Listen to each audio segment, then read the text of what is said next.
The boy stood among the remains of living creatures and remembered that he and Lo Wei had once been brothers who fought side by side. But now, he didn't know why he did this to him. With each passing moment, more and more memories came to him. At the very beginning, monsters emerged from spatial rifts, wreaking havoc everywhere. Later, they called these rifts dungeons. All those who had any contact with them received mystical powers, namely, class abilities. They soon formed a class squad to conquer these dungeons. After they conquered the most dangerous hidden dungeon, Luo Wei became uncontrollable. Strong class ability holders could easily disobey the kingdom's orders. Now he, having surpassed even the 555th rank, was the most dangerous enemy of all existing ones for him. Luo Wei believed that the strongest abilities should remain in the hands of the royal family. Only then would the kingdom live in stability. The guy couldn't believe that he used these very words to justify killing his entire family and comrades. In response, he only received the argument that it was for the sake of the peace of the kingdom. What he heard filled the guy with hatred. The glow that formed behind him extended over a great distance. A few seconds later, there was a powerful explosion. The fall created huge splashes in the water. The explosion caused a dangerous poison to be injected directly into his wounds. After a tough battle, the guy hardly had the strength to resist him, and at that moment, he gathered an entire army. It was assembled to pay his final respects. Memories of the past promise of eternal friendship evoked both longing and a certain laughter. The boy lay face down in the water, and a small trickle of dark blood was running down his face. It seemed that his body was sinking deeper and deeper to the bottom with each passing moment. Decades later, voices were heard on the riverbank. A group of guys tied a guy upside down to a tree. One of them was particularly negative towards him and could even periodically strike him. The boys decided that it would be interesting to dip the defenseless man into the water again. A moment later, his face was completely underwater. Each of his tormentors offered ideas on what to do with him next. Meanwhile, the guy, out of despair, began to scream, still submerged in the water. He couldn't understand why this was happening to him. For some reason, he often found himself in such situations. Suddenly, a voice was heard behind one of the hooligans asking them to stop. The surprised guy turned around and said that if he was a bard, he could heal himself. He walked up to the guy with glasses and said that he was a real hypocrite. This was said because he himself brought them to him, and his death would be on his hands. When the guy tried to justify his actions, he heard in response an offer to join that unfortunate man. By grabbing him by the shoulder, they made it clear to him that he was just a punching bag. The guy in the black turtleneck swung and was ready to strike. Suddenly, something stopped him. The view on the horizon began to gradually change,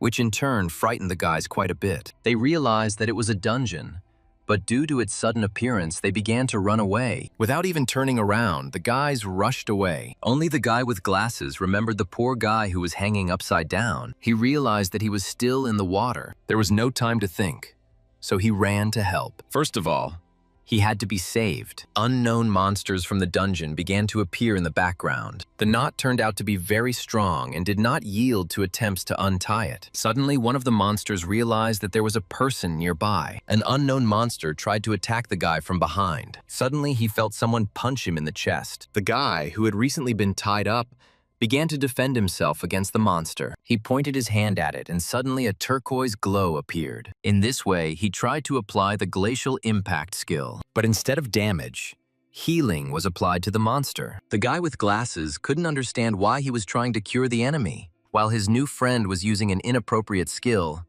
he decided to use a shield. While studying the information, the boy became interested in his bard class. Suddenly, he realized that he was not in his own body. Typically, when someone touches a dungeon, they are contacted by the system and assigned to a random class. Then, through the dungeon, they become stronger and gain abilities. However, he was a warrior who reached the top. At a difficult moment in his life, he used the reflected world. He found himself trapped in the reflected world until he heard the cry of a dying boy. It is possible that he was reborn in his body. There was little good in this.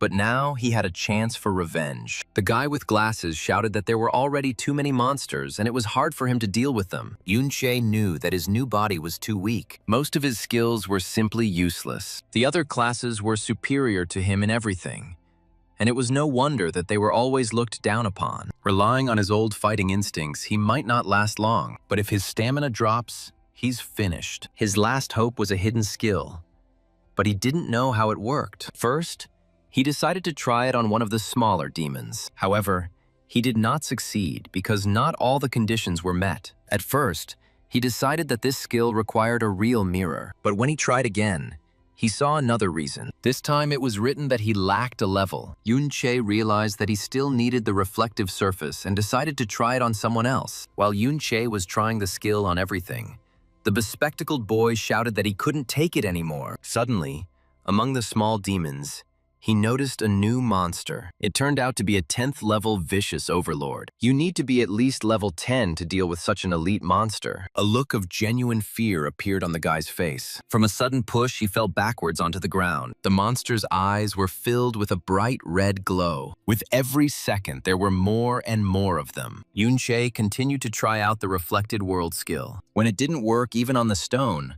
the guy couldn't believe the level was so different. The next thing they decided to test the skill on was Xiaoji's barrier. This turned out to be unsuccessful, however. Yoon-chae had a new idea. He performed a skill that reversed everything. Suddenly, the monsters were enveloped in purple vines. A huge monster with sharp fangs appeared in front of the guy. A moment later, the monster was hit in the jaw. A fight broke out between the two monsters. Xiao was surprised by what he saw. Yoon-chae realized that the skill's effect had completely reversed. Now the monsters attacked each other. A useless skill became powerful after being reflected. Reflected World truly lived up to its reputation as a hidden skill at this rank. It didn't just reflect skills, but significantly improved all indicators. If he had used the unreflected version of this skill, the immobilization would not have lasted long. In a couple of seconds, it wouldn't even realize its full potential. Now, Yoon-chae selected the enhanced strike skill. The reflection changed it into a deceptive blade. He just activated it. But now every use will increase the damage power. After some time, he even managed to increase his level. He realized that during this time, the monsters had damaged each other quite badly. The level increase came just in time for him. The boost fully restores mana. It was time to test his trick blade while the monsters were confused. Yoon-chae activated the Chaos Thorns. After some time, he was able to improve several more indicators. It wasn't difficult for him to achieve the damage increase. The enraged monster was about to pounce on the guy. The reflection skill simply destroyed all the patterns. With one movement of his hand, Yoon-chae cut open the shoulder of the huge monster. The second blow hit him in the stomach. Xiaoji couldn't believe his eyes. Yoon-chae's movements seemed unnatural to him. He didn't understand how a 5th level bard could do such a thing. At this time, the guy decided that he could theoretically improve one of the indicators. The monster was soon defeated. He knew that with this level of strength, he would hardly be able to deal with a level 11 elite. A huge paw of a new monster appeared from underground. Yoon-chae's face lit up with a red light. A combat chimera appeared in front of the boys. The other monsters noticed the level 21st monster. The chimera opened its mouth, revealing sharp fangs. Xiaoji was shocked by this. The guy realized that a 21st level demon was hiding in this dungeon. A moment later, the chimera tried to attack him. In defense, he tried to use chaos spikes. However, he failed because the target was immune to chaos. Qiao tried to protect the boy. Pushing him away slightly, he formed a shield. A look of surprise appeared in Yoon-chae's eyes. Qiao's appearance changed before his eyes. Turning around, the guy said that he asked him not to push forward. But as always, he did not listen to him. Yoon was stunned by the memories. Suddenly, a new attack hit Qiao. With incredible force, he flew back a couple of meters. Yoon-chae realized that he had to continue to act. He quickly ran up to the wounded guy. After applying basic healing, he began to wait. The bard's healing skills were truly pathetic. Yoon-chae asked if there were any healing potions. Finding just one bottle, he handed it to the wounded man. The guy understood that he still couldn't cope with such a boss. But the mobs had almost finished each other off. If Xiaoji could hold out a little longer, everything could work out. The guy looked at Yoon-chae in surprise. Each of his movements cut through the air with the help of a deceptive blade. He needed at least 400% damage to defeat the monster, but his blade only lasts 60 seconds. He had to cast the spikes 40 times within 50 seconds. This meant he needed level 10. Every action of the guy surprised Xiaoji more and more. Gradually, its level increased. Soon, he was already at level 12, and the blade's stats also increased.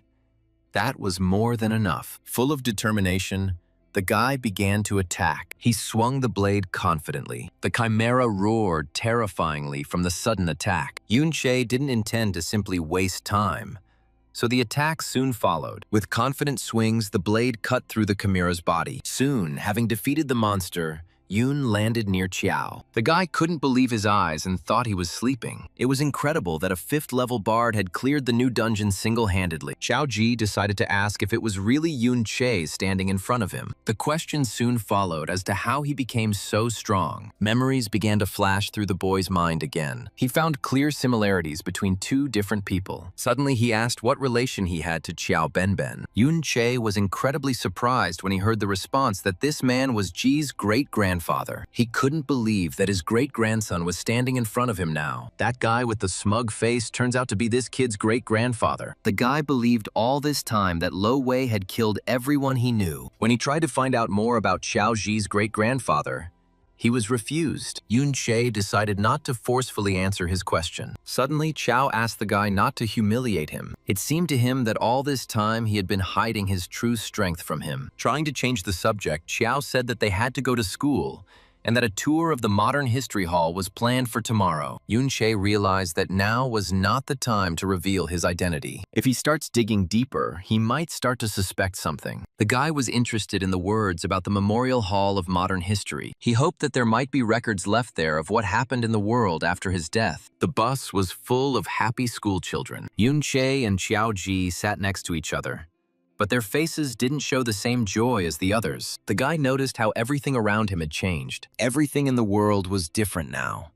and he couldn't imagine that the finds from the dungeons would be used as fuel for transport. Everything was new to him, although he had seen some of the innovations back then in the dungeons. But he thought that only items dropped by monsters could be taken out of there. The boy looked at the Chimera Bone Ring with interest. Such equipment and skill books can be stored in the inventory, and can also be bought and sold outside of dungeons. But if they cannot be put into the inventory, then after defeating the Overlord, they disappear along with the dungeon. The thought of what happened to the world after his death did not leave the guy. The huge, beautiful building was illuminated by sunlight. The tour guide did his job and told the children about what was in front of them. At the moment, they stood in front of the statue of their kingdom's greatest ruler, Lo Wei. It was on this very spot, more than 50 years ago, that the legendary uprising took place. At that time, their kingdom suffered greatly from dungeon invasions, so everyone lived in fear. It was Lo Wei who led the army into battle and headed the liberation mission. But suddenly he found himself faced with a carefully planned uprising. The guide continued to emotionally tell fragments of history. It turned out that behind this plan was someone whom the ruler trusted implicitly. The one who turned out to be an ungrateful traitor. The guy was shocked by how they turned everything upside down, because they were the ones who cleared that dungeon, and they were the ones he ambushed. The man continued to say that it was impossible to even imagine the pain the king felt from such betrayal. But their ruler, overcoming everything, bravely entered the battle. Eventually, with the help of Ding Kun, he successfully suppressed the rebellion. The guy is interested in the moment about a certain dean. He had absolutely no memory of the existence of such a person. Suddenly, those same people who had offended Yun Che, who, according to those around him, should have been covered by the new dungeon, returned. One of the guys said that according to rumors, the dungeon has already been cleared. For the new point to be cleared so quickly, it had to be done by a master of his craft. Yun Che recognized these guys and looked at them warily. A crowd of classmates gathered around the boys and began asking them questions about the new dungeon. No one believed that they could survive after this. A guy in a black turtleneck approached Xiao Ji and said that he was lucky to have made it out alive and unharmed. There was just one thing that bothered him. He believed that it was because of Xiao Ji that they were almost dragged there. The frightened boy said that it was only their fault. He wanted to add that they almost killed him and Yun Che. Suddenly, mid-sentence, he was stopped and told that he could get into trouble. The guy grabbed Xiao by the neck and turned him towards the statue. Bent over at the hero's feet stood the boy who was his ancestor. He added that no one would believe him because he was the descendant of a traitor. Suddenly, the boy cried out that Xiao Ji could insult him, but he had no right to touch his ancestor. The guy was very surprised by what he heard. The guys around him noticed that a conflict was brewing between them. They mentioned that the hero Ding Kun was Ding Shu's great-grandfather. However, having heard the wrong version, They decided that it was the descendant of the traitor who was provoking the conflict. Everyone believed that it was ancestor Qiao who had killed so many people, and if the hero had not interceded, the losses would have been many times greater. The guy continued to say that he didn't care what he said behind his back, but he wouldn't allow his ancestor to be insulted. The man in the shirt came up and said that he had always been fair, and in this situation, Qiao was wrong. He said that the guy should apologize for his words. The hero spared his family, and if he was unable to express gratitude, then at least he should not have insulted him. He felt a sense of injustice, and Qiao Ji fell into a stupor. The guy came up to him and said that if he beat him up in front of everyone, people would only be happy. No one will defend someone whom everyone despises. Grabbing the guy by the hair, he added that he really thought that the hero's descendant could be wrong. He was already ready to hit him, for the honor of his ancestor. Suddenly, he received a kick in the face. From the strong attack, the guy flew back and fell to the floor. Qiao Zi watched this in shock. The savior asked if the hero's family really had a free minute to raise their offspring. Everyone couldn't believe that Yun Che was able to hit Ding Shu before their very eyes. The guys thought he was crazy to decide to attack the hero's family. Yun Che was considered the weakest in their class due to his 5th level. In their eyes,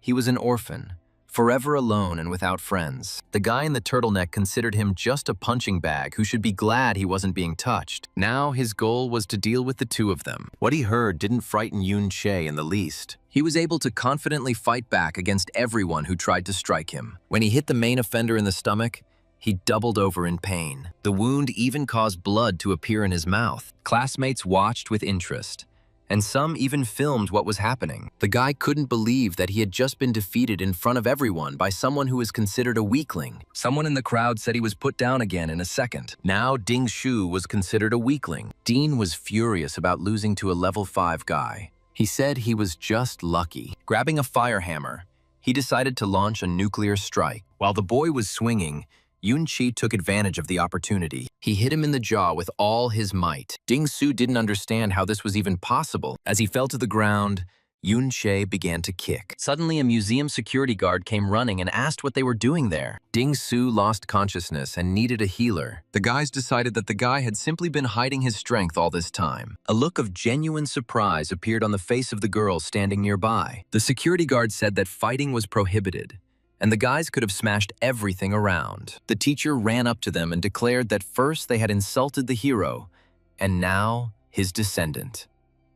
Quietly, he began to activate his magic. Yun Che noticed this gesture. With a sharp movement of his hand, he stopped the teacher. Those around him were increasingly shocked by the guy's behavior. Yun Che didn't understand how Master could talk about justice after only hearing Ding Shu's version. The boy soon added that the teacher was trying to curry favor with his family, which the man in turn denied. The man couldn't figure out what kind of equipment the guy was using because he was able to block his blow. Yun Che said mockingly that he thought that Master was incapable of such a thing. Now the man wondered where he got such equipment and what else he had in stock. Yun Che quickly checked the ring's indicators and noted that it still couldn't handle level 35. Turning around, he informed the teacher that they could be kicked out of the pavilion as punishment. As he left, he called Qiao Ji to come with him. Behind them, they could hear the voices of other students who didn't believe what they were seeing. At this time, Ding Shu was still unconscious. Soon, Qiao caught up with Yun Che,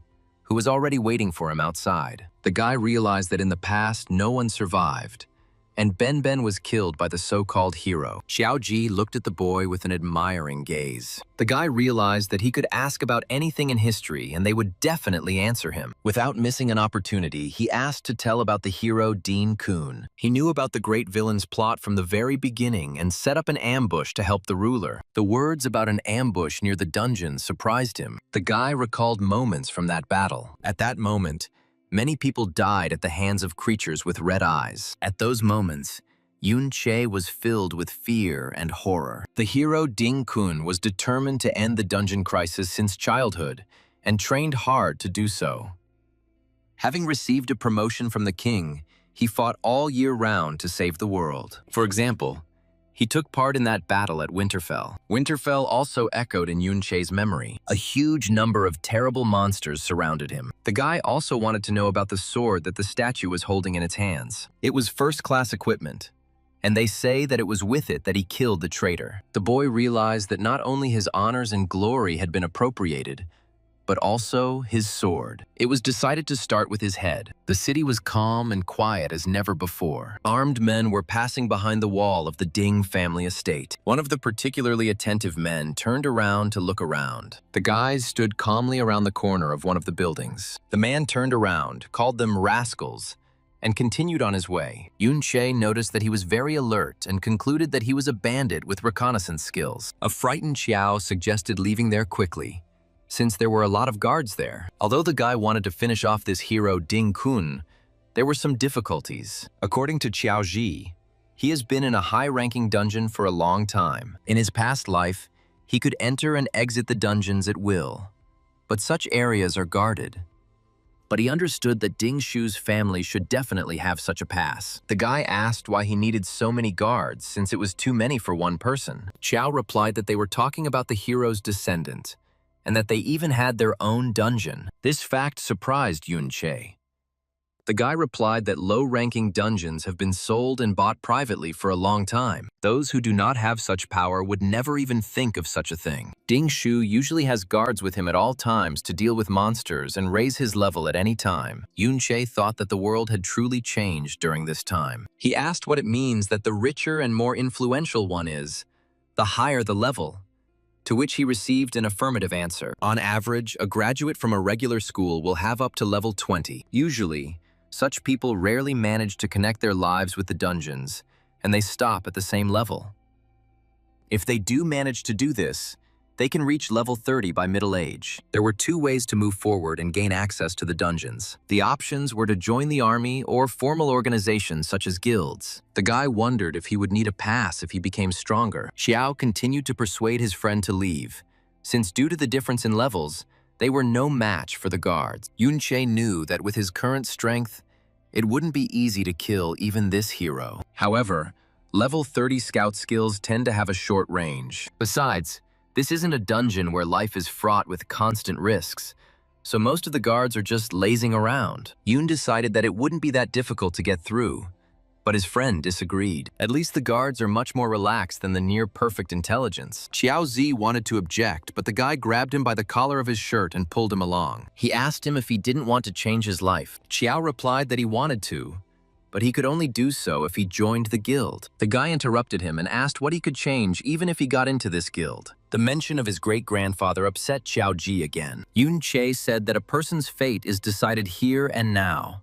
and there is no point in leaving everything to chance. Personally, for example, he was not going to miss out on the dungeon that was right under their noses. The boy wondered whether Ben's descendant would make the same choice as him. Xiao Ji stood there at a loss, not knowing what to answer. He just couldn't let him go to his death alone. Yun said there were no signs of reconnaissance nearby, so now there was no time to waste. They moved quieter than water and lower than grass. All they had to do was time it right and slip in unnoticed. Suddenly, something caught Xiao's attention. It was literally a personal dungeon. The closest zombie in the dungeon was higher level than the second one, but there weren't that many monsters, and apparently cleanups are carried out here regularly. Xiao Zi looked at his friend with uncertainty and then urged him to act. He did not dare to fight them, because he believed that he would not be able to defeat them. Suddenly, Yun-che unexpectedly pushed him straight towards the zombie. The guy regretted listening to him and coming here. While defending himself from zombie attacks,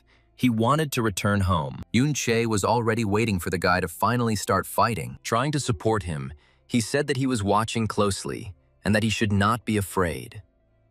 Xiao Ji realized that he had nowhere to go and decided to take action. First, he defended himself from an attack by one of the zombies. Suddenly, he felt another monster approaching from behind. Reacting quickly, he also dodged this attack. Yun realized that the guy had excellent skills, but due to panic and fear, he only dared to defend himself. However, his intuitive judgment about the position of targets in space is very accurate. This way, he can stay quite close to the enemy while still defending himself. The guy screamed that he couldn't hold out like this for long. Many people stop in one place, but only because of the fear of challenging themselves. Suddenly, Xiao Ji's level rose. EXP is distributed depending on the significance of the attack, but if Yun-che killed them, Qiao wouldn't get much experience. The guy asked him how he distributes points among stats. Shield bearers usually do not increase their agility. Qiao replied that without dexterity, you won't find a team at school.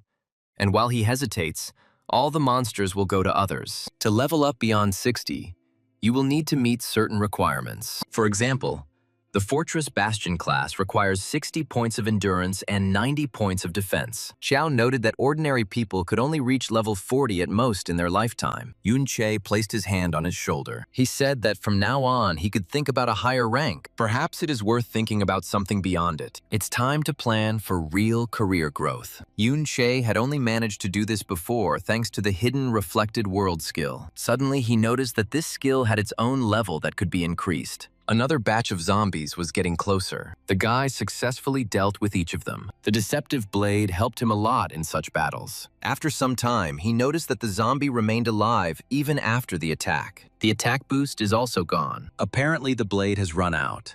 Since this skill is not very suitable for long-term combat, Yunche's stamina was also gradually running out. But things went faster than with a normal lift. Killing these monsters accumulated the power of the reflected world. Yunche noticed suspicious activity nearby. After looking around, he turned his attention downwards. The Ding family's guards are patrolling more and more frequently. There were far fewer monsters now, so the risk only increased. Qiao Zi was right. Because when fighting monsters, the first thing to do was to avoid the attention of the guards. The guy decided to check out the skill book that had just appeared. He was only 30% short of leveling up his skill. If his first level is so strong, then after leveling up, he will be even more powerful. If he killed the lord of this dungeon, he would be able to move on to the second level. But not all dungeons would allow you to gain experience for the reflected world. He decided not to miss the opportunity to look at the ruler of this world. As Yunche walked further, he felt the scout's skills more and more clearly. Hiding behind a huge rock, he carefully peered out. Finally, they reached the dungeon master. Qiao Zi said that this was the first time he had seen the master of a controlled dungeon. The chain surrounding it must have been of a very high level. Yunche looked at the number of guards in the surrounding area with a serious expression. Since it was impossible to kill the overlord at his current level, the guy decided to start with the guards. The first of them was quickly wounded. The guy said he was going to interrogate me under duress, so he had to be honest. The guard shouted that he was ready to tell him everything. The information that the Dean family was not paying much, that it was not worth his life, did not cause the guy any particular emotions. First, he decided to ask about a pass to the hero's personal dungeon. The guard chuckled that for a fan of the hero, the guy was too radical. But looking at Yunche, he said sharply that he had seen the master take the pass from his office several times. But this was a temporary permit that does not include information about the person. If you don't have someone nearby who can confirm your identity, you will definitely be interrogated. Yunche ordered the guard to take out everything in his system storage. After some time, they decided to leave the dungeon. The guy asked if he had any more bard skill books. The Ding family was so stingy that they took all the finds from the dungeon. The man showed where the Ding family's inner residence was. They were all level 30 or higher, so they didn't really need security. Yunche asked if he could enter the house to get a pass, but it was impossible because the owner of the house, because he was level 42, the guy wouldn't have been able to handle him. The old master and the third head, who was level 50, were currently absent. However,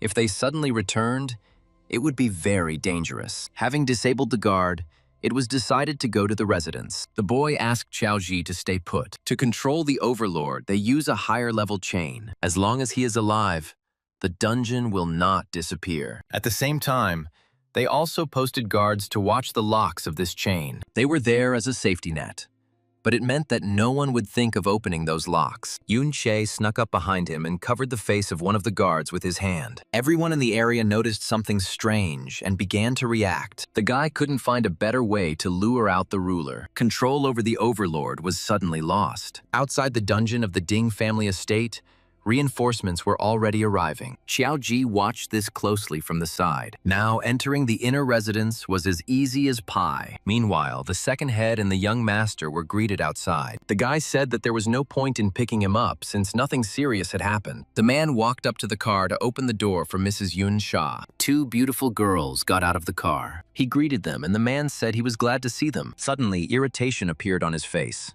He kicked the servant with particular anger and told him to go on his way. While the man was lying on the ground, The guests had already approached the entrance. Xiaoji watched this scene while holding onto a tree. Yunche said that since the family had returned, it was dangerous to go inside. Noticing his friend's upset face, he asked him what had happened. Yunche said that despite being level 30, capturing the Overlord alive was not that easy. The guy didn't want to change the subject, so he asked him again what happened. Xiaoji said sadly to pay attention to that servant. This man was his uncle. When Yunche rebelled, his family was already dead. They were able to avoid an endless stream of humiliation. The same could not be said about the Qiao family. Under the secret orders of the hero Ding Kun, the attacks and bullying only intensified. In the end, they were forced to become virtual slaves of the Ding family. From time to time, they were brought out into the light to demonstrate the power and favor of the hero's family. The parents tried to change something in this situation, but eventually, the father lost his mind. Meanwhile, the uncle turned into the hero's family's pet dog. The boy didn't understand whether he should follow them. Yunche said that it was probably time for them to drop by for a visit. The guy tried to stop him, saying that Ding Shu's father was there and that he was at level 42. In the age of private dungeons, there was no longer any hope of starting over without taking risks. Some steps you never take if you think about them for a long time. Yunche said that he was willing to help Xiaoji change, but only if he made the decision on his own. The guy was confused and said that they could not resist such an influential family. In response, he heard that Yunche had the will to fight. Moreover, he was ready to fight against the entire kingdom. Inside the building, there was discussion about how the master had managed to free himself from their bonds. The girl noticed that something was wrong and said that they could come another time. The man said that Lady Yun Sha was more important than any dungeon, and his brother would handle the rest. Moreover, having learned about her visit, her father and third brother were also already on their way home. Their strength is more than enough to sort out this misunderstanding. The guy sat carefully and eavesdropped on this conversation. Xiaozi was told that to enter the dungeon, he needed a pass and an escort. Watching the girl, the guy decided that she had quite a high status, since they treated her like that. He noticed that she had the same last name as him. He needed to focus on getting his pass right now, so he decided to stand up. A dark-haired girl noticed the movements above. The maids walked and were enthusiastically discussing something. Yunche quietly opened the door and peeked into the room. His gaze was more serious than ever. He found himself in a huge office. A group of people emerged from outside the dungeon. One of them said that someone released the dungeon master, but the culprit escaped. Ding Yi ordered the inner residents to be surrounded. He decided that it would be wrong to disturb their guest. At this time, Yunche looked through every shelf, looking for the pass, but he couldn't find anything. He decided to use the Void Technique skill. This ability allowed objects the size of a brick to be transformed into nothingness. He found a diary in one of the shelves. Taking it in his hands, the guy began to examine it with interest. A moment later, he found high-quality skill books. Meanwhile, guards began to gather near the estate. Xiaoji couldn't understand why there were so many guards everywhere. The number of guards was increasing with each passing minute. And if Yunche didn't come out now, he wouldn't have a chance to escape. And if he doesn't run away himself and they find him, then they will have another reason to remember the fate of his family. Melancholy memories of his childhood came flooding back to the boy. He decided to leave quietly. At least then he could have stayed alive. However, he remembered the words Yunche had told him earlier. Suddenly, the boy screamed. The guards quickly heard this and decided to follow the sound. Noticing the approaching danger, Xiaoji quickly rushed from the spot. He decided to distract them in this way so that Yunche could get out. With a satisfied grin, the guy decided that Qiao had managed to overcome himself and began to fight. During his flight, he shouted that he had their chains and skill books. The guards quickly rushed in pursuit of him. While the boy was flying, he quickly looked at the reflected skill. Ding Yi sent the second and third squads to protect the Overlord. Xiaoji noticed that the guy had managed to distract them all. With so many guards, the Overlord must be well protected. They must have fought tooth and nail to get it back under control. Yunche decided that he would definitely finish him off and raise the level of the reflected world. At this time, the residence building continued to receive guests. The lady said that if they have some kind of force majeure, then they can go. However, Ding Hao said that his elder brother could handle some petty thief. Ding Yi urged the guards to move faster towards the master. The robbers and archers were to follow him after the offender. Yunche noticed that he was about to be caught up with, but the guy had improved his agility before that and used the acceleration skill. So, among the 30s of levels, No one except archers and robbers can keep up with him. Everyone was afraid that someone would harm the ruler, so they put a seal on him. Since he is now at his weakest, it is time to act. All he had to do was stack his power to the maximum, and he would be able to finish him off with one blow. Suddenly, the guy was noticed. In order to defend himself, Yun-Chi used the Chaos Thorn skill. Everyone saw such a skill for the first time and could not understand what it was. A human's resistance to anomalies was not the same as a monster's, so it was surprising that he could use this skill. He still managed to hit one of the guards. The level of anomaly of this skill was simply off the charts. While many were in confusion, Yun-Che continued to advance further. He simply needed to pass through the squad and reach the weakened overlord. The guards couldn't understand why none of the shield bearers were blocking him. The guy noticed that they had no experience in team combat. The kingdom had been at peace long enough to degrade. They tried to pin him down and finish him off with the crowd. The man began to command especially fiercely. Finally, he decided that he had to deal with it himself. Ding Yi tried to attack him from behind with a fire blast. This did not go unnoticed by Yun-Che. The guy realized he was caught. While repelling the guard's attacks, he began to look for options for his next steps. Even though he hadn't leveled up to get the stat bonus from the chains, he decided to use them, but they themselves were level 60, and that should have been enough. The blow was strong enough to break through the seal barrier. Yun-Che was already preparing to attack the dungeon master himself. Ding Yi shouted at him not to dare do that, but the guy had already decided that it was time to collect EXP from the overlord. Soon he was defeated, and the guy was able to increase 3 more levels. This action made Ding Yi very angry. As Yun-Che stood next to the dead overlord, the warriors ran closer and closer to him. The guy decided to use his skill. Having selected the reflected world, he quickly pressed the button. While Ding Yi was trying to swing at him, Yun-Che had already dissolved. Everyone stood in shock and did not understand what had just happened. Meanwhile, Yun-Che found himself in the reflected world. The guy was very interested in what was happening there. The walk through the reflected world lasted half an hour. Now it became clear to him why everything seemed to be mirrored from the real world. The guy squatted down and picked up some stone. Unlike the guards, the stone was real. He decided that at the second level, he could not only move to the reflected world, but also take objects from there. Suddenly, he remembered about the systems and decided to check if anything new had appeared there. Almost all the skills there were inactive. While studying the skills, he noticed that it showed mirrored versions of all the skills. To activate them, it was necessary to first learn the original in the real world. It seemed like he could pre-select a combo of their top skills. Suddenly, he felt movement behind him. They turned out to be souls flying nearby. He began to count their number. One of the souls suddenly turned into an undead. Yun-Che quickly drew his blade to defend against the monster's attack. With a few confident movements, he cut through the air. It seems that the undead were not very strong. Suddenly, he noticed that he could make a contract with a soul and take it from the reflected world. After defeating the undead, he could take them for himself and summon them whenever he wanted. It turned out that the stone in his hands was not at all ordinary. The reflected world of the second level made it possible to transfer not only objects, but also souls into reality. Meanwhile, in the real world,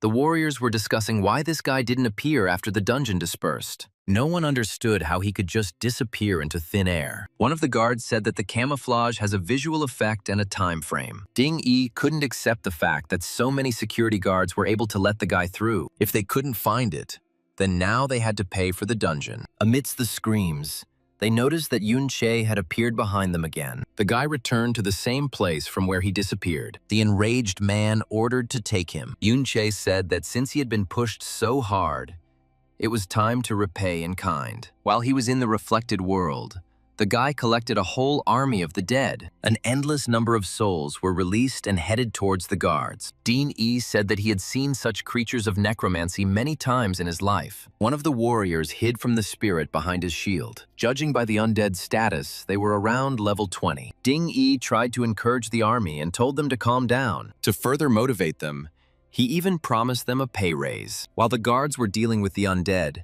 Yun-Che disappeared again. This summoned undead was very weak in the guy's opinion, but he had hope of finding stronger spirits. It's true that out of all the undead he found, 20 of the strongest were already bound by contract. He noted that the reflected world also has boundaries of exploration. Yun-Che realized that in order to find high-level undead, he would have to explore the reflected world in other places. As he ran past, he noticed that the guard had grabbed Xiao Ji. The man was already anticipating the reward he could receive for capturing him. Yun Che immediately rushed to help his friend. Such a sudden movement made the guy's eyes show genuine fear. After grabbing him, Yun Che said that it was time for them to leave. He realized that the situation had become too serious, and they needed to escape immediately. Meanwhile, the army was still dealing with the undead. One by one, the spirits were succumbed. Due to their low level, they were not that strong. However, they continued to come back to life each time. The guards watched the undead's restoration with bewilderment. Suddenly, a man appeared among them. It was Ding Ge, who said that resurrection would waste energy anyway. At the residence,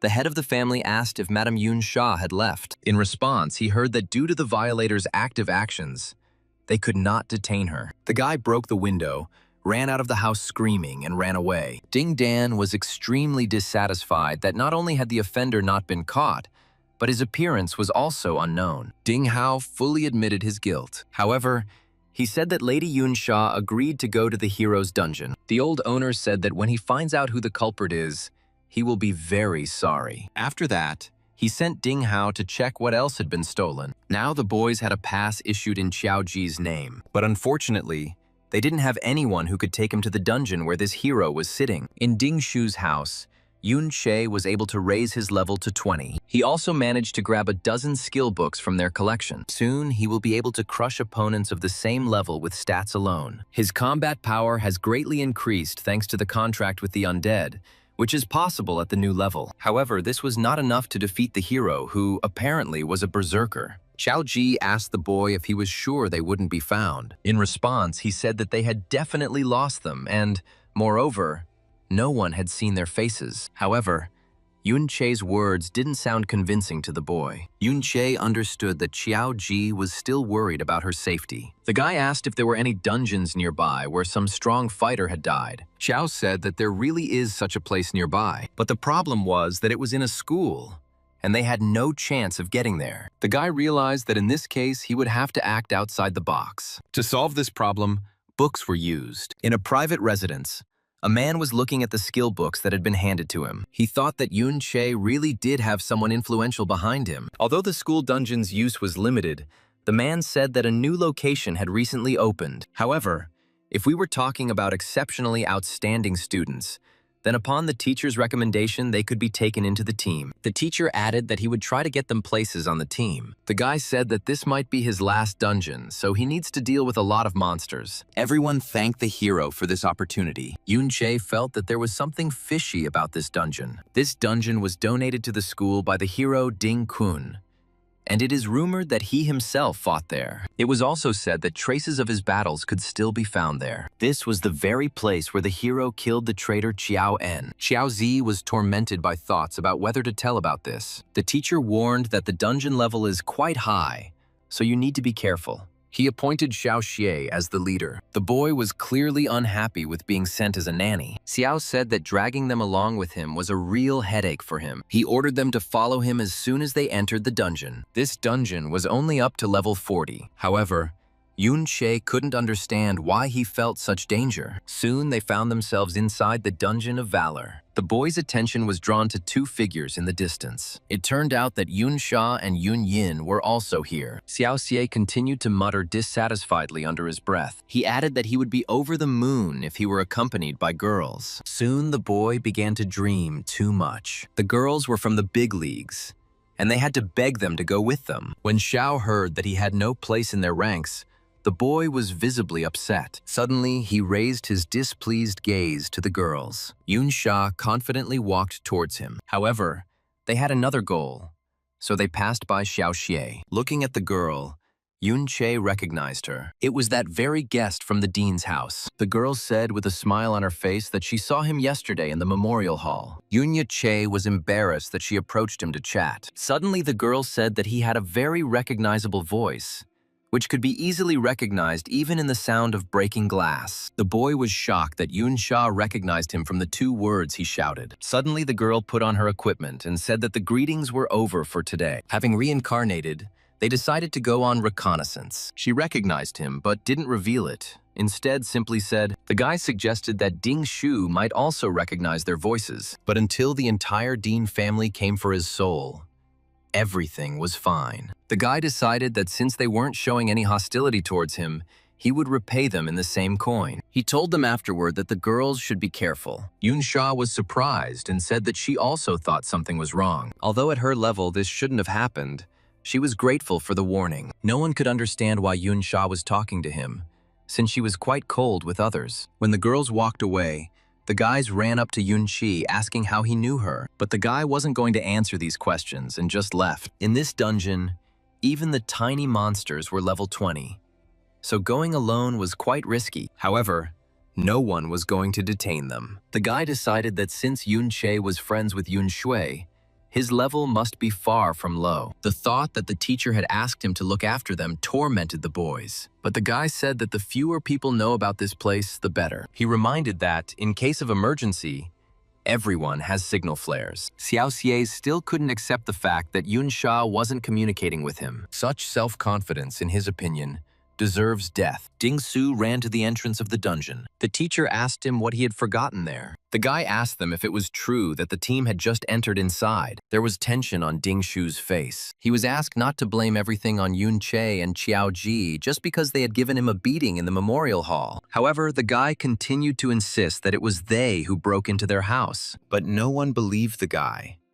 Because if the thieves were able to bypass security, then they definitely weren't school children. He needed to prove that these boys were stronger than a dozen guards, and then they would believe him. The oldest owner hastened to end the conversation. Ding Su demanded that he be allowed to enter this dungeon. Meanwhile, fighting began in the dungeon. The guy dealt with monsters with exceptional speed. Using mana beams, he fought even with monsters of the 30th level. The reflection mode also helped him in battle. At this time, Qiao Ji activated the reflective shield. This shield surrounded the target with magical shields. Afterwards, the guy used an encouraging cry. The huge crystal monster was ready to attack. The guy aimed his blade straight at his back. With one movement of his hand, he cut it in half. Xiao Ji was glad that he had also leveled up. Among the skill books they stole from the Ding family, there were two excellent skills that Xiao could use. The monsters here weren't weaklings, but with these skills, the fights were much easier. According to the teacher, a rare mob lives in this dungeon. If you're lucky, he might drop a support skill. But there were not only obsidian monsters here, but also undead. This would help to find where exactly all those strongest fighters died. Suddenly, the guy noticed something surprising. Strange monsters were forming below. These creatures were located in the canyon of crystal columns. The boys studied these creatures with special care. All these obsidian monsters are moving in a group. They walked like this for at least a kilometer, which is already beyond the normal range of movement. A few seconds later, they noticed another rare dungeon monster. They are much stronger than normal monsters. The boy grabbed his blade. In the past, when people were weaker, meeting such a monster meant a bloody fight. They could also go beyond the dungeons. This led to many inevitable disasters. However, defeating them, creatures with a high risk factor, meant gaining a large amount of experience. They were too dangerous. Initially, the guy decided to start with a small experiment. After attacking the monster, he was perplexed to see its continuous regeneration skill. Following this, mana beams were activated. Bright rays of light cut through the air from different sides. They attacked too quickly and too often, and one of the beams pierced the guy right in the chest. Even at super speed, he can't dodge all the blows. His defense and health are too low, and if it weren't for Qiao Ji's shields, he would have already fallen. In order to somehow correct the situation, Yun Che decided to summon the undead. However, things were so bad that even the undead could no longer cope with their task. Luckily for him, these monsters were quite slow. Otherwise, the guy wouldn't have been able to pump up his health or defense so quickly. To defeat these monsters, he could only rely on Qiao Ji. To level up Qiao Ji, they decided to find a bunch of lower-level monsters that were just right. In a team fight, the shield bearer was the key to survival, as they held the main line of defense. Everyone else hid behind him, which allowed the damage to be better distributed. Xiao Zi transferred all his points to defense, and on top of that, He got that armor from the Din Guard. Now he at least possessed the most important characteristics of a shield bearer. He could already withstand attacks of the 20th level. He needed to shift his center of gravity and stand firmly on his feet. And the shield needed to be held at an angle in the direction of attack. The base shield's durability was depleting more slowly than before. But the boy shouldn't be distracted because the enemy continued to attack. He had to be on guard, but his body had to move freely, and he had to tense up only at the moment of defense. You should never lose concentration, but be prepared for further attacks. You shouldn't just swing your shield around. Otherwise, you might open yourself up to a blow. The guy remembered that when the difference in stats is small, skill determines the winner. The shield bearer must always keep one eye on his teammates behind him. Now he will fight with more confidence, which means his comrade will also gain more experience. Everything worked out. Yunche was level 22 and a bard class. Cao Zi reached level 15 in the shield bearer class. He received 3 available points and mastered the rare armor skill. This skill applied outer armor to the shield, increasing durability by 400 and defense by 512. Now he could strengthen his shields with armor. With such a boost, they could even go against elite wanderers. But there were so many high-level wanderers there, and no one understood where they came from. A team of teachers, including Lei Li, Chang Cheng, and Lei En, decided it was too dangerous for the students. The monsters needed to be gotten rid of. A signal came from a student. The teachers then decided to go there first and start by helping the student. One of them remained in place just in case, but these monsters were quite dangerous, and students could accidentally stumble upon them. The remaining teacher promised to look after them. If the rescue mission runs into wanderers, 2 teachers are unlikely to cope. These creatures were not particularly fast, and besides, they had not yet noticed the group. If you keep your distance and just observe, everything will be fine. So the teachers could go with peace of mind. But the monsters were extremely dangerous, and the students should not even think about acting on their own. They needed to stay in the shadows. If the monsters spot them, they won't escape. It's the monsters that won't escape. At 3 o'clock in the afternoon, the squad heard a sharp warning to stay in the shadows, and one of the teachers said that if the monsters spotted them, they would not escape. The guy felt a chill run down his spine, and his heart began to beat anxiously somewhere in his throat. The enemy suddenly used a surrounding shield and armor, and the heroes saw how protective fields began to shimmer around the enemy. He gripped the weapon tighter, feeling his palms become damp with tension. Because now the most difficult part was about to begin. The monsters were told loudly that they could not escape, and there was confidence in the speaker's voice. For a moment, the guy believed in his complete superiority. However, doubt immediately began to stir inside him, as if some inner voice was whispering that everything was not so simple. A little more time passed, and Lemon was desperately fighting the Molitus, and their health and mana indicators were constantly changing before his eyes. The guy secretly watched the numbers and felt how the tension was growing with every second, constricting his muscles. Level 30 was finally defeated, and the guy breathed a sigh of relief. He realized that with each new battle with the Wanderers, he was becoming more and more comfortable with this difficult class. He felt proud of his success, although somewhere deep down he knew that the road ahead was still very long. But if you compare it to his past life, things were, of course, much worse. And this thought made him smile bitterly. He remembered how he had previously easily dealt with such opponents, and the longing for his lost strength began to scratch in his soul. Now, with the reflected skills, he could quite well understand enemy attacks and even predict their trajectory. He felt his reactions becoming sharper, and his body began to move almost automatically, as if remembering something long forgotten. But the bard's base attack power was still low, and the boy mentally noted that it would be good to raise it as soon as possible. Shaking his head in annoyance, he realized that without a good weapon, it would be difficult for him to fight on equal terms with strong monsters. Rare elite monsters gave a ton of experience, and when the squad picked up the dropped loot, the hero felt the familiar thrill of a treasure hunter. He hoped that among the loot there would be something truly valuable and useful for further battles. The weapon significantly increased attack power, and the crystal sword added a whole 552 attack units. The guy couldn't hide his admiration. He ran his finger along the blade and felt a light vibration of magical energy run through his hand. This sword also compensated for the lack of his basic attack, and the boy felt a warm wave of self-confidence spreading inside him. Now he could do much more serious damage, and this gave him the strength to move on. Now it will be much easier to fight, the hero thought with satisfaction, trying on the new weapon in a fighting stance. He made a few experimental swings and nodded contentedly, feeling the perfect balance of the sword in his hand. It was just a pity that the book of gravitational attraction didn't fall out of the monster, and the guy sighed heavily. He mentally cursed his bad luck and promised himself to be luckier next time. The guy would like to meet more monsters like this, and he wondered if that was where they were calling for help from. The signal was sent from a completely different direction. He squinted, trying to piece together the facts, and felt a vague guess forming in his head. But this time, it turned out to be a special signal that only the team of teachers had.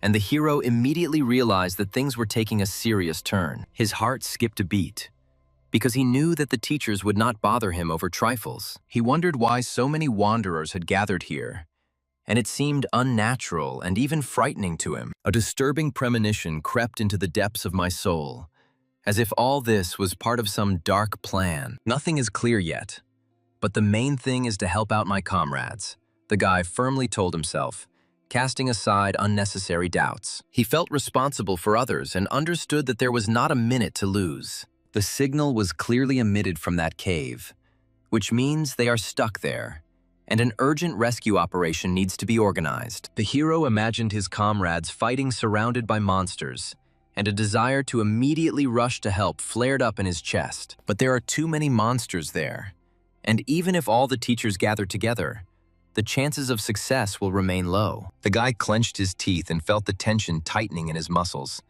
because the stakes were too high. It would be great if others would join in too, because this is their common responsibility, and everyone must contribute to the rescue. He glanced around at his comrades and read in their eyes the same determination that burned in his own soul. The secret star art was activated, and the boy was amazed to see his mental strength increase by 2 units. He felt his body fill with unprecedented power, and a satisfied smile played on his lips. What a powerful buff, the hero whispered in admiration, realizing that this effect was at least epic in level. After all, it was the gravitational pull itself that was at issue, and he felt every muscle fill with strength, and a fighting spirit burst from his chest. The hidden blow finally helped him defeat level 30, and the guy wiped the sweat from his forehead, feeling incredible relief. He was breathing heavily after the intense fight, but inside he was burning with the joyful flame of victory. So strong, the hero thought with respect. Now they will definitely be able to save their trapped comrades. He believed in his own strength, and in the strength of the detachment.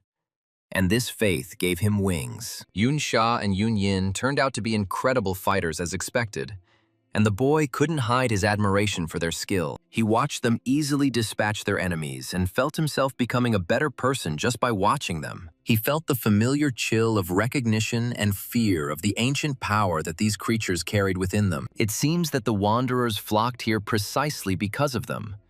And then those unfortunate ones signaled for help, hoping for salvation. There were solid crystals everywhere here.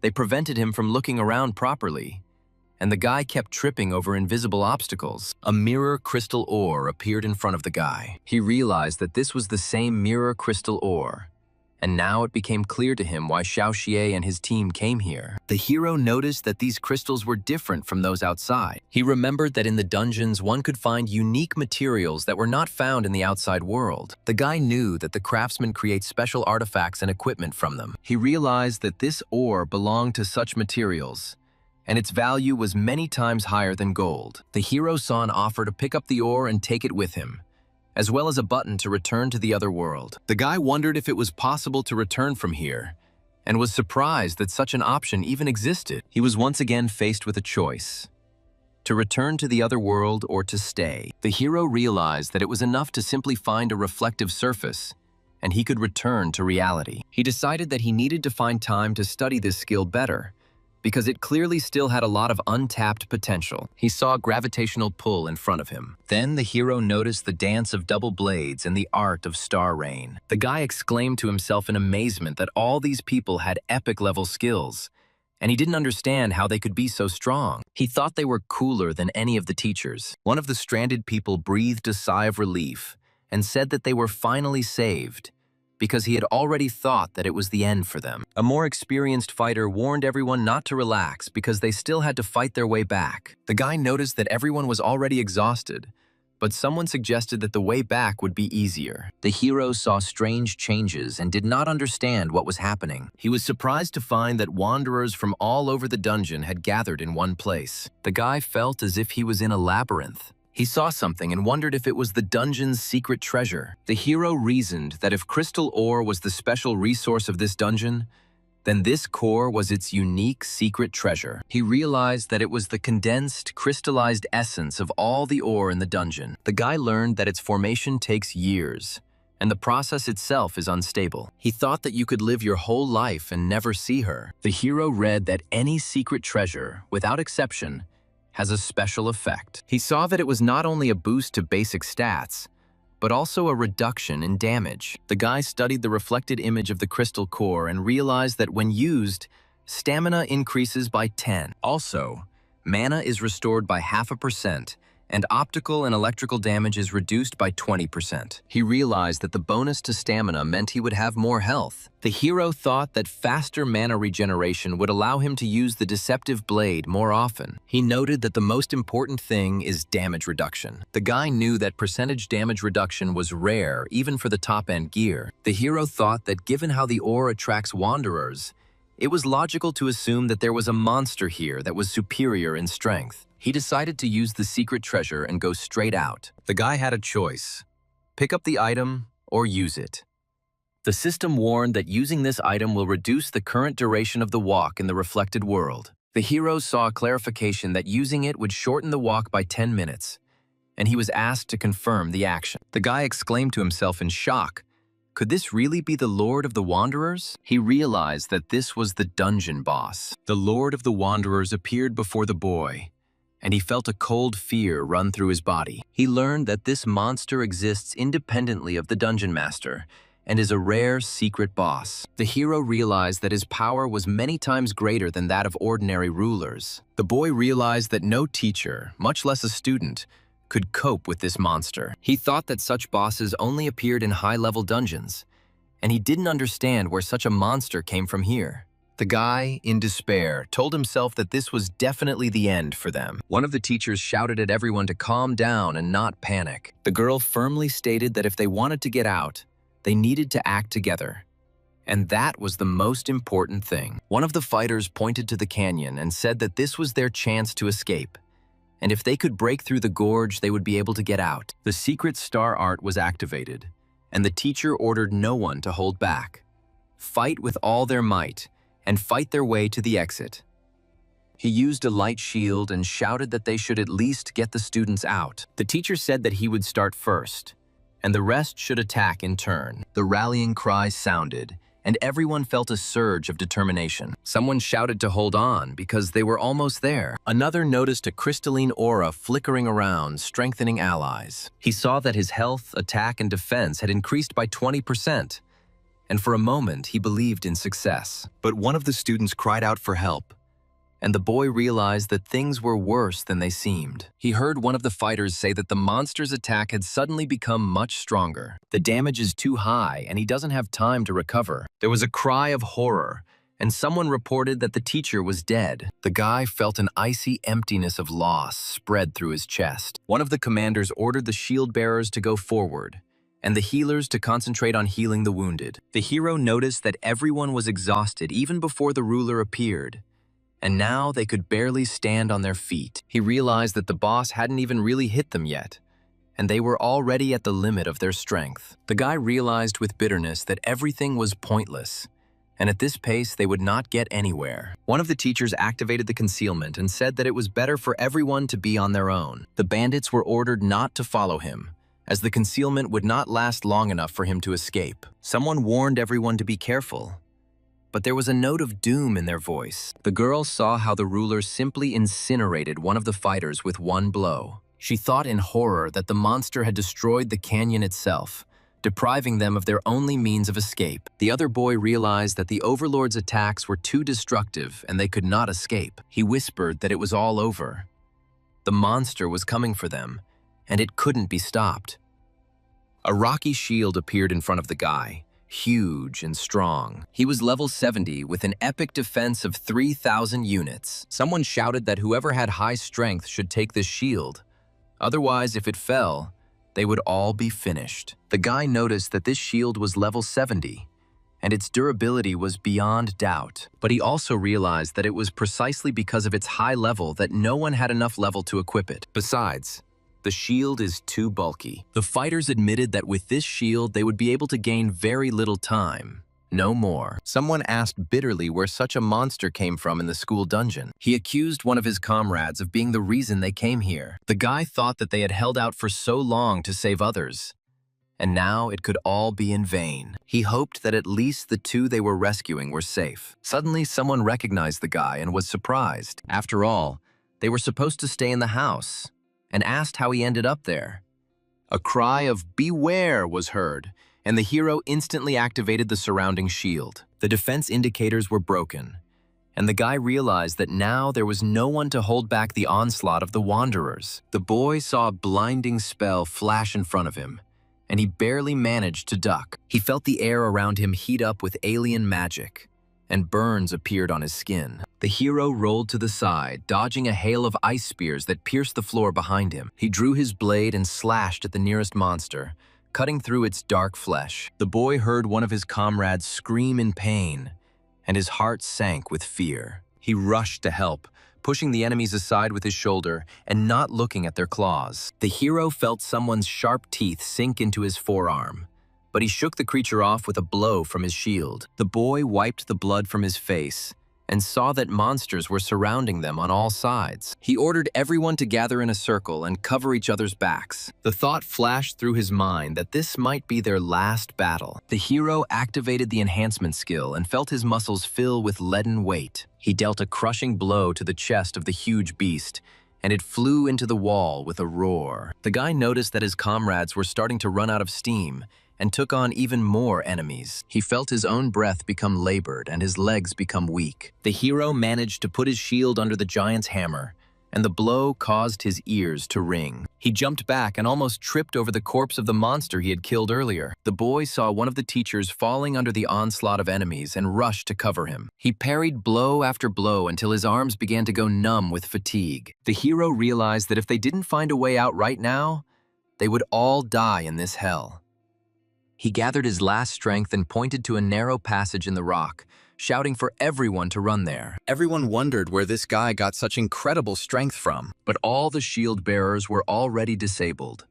All their defenses had fallen, and there was no more hope. Someone praised Liao Zhe for his excellent work, and then loudly called out to Yun She. The guy firmly said that he would take care of the rest, and there was determination in his voice. A little earlier, in the real world, the guy realized that he now had more than just a reflected image of the crystal core, but also the original in reality. He thought that thanks to the reflected world, all future discoveries could be doubled. The only problem was that getting this ore out into the real world wasn't so easy. The system showed that it would take 750 minutes of walking time to remove 75 units of mirror crystal ore. However, the guy didn't have enough time to take the crystal core.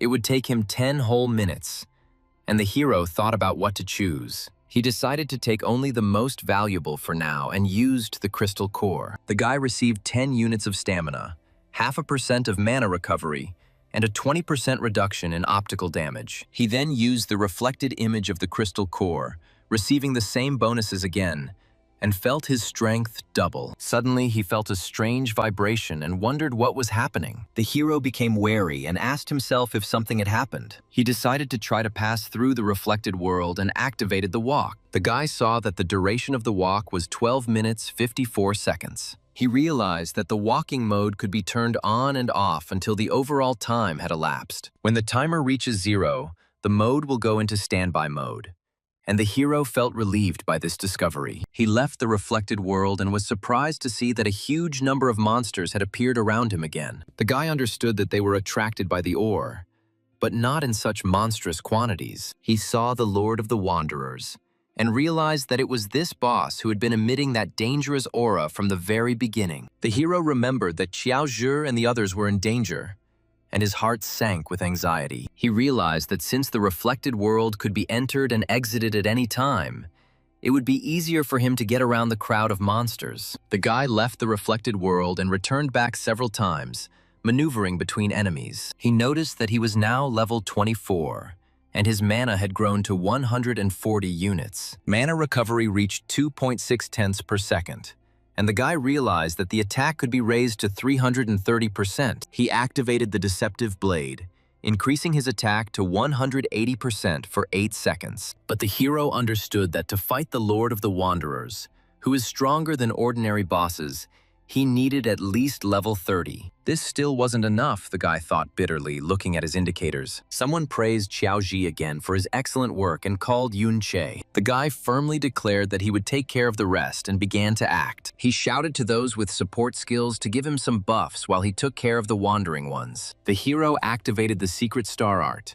and his mental strength increased by 2 units and his attack by 20%. Although the number of monsters was simply prohibitive, after using the buffs, his health increased several times. The guy received another 40% resistance to optical and electrical damage, and realized that now nothing threatened him. He saw messages about immunity to enemy attacks pop up on the screen one after another. The boy thought that if these monsters were susceptible to chaos, it would be much easier to kill them. He doubted that he had made a mistake in his eyes, because something incredible was written in the enemy's status bar. Everyone around was surprised at where the guy got such high attack rates and what kind of skills he had. One of the teachers admitted that the boy really was that strong, and he was worried about him for nothing. The hero received another level increase and realized that with such characteristics, fighting monsters became much easier. One of the students thought the guy was just an impudent boy, but his strength turned out to be beyond her imagination. The boy continued to jump back and forth through the reflected world, appearing at different points in the battle. He gained level after level, his power growing before the eyes of the amazed crowd. The teachers were puzzled as to who was protecting this guy from the outside, and where this simple student got such incredible power. They couldn't believe that an ordinary schoolboy was capable of such a thing, and were simply stunned by what they saw. Suddenly, someone shouted that things were bad and the boss was getting ready to strike again. Even with his current enhancements, the boy knew he wouldn't be able to withstand this attack if he were in the teacher's place. The boss began to move forward, and the hero realized that as soon as he got closer, their shields would not be able to protect them from the blow. The number of monsters had significantly decreased thanks to the guy's efforts, and the squad decided to break through to the emergency exit. But if the Overlord gets closer, it will be too late. And no matter how strong this guy is, he will not be able to defeat the boss alone. The guy firmly said that he would attack the boss and anger him, and the rest should take advantage of the moment to get out. He was silent for a second, and someone asked him again, "What about himself?" The hero explained that if this lord was not dealt with, he would gather monsters from all over the dungeon and go to the outside world. He added that all previous disasters were caused by precisely such wandering lords. The guy made the final decision to stay and kill the boss, despite the mortal danger. He activated the Deception Blade, and his attack increased to 350% for 7 seconds. The hero looked at the timer for his walk through the reflected world, where only 5 minutes and 41 seconds remained. Someone shouted for everyone to run faster, and the boy saw how the squad began to hastily leave the battlefield. One of the teachers said that no matter how strong this guy was, with such a horde of monsters, his stamina would quickly run out. He added that the sooner they got out, the sooner he could leave too, and wondered if the boy was seriously planning to kill the Overlord. Another teacher doubted it and said that the guy just wanted to reassure them, since they were talking about a wandering boss. One of the students bitterly admitted that he was still so useless, and at such moments he could only run. Someone whispered Yun Che's name and asked him not to let the monsters harm him. The guy received another level up, and again used the reflected world to maneuver. He looked at his stats and realized that the boss's defense was too high, while the damage he dealt was too weak and instantly regenerated. The hero thought that everything was going as he expected, but he would still have to break through to that very vulnerable point. He noticed the crystals on the boss's head and realized that this was probably something like his heart, and therefore his most vulnerable spot. But the power of his attack was still not enough, the guy thought with annoyance. Looking at his skills, he saw that the buffs from his comrades were running out, his mana was at 0, and he had nothing left to hold the deceptive blade with. The guy decided that he needed to level up first and went back into the reflected world. He realized that the boss now sensed where he could potentially appear, and this limited his maneuvers. The guy left the reflected world and noticed that his health was constantly decreasing by 50 units from a massive continuous attack. Almost nothing remains of the walk's time. Only 3 minutes and 46 seconds. The hero understood that if he relied on it to dodge, it would end immediately. He thought that he could use the dead as cover, but that would waste a lot of mana and wouldn't be enough to catch the attack later. The guy thought, maybe he should take a step back and think about the plan.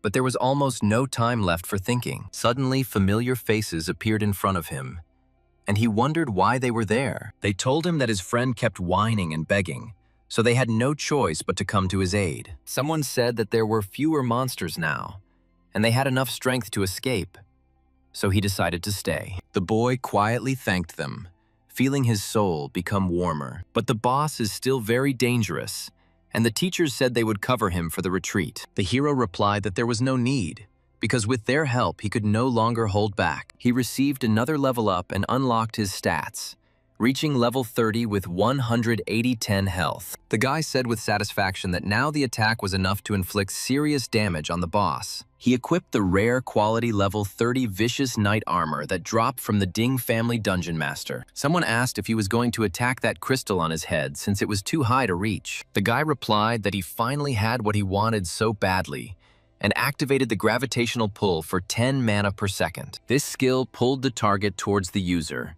and the skill's strength corresponded to the character's strength. He then used a reflected gravity push that pulled himself towards the target. The heavier the target and the weaker the user, the stronger the push. The guy commanded that everything was under control and was not worried about his safety. He activated a deceptive blade that increased his attack by 10% and prepared for the final attack.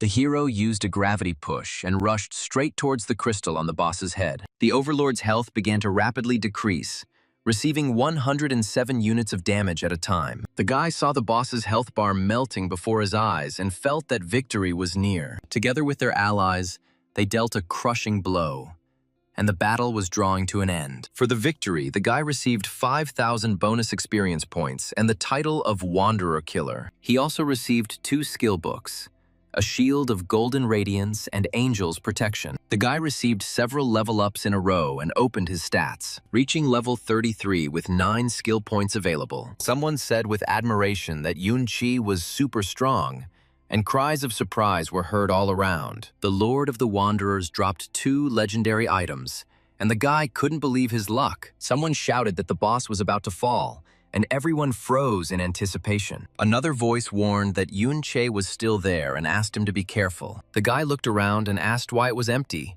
since it had just been full of monsters. He saw the remains of the Wanderers and realized that the battle here had been brutal. The hero noticed that an even more powerful Lord of the Wanderers had already been born here. That's why the battlefield looked so terrifying. Among the remains, he recognized Caillou En, also known as Caillou Benben, and was surprised to see him there. Someone asked if this was the traitor Shuo En, who was rumored to have been killed by the hero right here. The girl said she didn't expect to see this. She then added that this was the same scene after a battle with countless losses. She noticed that the remains were completely different from the statue in the museum, and no one had clearly stepped on them. The guy asked not to take his word for it, but it seemed to him that his great-grandfather was not a terrible person at all. Since childhood, he reread all historical chronicles that in any way touched upon the name of his ancestor. Each time he looked between the lines for hints of truth, but found only the dry formulations of the victors. The boy understood that the official version was beneficial to the Dean family,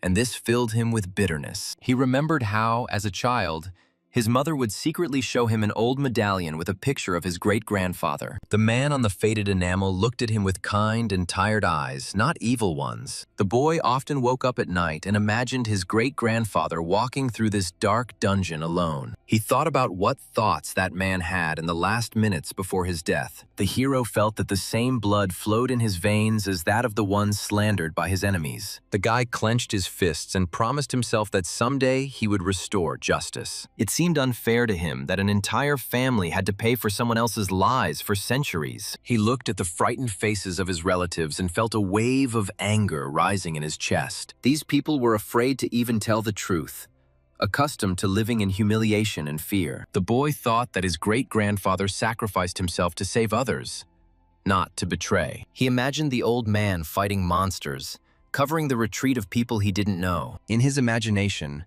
his great-grandfather fell not from a treacherous blow in the back, but from the numerical superiority of the enemy. The boy quietly whispered that someday the whole world would know what kind of person his ancestor really was. He felt tears welling up in his eyes, but he held them back, because the men of his family did not cry in front of strangers. The hero placed his hand on the cold stone and mentally swore that his great-grandfather's name would be cleared during his lifetime. The hero already said out loud that since childhood he had read all the history books about him, but whenever I got to the details of his life, the descriptions were too vague. However, he did find some things. For example, that his great-grandfather constantly went into dungeons that were not appropriate for his level. The girl wondered why an S-rank, level 60-something professional like him would come to this low-level dungeon. The boy explained that this was where the Lord of the Wanderers was supposed to be born. He is a potential source of disaster, capable of summoning monsters from all over the dungeon into the outside world. Previously, the government simply did not have enough troops to defend against all the monsters. Therefore, it was necessary to rely on a few powerful and responsible professionals. These professionals regularly cleared the dungeon of monsters, and his great-grandfather was exactly such a person. He came here to prevent a disaster, and the guy asked to believe him, although everyone around thought that he made it all up. His family also thought that he was simply looking for psychological comfort. Therefore, he tries to find information that is convenient for him between the lines. The guy firmly said that he believed him, and the hero felt warmth from these words. He added that his great-grandfather was definitely not a bad man, and there was deep gratitude to his ancestor in his voice. Suddenly, a bold voice was heard, which said that he did not need any master. He is so talented that he will soon become even a better teacher. The same voice suggested that the old man retire early, but the next second, a cry for help was heard. Someone indignantly asked who asked to save him. He asked not to do that next time. He just didn't expect there to be so many monsters in this dungeon. The guy replied that he was one of those people who worked hard on the sly, so that he could show off well at the right moment. He asked not to worry, because nothing in this dungeon would harm him. He was asked why he became a sword guard, since he is the weakest of the shield bearers, if we speak only about strength and dexterity. But the guy objected that it had such breakthrough power, and no one else could compare with it. The old geezer finally found him, and the guy remembered that leaving the team without permission results in a 3-month deduction from his salary. He said he had just been sweating so much that he couldn't help but raise his level, and asked if they had saved the people. The boy promised that, at least for Benben's sake, he must take revenge on these dynasties, and there was a steely determination in his voice. Someone was surprised and asked if this was serious. He suggested asking the teacher in charge of the dungeon to confirm his words. Another disciple said in admiration, "This is how strong Yun Che is." He added that the teachers stopped him at the entrance and did not let him pass because the level was too low. He offered to wait for the others and proudly asked if they had seen it. In the distance, they noticed a fallen wanderer and assumed that that guy had killed him, and everyone looked in that direction in amazement. Someone admired that this was impressive, since the blue boss was level 40. For him, it simply exceeded his wildest dreams. The hero asked. His name was Yun Che, and said that he thought the girls were strong. He never expected that there would be someone so amazing among the students. The man loudly ordered the Ding family guards to be called and to follow him to the traitor's dungeon. Another voice stopped him and asked, because he had said that the Caillou family was somehow involved in this matter. The guy added that they should take them with them too, and his voice sounded like he was determined to see the investigation through to the end. The order to summon the Ding family guards and proceed to the traitor's dungeon was given again, and everyone prepared for decisive action. Someone stopped the speaker and reminded him that he himself had mentioned the involvement of the Caillou family, after which an order followed to capture them too. The boy saw a legendary quality Golden Glow Shield skill book with no level requirements, intended for the Shield Bearer class. He was offered to learn this skill, and the girl was surprised why they were just giving away the legendary book. The hero replied that this skill was only suitable for shield bearers, but he still couldn't use it. The guy said that his great-grandfather probably used this skill often. The girl noticed that the guy already had a ton of amazing skills, and said that she had enough of her own, but she was still far from his. The girl gave at least the skill of sudden appearance as an example. Then came the call of the dead, which struck her imagination. She thought about necromancy and remembered that all the summoned dead were the souls of the departed. After death, they find themselves in the reflected world. The guy opened the updated mode of walking through the reflected world. He saw that the duration had been restored to 29 minutes and 59 seconds. He wondered if something important could be done with this world, but his thoughts were interrupted by someone's crying. In a parallel world, the boy was consumed by cold fire, which gave him more strength. The girl told Yun Sha that it was time to go because she still had a meeting. She reluctantly agreed, realizing that they were indeed late. The girl noticed that the most interesting part was just beginning and wondered what Yun Che would do next, and where he had disappeared to for so long. The guy found himself in the reflected world again. He said Benben's name sadly, not thinking that they would meet again. He said that there was so much he wanted to tell him, but it was a pity that he wouldn't answer him. The boy realized that Benben had become a dead spirit, and said that he did not want to fight him, all because only fighting instincts remained in him. Memories of Benben began to appear around him. The hero watched this phenomenon with surprise. The guy's eyes lit up.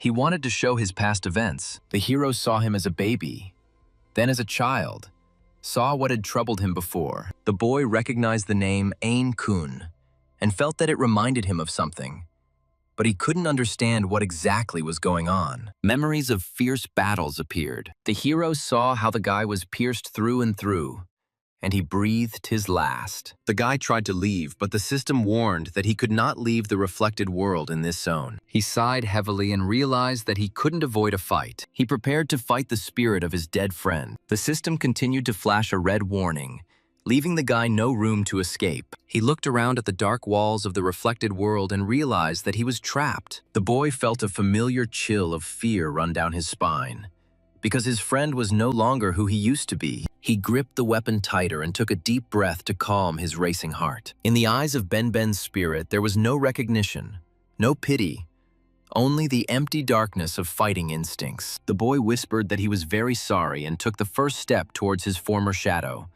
knowing that there was nowhere left to retreat. Suddenly a voice was heard asking if he was alone here. A man approached along with the crowd and asked where Yun Chi was. Then he suggested that he had chickened out and run away, and said that the pleasure would only be half as great since he wasn't around. The guy recognized them and asked what they were doing there.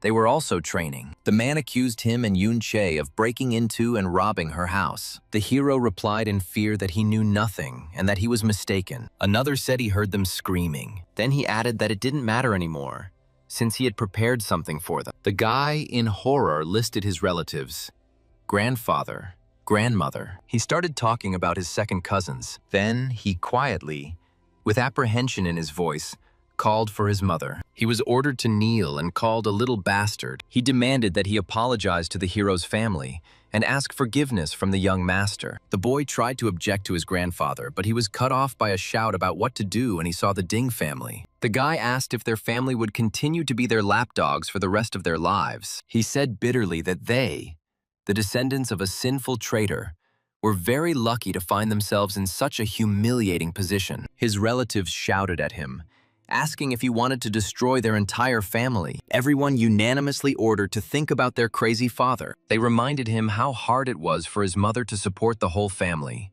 and asked if he had forgotten about it. The guy shouted for everyone to open their eyes and said that his great-grandfather came to this dungeon, all to prevent a catastrophe. and he died only because a crowd fell on him. He had been collecting information about him for some time, but he lacked convincing evidence. And now it is right before his eyes. The guy said that his great-grandfather was not the type to betray his country, and the truth is completely different from what they are being told. If they revealed the truth, they could clear his name, and there was no need for them to continue living like this, he said hopefully. The guy added that the Dins had no right to treat them like that, because they were all his family and shouldn't suffer like that.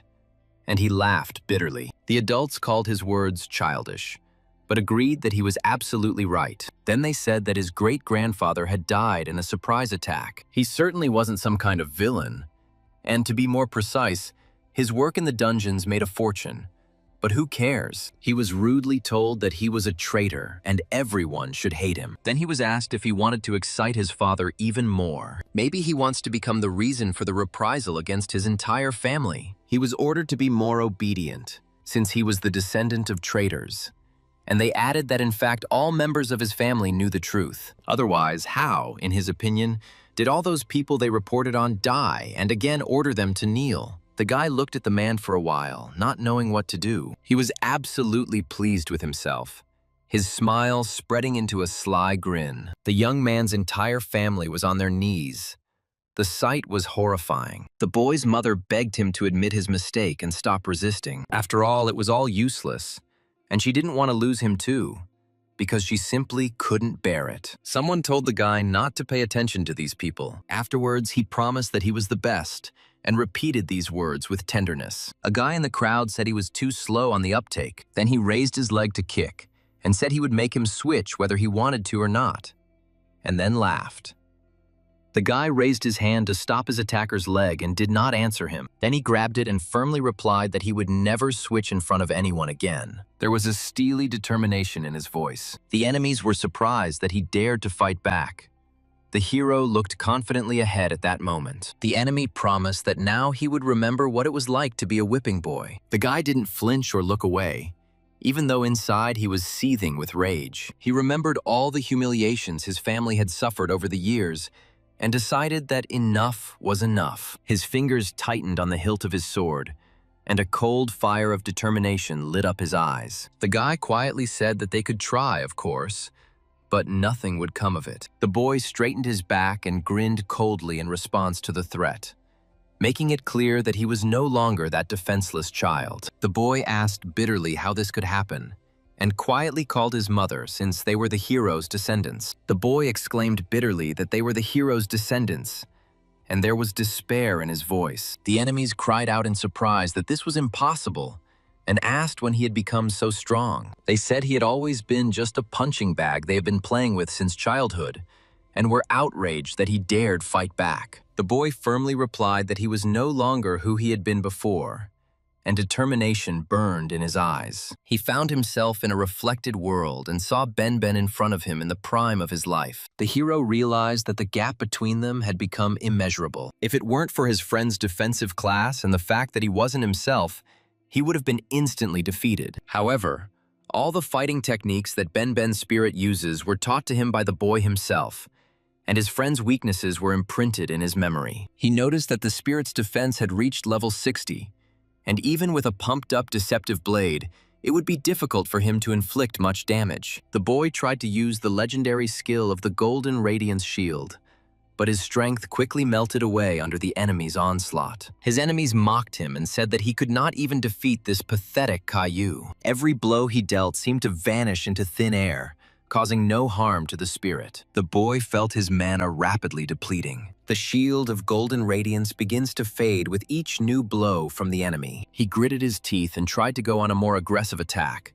but this only accelerated the loss of his strength. The enemies around him laughed loudly, pointing out his helplessness and calling him a pathetic imitator of a real warrior. The guy understood that his current level simply did not allow him to break through the defense of this powerful spirit. He tried to use different combinations of skills. However, each time his attacks were broken by an invisible wall surrounding the enemy. His breathing became heavier, and his legs began to shake from the strain after each unsuccessful blow. The guy remembered all his training and realized that sometimes even the best skill is shattered by brute force of a higher level. He took a few steps back to catch his breath, But the enemies did not give him a second's rest. Each new mockery painfully wounded his pride. But he continued to fight, not wanting to give up. The guy realized that to defeat this enemy, he needed more than just strength and skill. He needed a real strategy. He decided to temporarily retreat and regroup. He wanted to find a new approach to this seemingly invincible enemy. The grandfather of one of the opponents volunteered to help and activated the same shield of golden radiance, which surprised the guy. The guy shouted that they were not heroes, but just a bunch of cowards who would not dare to fight one-on-one. He remembered that the golden glow shield was a legendary skill whose defensive capabilities depended solely on stats. Provided that the attacks do not exceed twice the upper limit of what can be withstood, it is possible to withstand at least 10 blows. But this skill needs to be improved, and even the slightest damage will deplete its energy. And after that, any 10 attacks can destroy the shield. His enemies mocked him and said that a minute was enough to finish him off. They added that if their great-grandfather were here, this guy would be on his knees begging for mercy. They insulted the boy's great-grandfather, calling him a useless fool who lost his life in a low-level dungeon. They said it was his turn to die. These words burned the boy's heart more than any spell, because he knew that his ancestor had fallen saving others. He clenched his fists until his knuckles turned white and silently swore that each of these impudent offenders would answer for their dirty words. A cold fire of vengeance flashed in his eyes, and he mentally promised his great-grandfather that he would restore his honor at any cost. The enemy activated a gravity shock and ordered the guy to kneel, calling him insolent. The enemy promised to cut off his legs and see how he could stand after that. The boy's mother fell to her knees and begged for mercy for her son, promising to do anything. The enemies said that if the boy did not kneel, they would kill his mother, and demanded immediate submission. One of the opponents noted that there were enough people here to kill. The guy tried to stop him. Suddenly, everyone froze and asked who it was that appeared in front of them. The boy recognized his grandfather with amazement and exclaimed, "Have you really risen from the dead?" The enemies cried out that it was impossible, and asked how the dead could be brought back to life. Someone noticed that Grandpa's form resembled that of the undead. He then said that he was so humiliated that he had to climb out of hell to kick his bullies' asses. The enemies, confused, asked why he was hesitating, and immediately ordered an attack. The guy activated iron armor, shield aura, and group shield, preparing for defense. Everyone around exclaimed that this was a fight, and asked if this was really true, and if it was really Shu-En in front of them. They admired their grandfather's technique, and said that he was able to repel attacks from several guards at once, and that it was amazing. The enemies asked the guy if this was his doing, and if it was another undead. The opponents added that they already knew how to deal with these pathetic creatures, and there was a sense of self-confidence in their voices. They noticed that Grandpa was only level 33 at most, and even the revived Caillou-En was just cannon fodder for them. The enemies tried to use a blocking technique, but quickly realized that it was completely useless against the pure power that the boy possessed. One of the opponents activated a summon and clash, trying to crush the guy's defense with a powerful ram. The golden glow shield appeared again, and the boy realized that Ben had become undead. However, this is an S-class undead that should not be underestimated. The enemies said that it could take half a day to deal with even one of his shields. Therefore, they suggested attacking together to quickly deplete his energy. Then they added that they already know how to deal with these pathetic creatures. They noticed that Grandpa was only level 33 at most, and even the revived Caillou-En was just cannon fodder. Opponents tried to use blocking techniques but found them useless against pure force. Someone activated the summon and clash, trying to crush the guy's defense. The golden glow shield appeared again, and the boy realized that although Ben had become an undead, he was an S-class undead. The boy thought with annoyance how unpleasant this was, and noticed that they were all just a bunch of summoned creatures. He realized that he had to kill the summoner, and then they would all disappear. The hero remembered that he had at his disposal first-class artifacts given to him by his grandfather. The enemies were surprised that the guy managed to dodge without a single scratch, and they used tearing him apart. The guy felt pain and cursed when he saw how badly his enemy was hurt. One of the opponents shouted that he had lost his arm and demanded that he be healed immediately. The guy activated a gravity strike and ordered the enemy to get away, and then asked if he was afraid of him. Someone became indignant and asked what their comrade was doing while the battle was going on. The guy's health indicators dropped to 820, and his mana ran out. But the enemy was also on the brink. The guy activated the possession of evil spirits, increasing attack and defense by 30%. Then he began to deal constant damage to surrounding enemies. He realized that with these legendary skills, they were far superior to the capabilities of the Guardian Squad. The enemies panicked and shouted that this was complete crap and they needed to run. The guy used the shield-wielding swordsman's exclusive skill, Sword Shield Formation. A little later, he declared that fighters below S-Class were no match for him. He challenged his enemies to try again if they dared. The boy felt his armor hum with tension as it took the first blows of the enemies. He put up a group shield forward and covered his comrades who were hiding behind him. The clang of metal echoed throughout the dungeon as the boy's grandfather repelled the attacks of 3 guards at once. The enemies took a step back in shock, not believing their eyes that some old man could be so strong. The boy shouted at his grandfather to stay close to him, and together they formed a shield wall. Ben, who had transformed into an S-Class undead,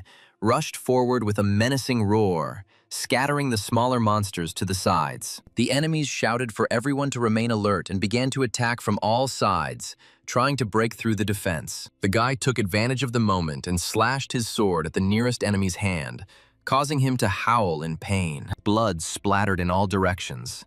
But the enemy only laughed and said that his wounds only made him stronger. The grandfather jumped up to the boy and covered his back, blocking 2 fatal blows aimed at the back of his head. The enemies began to surround them in a semicircle, realizing that they would not be able to break through this defense with a frontal attack. The boy noticed one of the guards aiming a crossbow at him and ducked sharply, the arrow whistling over his head. He rolled to the side and, jumping to his feet, slammed his shoulder into the stomach of the nearest enemy. The opponent bent in half, and the guy finished him off with an elbow strike to the spine. Grandfather used his blocking technique and deflected the hail of arrows that were flying from all directions. The enemies cried out in rage that it was impossible, and that their sheer strength should have crushed anyone. The boy activated his shield-bearer's aura, and a golden glow flickered around him, increasing the defense of all allies. Ben roared as he charged into the crowd of monsters and began to smash them with his massive axe, sending body parts flying. One of the enemies tried to sneak up from behind,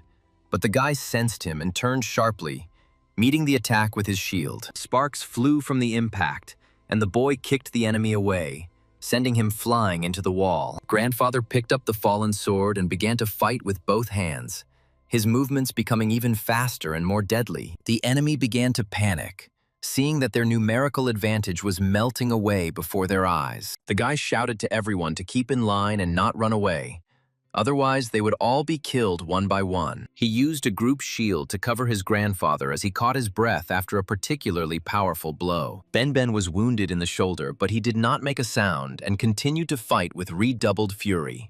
The boy noticed that the enemies were aiming specifically at the grandfather and covered him with his body, taking the blow himself. Pain shot through his side, but he gritted his teeth and didn't back down an inch. He wiped the blood from his face and raised his shield again, shouting that they hadn't seen anything yet. The enemies were surprised by his resilience and began to attack more chaotically, losing their formation. The guy took advantage of this moment and delivered several quick blows in a row, wounding 2 guards. Grandfather took up his initiative and dispersed the remaining enemies with a powerful circular strike. The battle died down, and the boy was breathing heavily, leaning on his wounded shield. He looked at the battlefield, strewn with the bodies of enemies, and quietly said that this was only the first battle, and that Ding Kun himself was waiting for them ahead. The enemy took out an S-Class artifact given to him by his great-grandfather and threatened that if the wasteland bomb exploded, the guy would be finished. The guy calmly replied that he should blow it up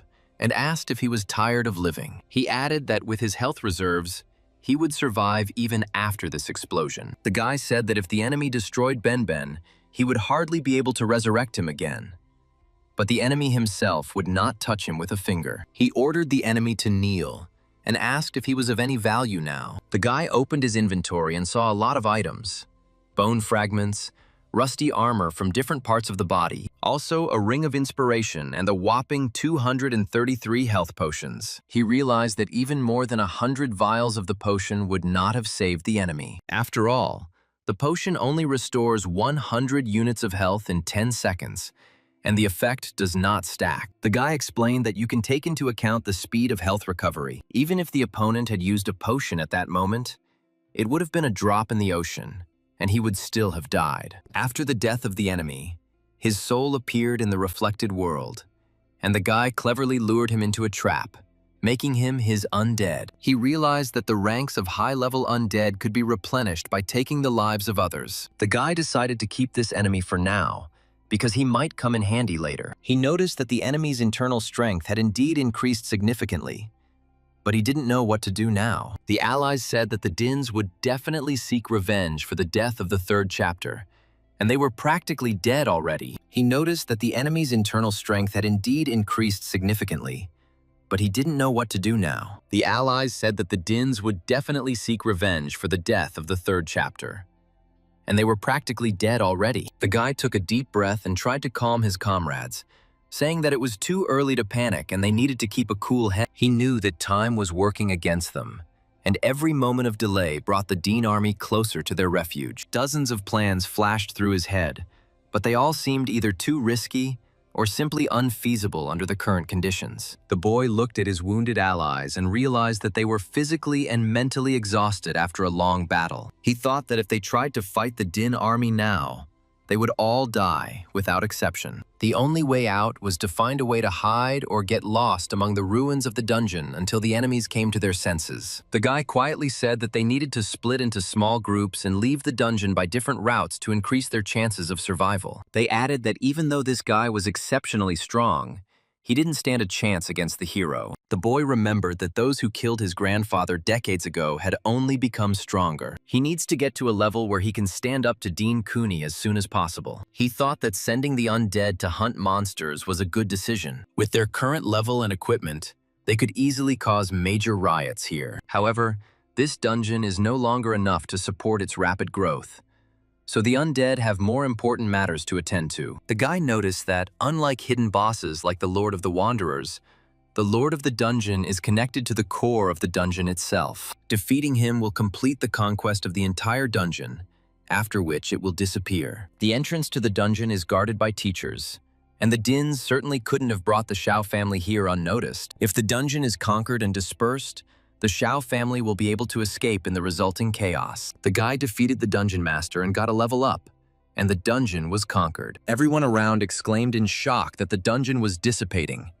and the guy let out a tired sigh. He said that there would be a big mess soon, so the Ding family wouldn't be able to react to the third head's death quickly enough. If the Shao family escapes under the cover of the noise, they will be safe for some time. If the Dins use force against them, the guy asked them to just send him away. For defeating the dungeon master, the bug-eyed demon guy received the dungeon core. It was transformed into a reflected world skill, along with 5,000 experience points for that skill. He realized that the experience needed to level up the reflected world could only be obtained by defeating the dungeon master. The last upgrade of the reflected world gave the guy a big boost, and if he increases it again, he will quickly be able to match the strength of Ding Kun. He wondered whether he should take this so seriously, because who would dare to climb into the personal dungeon of some rich man? Wouldn't it be better to just play cards? The guy noticed that the guards of personal dungeons rarely exceeded level 30, which meant that they were practically unprotected for him. He felt like someone was standing behind him, but he pushed the feeling away. The guy told himself that in just a little while he would be able to kill Dean Kun, but until then, he would have to hold back and stay calm. He received another level up and defeated the dungeon master again. Then mentally order yourself to remain calm and avoid mistakes. The guy leveled up again and defeated the dungeon master. The dungeon itself was conquered, and he mentally ordered himself to dig deeper. The system has awarded another 5,000 experience points for the reflected world skill. The guy noticed that several dungeons were closed for unexplained reasons. The association immediately launched an investigation. The Daily News reported on the malicious exploitation of a private dungeon. The guy realized that this was Yun Chi's doing. Suddenly, so many hidden dungeons became known, and everyone around realized that it was probably related to that situation. Someone said that the guy did all this for them. Otherwise, they would never have been able to escape. This place was several days' journey from the dean's estate. It was so well hidden that it took considerable effort to get in without leaving a trace. Now they have nothing to worry about and are finally safe. Someone started to think that maybe they could get rid of the deans. The enemies chuckled and asked if they really thought the deans would be too busy chasing that boy. Ding Hao, the second head of the family, came to greet them personally. He said that even if they had no connection with the guy but dared to run away, then that was enough. He asked if they really underestimated the hero's family so much and called them traitors. The enemy said they could continue to be mistaken. But the Dins had already discovered the location of the attacker. Ding Kun appeared before the guy, and the system showed the hero's dungeon at level 43 and the enemy's health bars. The guy firmly said that he came for Ding Kun's soul. He unlocked the third-level Reflected World skill, which reverses everything. A mirror-like haze flickered around the boy, and reality began to distort, as if time had flowed in reverse. Ding Kun smiled mockingly and asked if this boy really thought that some cheap tricks would help him defeat the hero himself. The boy didn't respond to the taunt and took a step forward, preparing for a decisive battle with the one who had ruined the lives of so many innocent people. The guy found himself in the hero's dungeon and saw in front of him a level 42nd enemy with almost 2,000 health. All the dungeons he had encountered so far had been under level 30, which was a complete waste of time for leveling. High-level dungeons are controlled by the state, guarded by the military, and surrounded by a 2-kilometer radius exclusion zone. In the reflected world, he could only move 200 meters. Therefore, it was impossible to penetrate the closed area unnoticed. The guy realized that he would have to trust his companion and asked if he needed her to take him inside. She replied that she didn't know what he knew about her, but even she needed a pass to get through. The girl noticed that he was well prepared and asked if he needed a guide to pass without unnecessary suspicions and checks. She asked why he had first entered the Dean estate and was now trying to sneak into the guarded dungeon. The guy said that she saw Cayenne's body in the traitor's dungeon, and he was not the villain they made him out to be. He added that the story of the uprising is not so transparent, and he wants to help his friend and clear the name of the Shou family by challenging the hero. The girl asked if he thought she was a fool, since he was risking everything for Cao Ji. After all, he is not even related to him, and is going to fight the hero himself. She noticed that he had infiltrated the Deans even before they had visited the traitor's dungeon. Then she asked if he wanted to say that he had foreseen this and stolen the pass in advance.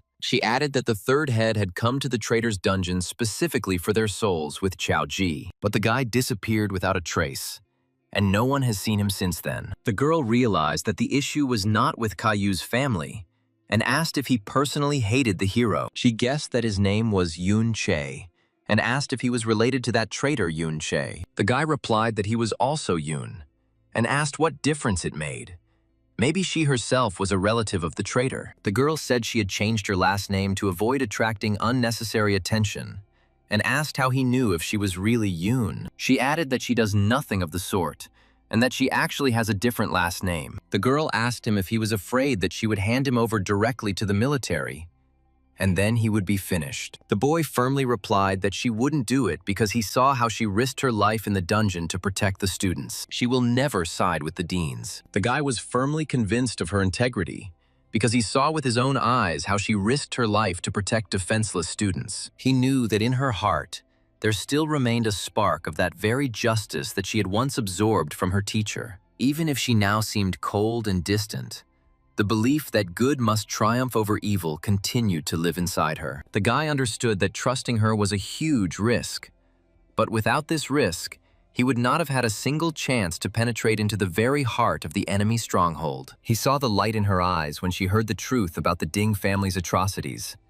and that light gave him hope. The guy handed her the diary he had stolen from the Dean estate and said that these people, relying on their status as descendants. The girl said that she was completely indifferent to such nonsense, and she could not believe that she had considered him a sane person. She asked how he could so naively trust his life to someone, and whether he had ever experienced betrayal. The guy replied that it didn't matter whether he had been betrayed or not, and added that this didn't mean he would stop trusting people. He said he believed she was a good person by nature, but she said she didn't believe him. The girl said that since he trusted her so much, he should follow her. Then they'll see if she changes her mind along the way and turns him over to the authorities. She thought with surprise that who would have thought that someone else was still capable of trusting her, considering her a good person. Deep down, she had long since gotten used to the fact that everyone around her saw her as nothing more than a soulless executor of the Ding family's orders. This simple trust from the guy made her heart tremble and remember the times when she herself believed in justice and chivalry. She realized that this strange guy with mirror abilities saw her not as an enemy,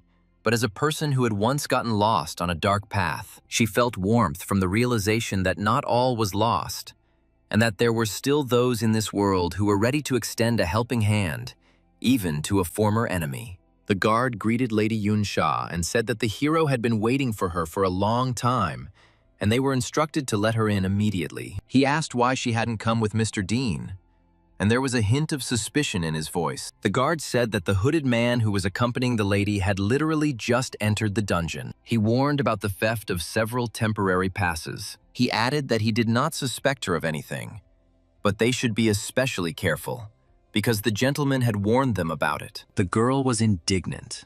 What can you call this, after all? This is an interrogation with bias, and said that she does not suspect the escort. The guard replied that they were simply following Security Bureau instructions. They were informed that a criminal who had recently raided many dungeons was now targeting the hero's dungeon. He said they were doing it for her own safety. Otherwise, the criminal could have replaced the escort or something like that. The girl said that since they insisted so much, let her take a look, and asked if they really thought she wouldn't recognize the bodyguard. She added that she could have been replaced too, and asked if they wanted to check her too. The guard replied in fear that no. And since Mrs. Yunsha was so sure there could be no mistake, and let them through. The guard thought to himself that she was much more attentive than he could have imagined. The girl said that this time she would trust the guy and would not interfere in his affairs. But that's all. And she won't help him with anything else. The guy thanked her, and she replied that he should take her with him. Then he would not be suspected of anything she intended to do next. The girl said that she believed that he still had a drop of conscience left, and that he would finally be able to unlock the full potential of the reflected world. The guy used the third-level reflected world and found himself in a dungeon, where he saw the replicas of orcs of levels 41 to 45. On the third level, the reflected world created relics of real monsters from the dungeon. The guy realized that he could now freely farm right here without fear of being discovered. He left the reflected world, but his undead skeleton continued to kill monsters, bringing him experience at the rate of 172 units for each. The undead continued to give experience, and the boy realized that they had indeed built a city in a hidden dungeon. According to the family diary, this is where Ding Kun lived, and the guy didn't really know anything about him. He had only heard that he had reached S-Class about 10 years ago, and since then, it seemed, he had never openly displayed his strength. The guy thought that if they had more information, they would have a better chance of defeating him. In his past life, he kept a strict record of everyone who reached S-Class, but he remembered nothing about this man. He asked Ben if he knew him, but the spirit was still silent. With the transition of the reflected world to the third level, the intelligence of the undead increased significantly, and the guy's skill was improved to the SSS rank. But the most noticeable progress was made by Ben. Although, alas, he still had not reached the level where he could communicate normally. The boy hoped that with further development of the skill, his consciousness would return fully to him. Every time he looked at Ben's silent figure, the boy remembered their previous conversations and cheerful training sessions. He noticed that his friends sometimes responded to his voice with a slight nod or a barely noticeable movement of his hand, and this gave him hope. The boy felt that somewhere deep inside this undead, a spark of the soul he once knew continued to glow. He talked to Ben for long periods at night, telling him about his plans and doubts, although he received no answer. The boy believed that if the reflected world could ever restore the lost connection, then they would become inseparable again. This desire gave him the strength to move forward even in the darkest and most hopeless moments of his journey. Someone begged the father to intervene, saying that the third chapter was his favorite, and he could not just stand by. The father responded that the third was still missing, According to the Public Security Bureau, this bastard dared to approach the hero's shrine. The son said that if the criminal was able to steal the third one without making a sound, then he had reached S-class, and he begged his father to intervene. The father reproached him for not being able to keep an eye on his own son, but at the same time, he dared to tell him what to do. He said that his son had just finally reached S-class, but he couldn't withstand even one punch from him, and called him a useless trash. He kept him around just so he could look after his grandson, but he managed to lose the man, and now he will have to clean up after him. His father said that this would shorten his life by several years and laughed ominously. There was not a drop of human warmth in this laughter, only the cold cruelty of a tyrant for whom the lives of others were merely expendable material. The boy, watching this scene from his hiding place, felt his blood run cold as he realized how monstrous the Dean family's face was. This greed and callousness finally erased the last doubts in the guy's soul that the enemy must be destroyed at any cost. Ding Yan ordered to grab it while there was a chance and to hurry. Otherwise, they would soon devour everything. The servant reported to the master that his beloved pet had not eaten meat for several days and suggested that something be done. The protagonist thought that, compared to what he had just seen, outside the dungeon, the Dina still behaved quite restrainedly. He wondered whether to expose them, because the truth about this family's atrocities had to become public knowledge. Ben stirred and made a sound, and the boy realized that even in this state, his friends still wanted to help those in trouble. The boy remembered how, as a child, Ben was always the first to rush to the aid of the weak, without thinking about his own safety. He realized that the undead had retained this trait of their master's character, and this both pleased and broke his heart. If the Dins are exposed now, many innocent people who are suffering from their oppression in other cities and villages can be saved. However, the guy understood that he did not yet have enough evidence to accuse them in front of the whole world, and he needed to collect even more evidence. He remembered that among the children caught in the disaster zone,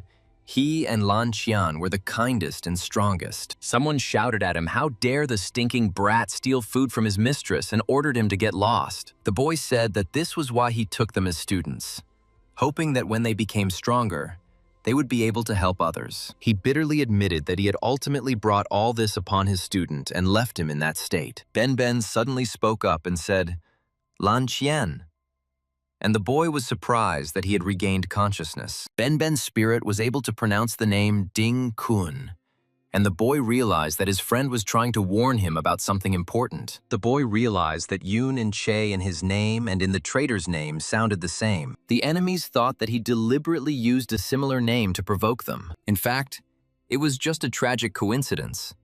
But the guy decided not to dissuade his opponents. Let them think what they want. He realized that this misunderstanding could play into his hands, distracting his enemies from the true motives for his arrival. The guy smiled coldly and said that if they were so afraid of just one name, then what would happen when they saw his true power? A voice was heard that said he could not have imagined that he would hear it again after so many years. Then he demanded to see who dared to pretend to be his master. The guy saw the inscription, "Good skills," and heard a voice. He said that he had been so busy lately that they were probably hungry. The enemy said that these were already boring and announced that dinner was served. Children and ordinary residents looked at this picture in horror, fearing that they would all be eaten, after which, smiling slyly, the guy used Dispel. The main character, in shock, asked Man Lan how this could happen and whether she really became Ding Kun. He couldn't believe that this was possible. And the enemy asked who else he was. He called him an intruder and said that he was clearly not in his right mind. The enemy added that showing up in the hero's dungeon was like signing your own death warrant. The guy said bitterly that he had personally taught him, and asked how he could have grown into that bastard Ding Kun. He remembered how he had put his soul into this student, teaching him knightly virtues and justice. As a result, he raised a monster that surpassed its creator in cruelty. Because of the ability holders, the era of knights has become a thing of the past. But as a descendant of a knight, he would like to pass on their legacy to them. Under his leadership, they will be able to become stronger than ordinary fighters. If they want to continue their education, they must follow these precepts. First, be humble. And the enemy mockingly compared his skill with the guy's. There is no fundamental difference between them and the rest, so you need to maintain politeness and respect for everyone. The student respectfully called him a wise master and asked him to hold on to the cape. The master reminded them not to let arrogance settle in their hearts. The boy's magic shield was destroyed by the powerful attack, and he wondered how this was possible. After all, this is legendary equipment of the 30th level. The protective necklace was destroyed, and the enemy called the guy a pathetic worm who dared to challenge the eagle. He declared himself untouchable, ordering them to see the difference in their strength. Secondly, show mercy. Be kind to the weak, especially the helpless, and always fight evil and cruelty with kindness. These are the same conversations from which he once saved them, said the master. The guy added that since he was once weak, he should understand what it's like to be defenseless. He said that true strength lies not in putting pressure on those who are weaker, but in lifting them up from their knees and protecting them. The guy reminded his former student how they both started from the very bottom, how they were beaten and humiliated, and how they dreamed. He asked if the years of power and wealth had erased from memory all the suffering they had gone through together. The boy quietly said that if his death was needed to return the student to the true path, then he was ready to sacrifice himself. Then he will be able to deliver a truly fair verdict. The enemy offered to cut through their illusions and asked if he was satisfied, and then told him to continue enjoying himself. The enemy noticed that the guy's face looked like he was about to explode with rage. That's why he asked if it was because of these outcasts, and maybe his relative was among them. He became curious and said that the guy should try to kill them. Then they'll see how he feels. The guy continued that true chivalry knows no class boundaries and does not require noble blood, but only an honest heart and a strong will. He said that he remembered the day when Lan Qian first picked up a sword and vowed to protect the weak, and there was a real fire burning in his eyes then. Now the guy saw before him only an empty shell, in which there was no trace of that boy left. He asked if he was ashamed to look into the eyes of those who believed in him, and if he heard at night the cries of those whom he condemned to suffer. Thirdly, be brave and fearless, because cowards have no place in the dungeons, and they must fight for justice. The disciples cried out in fear and said that they almost died, and it was very scary. The master said that he was watching them all the time, and the enemy cursed, noticing that he was strong. The useless piece of shit ordered that they cover him and buy him time to escape. He threatened that if something happened to him, his grandfather would kill him. He used the paralyzing pill and the fighter's summons, but without the illusion of comfort, it became difficult. The enemy asked in fear where he had gone and began to beg for mercy, saying that he was not from the Shou family but had simply been hired. He said that since the guy had a score to settle with them, he should catch Dan Yan, and he himself used some skill. Fourth, be prepared to make sacrifices. And the enemy asked in horror what he was doing. Then he threatened that he was the hero's great-grandson, and if the guy touched him, his entire family would die in agony. The guy picked up outerwear, a colorful robe, and a book of skills on focusing techniques, also a potion for the mind, and a belt to protect the back. And the enemy screamed in rage about what he had done to him. Fifthly, be honest.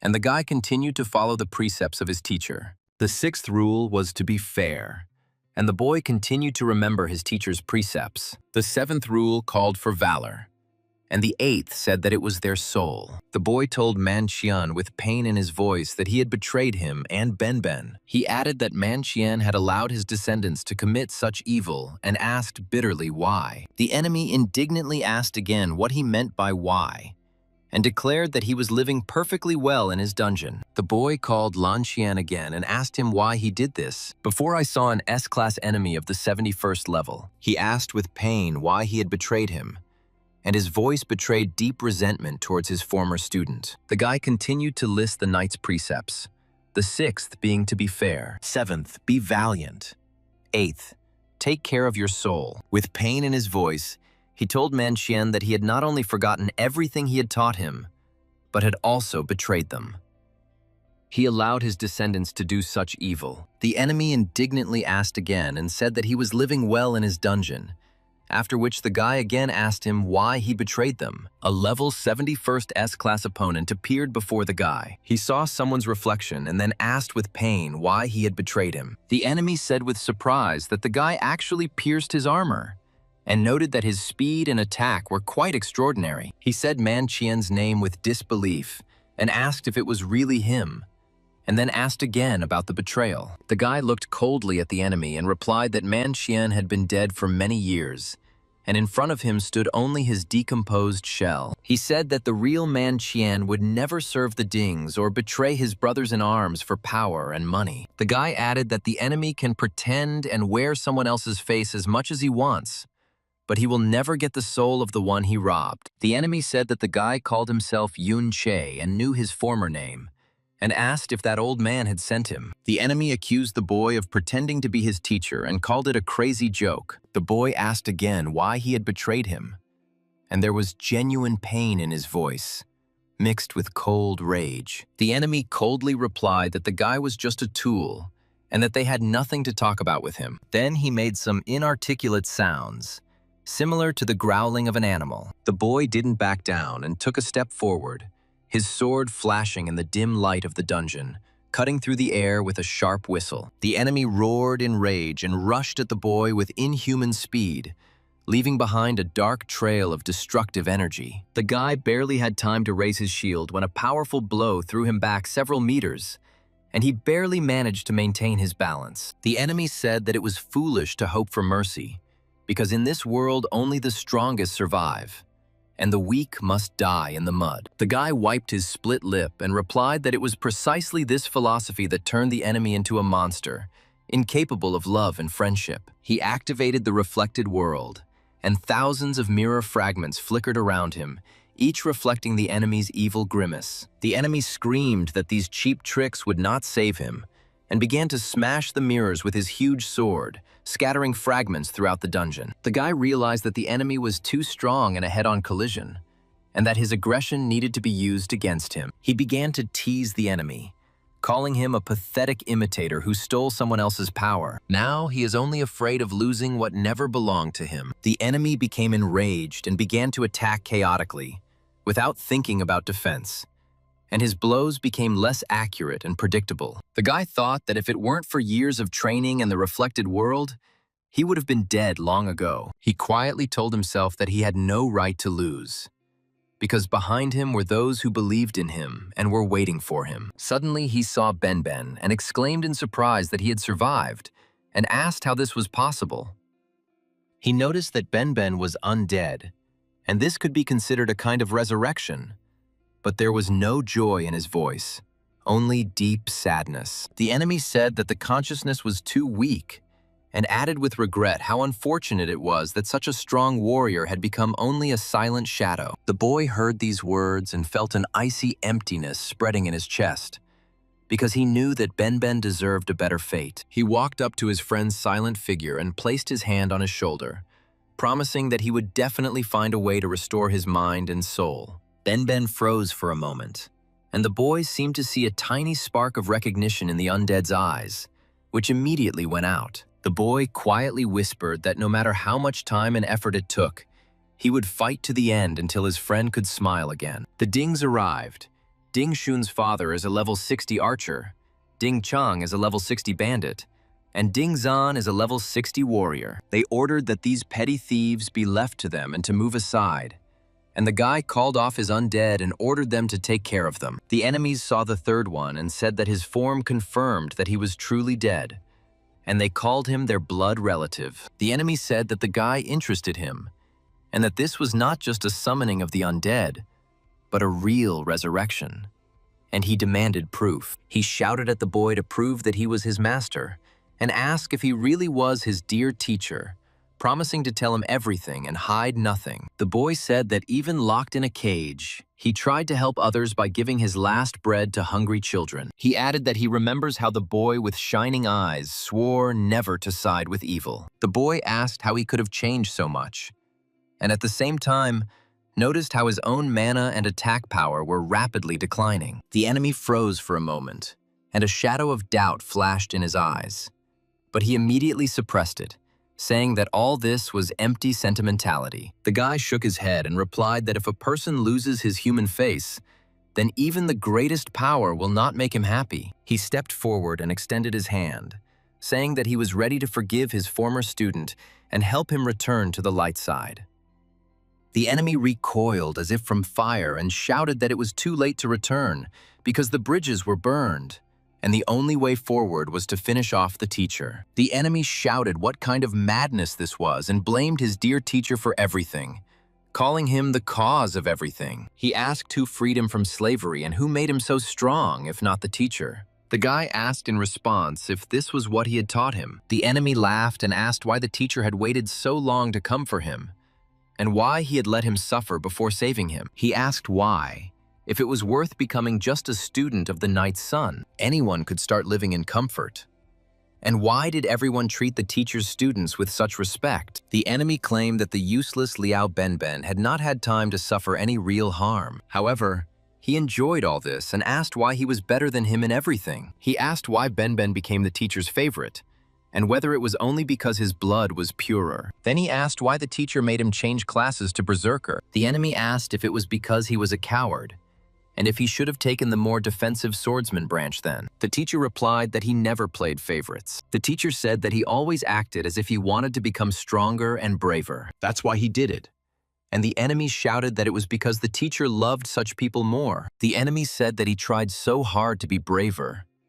But did the teacher treat him any better? He accused the teacher of despising him with all his heart because of his origin. He ordered them to stop pretending and sent all this pity, humility, and chivalry to hell, asking how it could improve life. The enemy stated that relationships between people are based on power and status. The teacher managed to brainwash that fool Benben with his nonsense, forcing him to waste time on upgrades for the sake of saving others. He said that since the teacher chose Benben, it meant that he could have chosen someone else. This choice brought him wealth and respect that he had never dared to dream of before. His good friend Lo Wei gave him more status and power, and he ordered the boy to see for himself how high he had now risen. The boy felt a bitter resentment boiling in his chest, because he understood that it was not money itself that had corrupted his student. He quietly said that if happiness is built on the tears and suffering of other people, then such happiness is not worth a dime. He asked who his descendants became, and what happened to Benben's legacy. The enemy mockingly replied that they could now only be servants for the Ding family,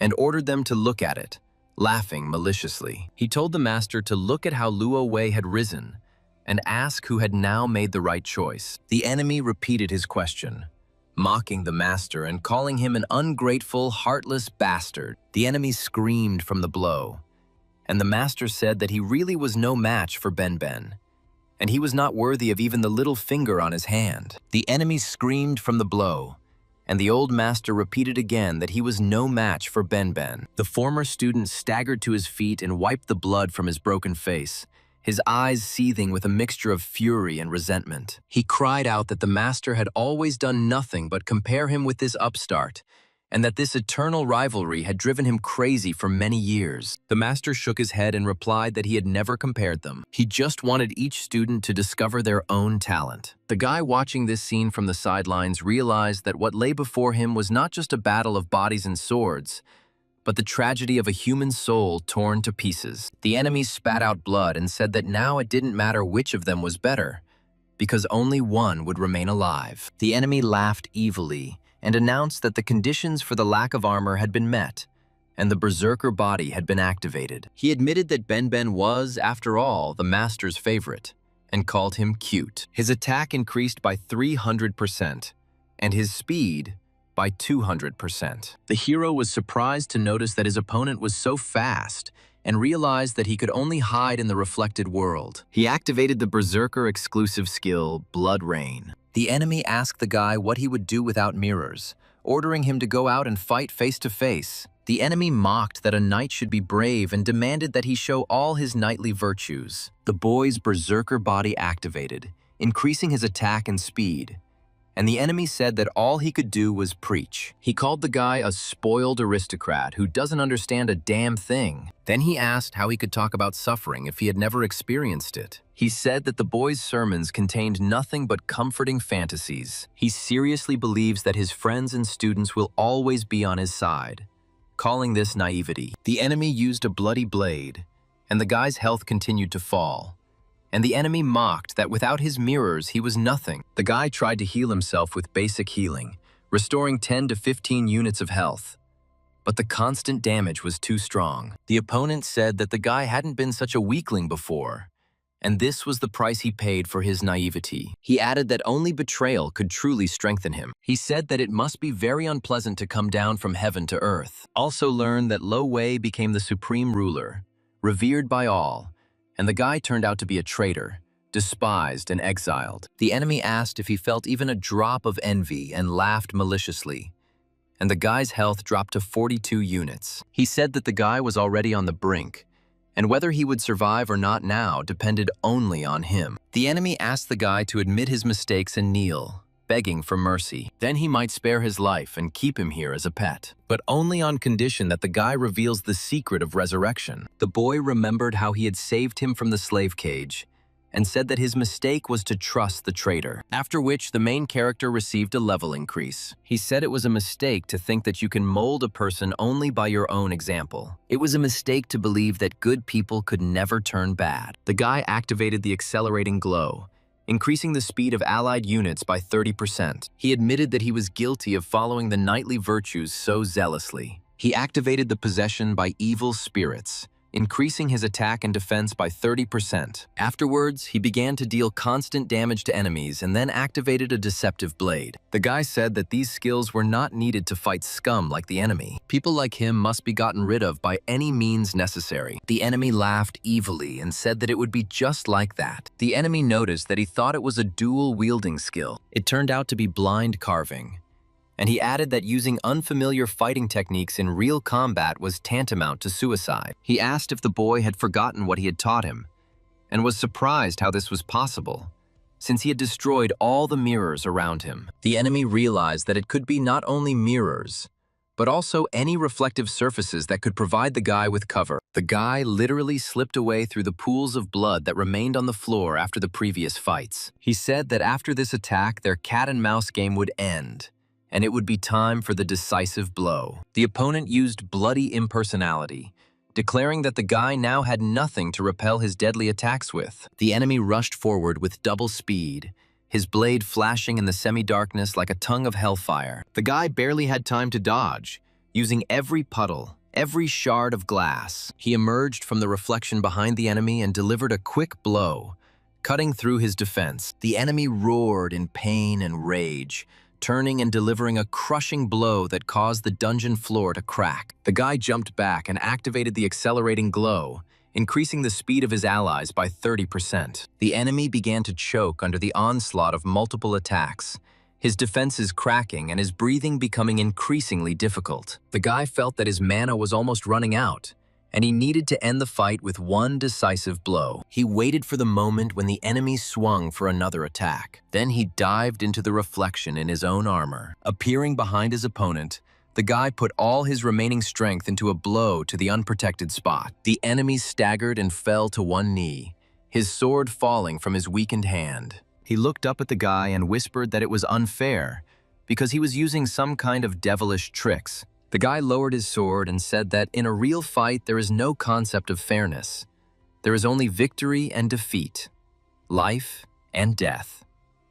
He added that if the enemy had not betrayed everyone who loved him, he too could have learned such tricks and used them for good, not evil. Ben suddenly appeared, surrounding the enemy, and he asked in surprise when this happened. The guy said that it was useless to talk to him about chivalry, and activated the resurrection of the undead and the summoning of the undead. Then, with cold fury, he said that he just wanted him to die. The enemy said that the guy was a defeated enemy 60 years ago. Now he's not even fit to hold a candle to him. He stated that the deeper his wounds, the stronger he becomes, and that he knows all his vulnerabilities. The enemy was surprised at where the guy got his weaknesses, and the guy explained that as a berserker, he has two weaknesses. The first weakness is his defense, because to become a berserker, he invested all his points into attack and speed, and he simply has no reserve for defense. The guy added that many skills additionally reduce defense,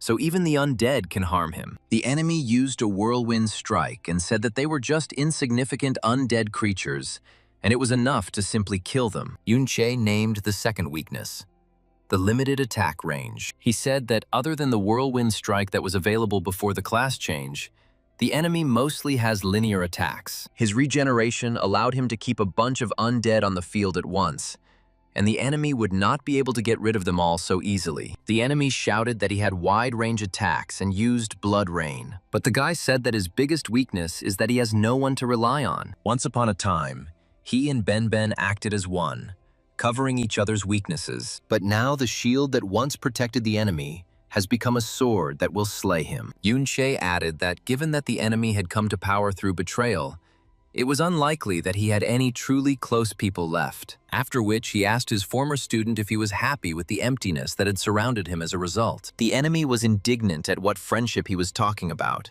and asked what it had led him to, stating that he had been in power for 60 years already. He challenged Yunche that he would never understand the heights one could reach without looking back at others. The enemy added that all this talk about loyalty and brotherhood is only needed by weaklings who are incapable of achieving anything on their own. Yunche shook his head and replied that power without friends was like a throne standing on sand that would collapse at the first strong wind. He said that he sees how the enemy is alone even when surrounded by his sons and grandchildren, who fear him rather than love him. Yunche asked if 60 years of fear and sycophancy from others was really worth losing his own soul. The enemy thought for a moment, but immediately pushed away his weakness and rushed at Yunche with renewed fury. He said that he needed neither allies nor friends, and ordered his sons and grandsons to meet his enemy face to face. However, I was surprised where they all went. The enemy shouted that his sons and grandsons would fight for him. One of the sons realized that his father was losing, and, in a panic, ordered that he be healed immediately before it was too late. But the rest of his confidants just looked at each other in confusion, and replied that even he couldn't defeat this guy. The enemy called them pathetic bastards and growled that since they were useless, he would deal with Yunche himself. His son asked in horror what he was planning. The father looked coldly, and said that he was born for only one purpose, for his health and longevity, and now it was time to pay. Yunche heard these words and felt his blood run cold from such a monstrous treatment of his own blood. He saw the enemy grab his son by the hand and begin to drain the life force from him, turning the young man into a bloodless shadow. The son wheezed and tried to break free, but his father's hands were like a steel vice, not letting go of his prey. Yunche shouted at the enemy to stop, and said that even for the sake of revenge, one should not stoop to destroying one's own family. The enemy only laughed in response and said that Yunche didn't understand anything about true strength, which requires sacrifice. He added that his children and grandchildren were merely vessels for his power, and he would not allow some upstart to dictate to him. Afterwards, he asked how the guy dared to refuse him, and then ordered the two to stop him. Otherwise, the same thing would happen to them. He was breathing heavily, and the guy asked if he was tired, and noted that no matter how young he looked, inside him was an aged soul. The guy suggested enjoying his last evening with his family, and was horrified to realize that all his children had been turned into undead. The enemy asked if the guy really thought he would be able to escape now. But before Ding Kun stood his former comrade-in-arms and teacher, as well as his own children, turned into undead. Yunche said that the enemy once had many things, including the loyal third head and other loyal comrades who believed in him. But now, all he had left was their hatred, frozen in the empty eyes of those he once called family. Yunche added that the enemy had destroyed everything he had with his greed and cruelty, and was now reaping the bitter fruits. Ding Kun looked around at the silent crowd of his converted descendants, and for the first time felt something akin to fear. He shouted that this was all Yunche's machinations, and that the real traitor here was him, not Ding Kun. Yunche calmly replied that he had not betrayed anyone, but was simply repaying his debts to those who had once saved his life. He said that each of these warriors, including Ben, deserved peace, not slavish service to a tyrant. Ding Kun furiously ordered his undead to attack Yunche, but none of them moved. Yunche explained that the third-tier reflected world not only allowed him to summon undead, but also weakened the bond between them and the summoner. He said that the enemy no longer controlled those he had enslaved, and they were now free from his will. Ding Kun took a step back and whispered that this was impossible. After all, He had invested so many years into creating this army. Yun-che stepped forward and said that now was the time to pay for all the years of suffering that the enemy had inflicted on innocent people. He added that the enemy should accept the fact that his own decisions have driven him into a dead end, and that there is no one to blame but himself. More than 60 years ago, the master told his students that they had successfully passed the reclassification and reached S-class, and he was very happy for them. The master sent the best materials he had accumulated over the years to the divine blacksmith. He forged weapons of the highest quality, the highest level available to them now. He told Lan Qian that this sword was the same style as his, so he would master it in no time. And the disciple thanked the master. The master told Benben that this axe and shield combination was perfect for his new class. Given his fighting talent, he will quickly learn to use it. Lan Qian noticed that Benben really had a winning appearance that was not constrained. He asked the master what he was staring at, and then said that the master had never renewed his sword, and whether it was a bit old. The master replied that he would never replace this sword, and that it was the most perfect weapon forged in the ancient forge. To create it, he gave everything he had, spent years collecting materials and artifacts from the best dungeons, even penetrated the secret S-class dungeon. At that time, it was only the beginning of a sword, and like any unique equipment of unique quality, it has a method of activation. Like floating clouds, it is infinitely transformable and capable of taking any desired form. Its true form is revealed only through interaction with the user. Having gone through countless battles with the master, he had long since adapted to his will, adapted to every change in his abilities. The student admired this power, and the master asked him if he wanted to try, to which he happily agreed. The master laughed and said that finally it was his, the most powerful weapon. Finding himself at the very edge of the dungeon, realizing how difficult the further path would be, the master did not hesitate for a moment. No difficulties could stop him. All this was for the sake of living a peaceful, calm life together with his students. The Wandering Cloud Sword was heavily damaged due to Lan Qian's greed. The master said he didn't care about the useless title of hero, and the student pleaded with him, saying that in his hands, it was nothing more than an ordinary sword. The sword took the form of a giant scythe. Its attack increased to 5,200, but the speed and defense dropped by 50%. And the master bitterly asked if this was why he had betrayed him and Benben. The teacher said that he did not want to understand his situation and did not want to accept what he had driven himself into. The student replied that he would know everything that the teacher knew. It was a bait, and the master realized that the road to revenge had only just begun, and for its sake he would become stronger. Due to the restrictions placed on the dungeon, normal people can now only reach a maximum of around level 30 in their lifetime. Even with exceptional talent, entering the service of an official institution, one can only reach a maximum of level 60, because level 60 is a difficult barrier to overcome. By fulfilling operational requirements, the user can develop their class, opening access to higher-level equipment. The boy realized that only those who had completed class change could exceed level 60. To do this, you need to obtain a class change certificate. These certificates are extremely rare, even in the old days.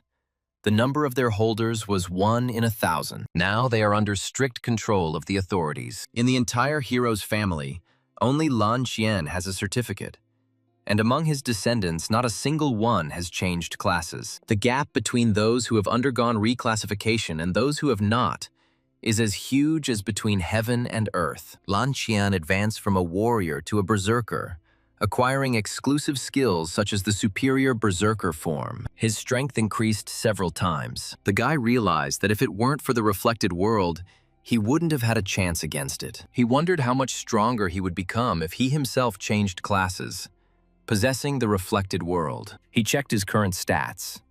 Mental strength 65, speed 55, the stamina was 34, and the prerequisites for class change were met. Yun-che's stamina was 34 points, and the prerequisites for class change had been fully met. The available classes for the bard had been determined long ago, and several development paths were open to Yun-che. Only a few managed to successfully advance through the ranks, and the dancer-fighter class was the only offensive class available at the moment. Yun-che understood that this decision could forever change his fighting style and the way his allies treated him. He remembered how difficult his first fights as a bard had been, and how he had dreamed of a more direct and powerful attack. Now that the opportunity to become a dancer-fighter loomed before him, his heart began to beat faster in anticipation. However, Yun-che also understood that changing classes meant not only new skills, but also a huge responsibility towards his comrades. He looked at his tired allies who were waiting for him to make the right decision and felt the weight of that choice. Yun-che thought that in the reflected world, he already had unique abilities, and the new class could make him invincible. He imagined how he could combine mirror techniques with martial dances, creating previously unseen combinations of strikes. Yun-che quietly told himself that if he was going to go forward, he would only go all the way, without looking back at his fears and doubts. He took a deep breath and prepared to confirm his choice, knowing that there was no turning back. The guy was faced with a choice: change his class to a dancer-fighter, and he wondered what drastic changes this class change would lead to. A list of 8 basic classes appeared on the screen in front of Yun-che, including Archer, Christian, Warrior, Sorcerer, Steamer, Bard, Shielder, and Mata. Yun-che saw that basic classes like Rogue further branched out into dozens of advanced subclasses. These were classes such as Assassin and Boar, and each had its own development directions. He noted that there are quite a lot of hidden subclasses.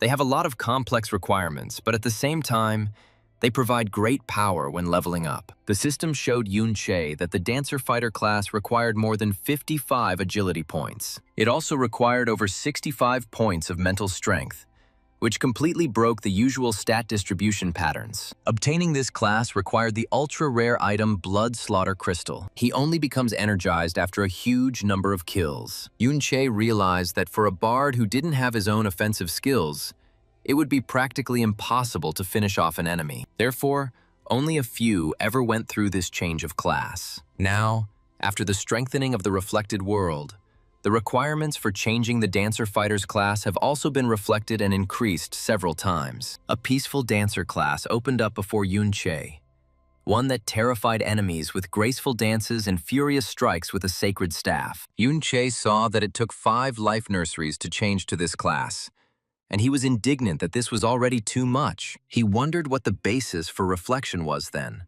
since the reflected world simply took some of the attributes and created a new class. The hero realized that the demands had to be at least comparable to the Crystal of Bloody Carnage. The Life Nursery allows you to endlessly produce fully restorative health potions. He knew that every such hotbed was something that the best professionals would fight to the death for. Having it means allowing the team to do without a healer at all. Yun-che thought that this class after transformation must be absurdly strong.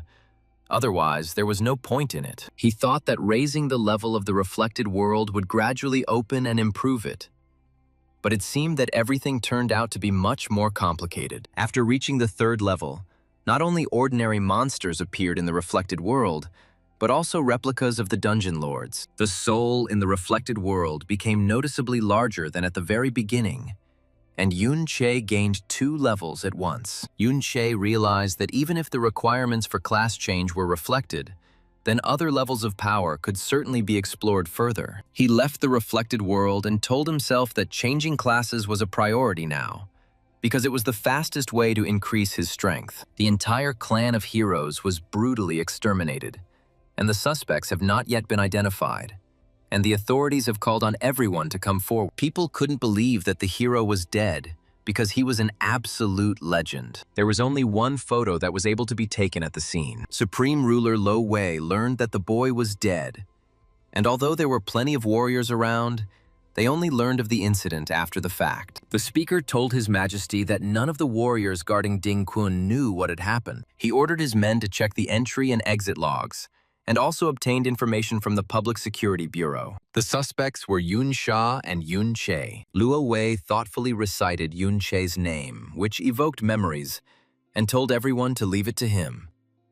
In the city, everyone was discussing the incident in the hero's dungeon. People were outraged at who dared raise a hand against a hero, and asked what the hell the army was doing. Supreme Ruler Lo Wei appeared before his subjects, and his name evoked painful memories in all who heard it. He said coldly that everyone should leave it to him, and there was an air of unyielding authority in his voice. In the city, people were loudly discussing the incident in the hero's dungeon, because for the last 2 days, it was all they had been talking about. Outraged residents asked who dared to raise a hand against the hero, and considered it a national disgrace. One of the townspeople exclaimed indignantly that this guy just killed Ding Kun, not believing his eyes. Yun Sha admitted with a heavy heart that it was she who had helped Yun Che enter the hero's dungeon, and now she didn't know whether she should report this to the authorities. She added that after this, she doubted that they would ever meet again, and there was sadness in her voice. Yun Chi thought about the life-breeding ground that was required for class change,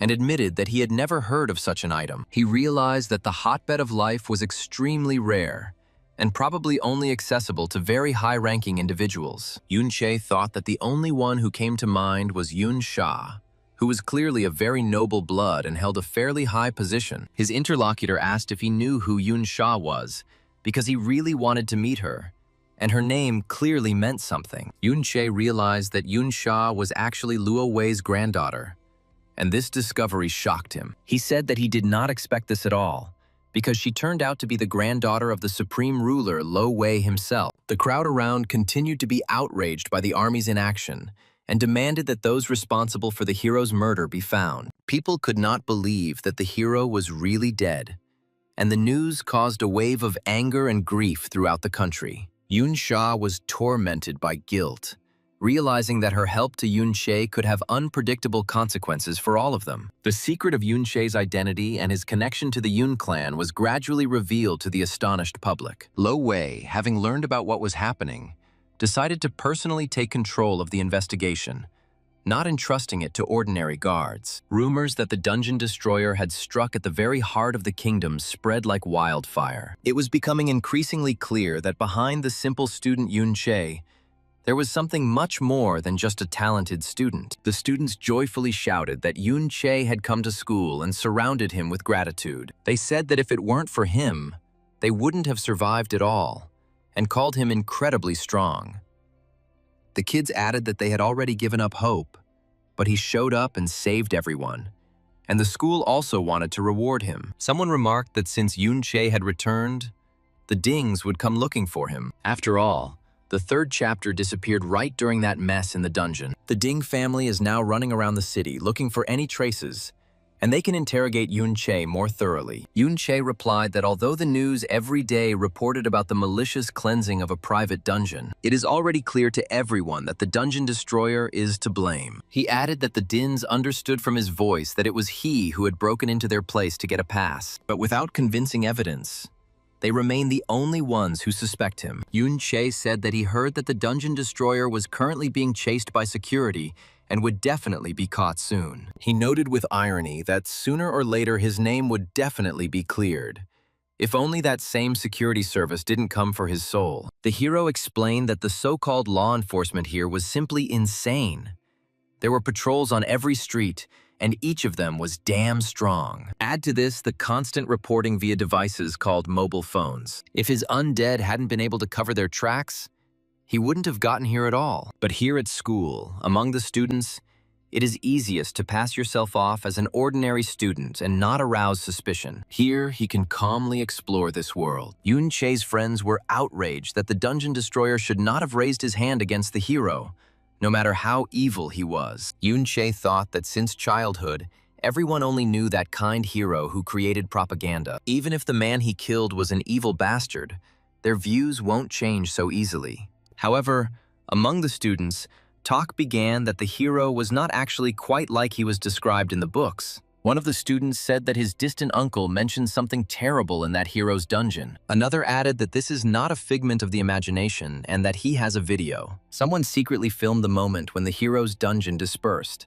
and in the video, the people looked absolutely terrible, as if they had been kept as slaves for years. The students were shocked and asked if anything was really going to change, and where such a video came from, given that everything there was guarded by troops. Some shouted that it was a fake and an attempt to denigrate the hero, not wanting to believe the terrible truth. Others responded that it was their business to believe it or not. But it was all real, and the video could not be faked. One of the students said that he was personally invited to the hero's dungeon, and what was on the video was just the tip of the iceberg, and even at the top, this is no secret. He added that even Yoon Sha was talking about this, and everyone wondered if it was true. The students looked at each other in confusion, not knowing whom to believe after so many conflicting rumors. Yoon Sha, Luo Wei's daughter, confirmed these facts, which gave the words extraordinary weight. Some still had doubts, believing she might have been deceived or acting under pressure. Others believed that she had no reason to lie, since she had too much to lose by revealing the truth about her own family. The crowd began to recall the strange events of past years, which now formed a single gloomy picture. Someone whispered that he had always suspected something was wrong, but was afraid to speak out loud for fear of bringing trouble. The atmosphere at school became tense.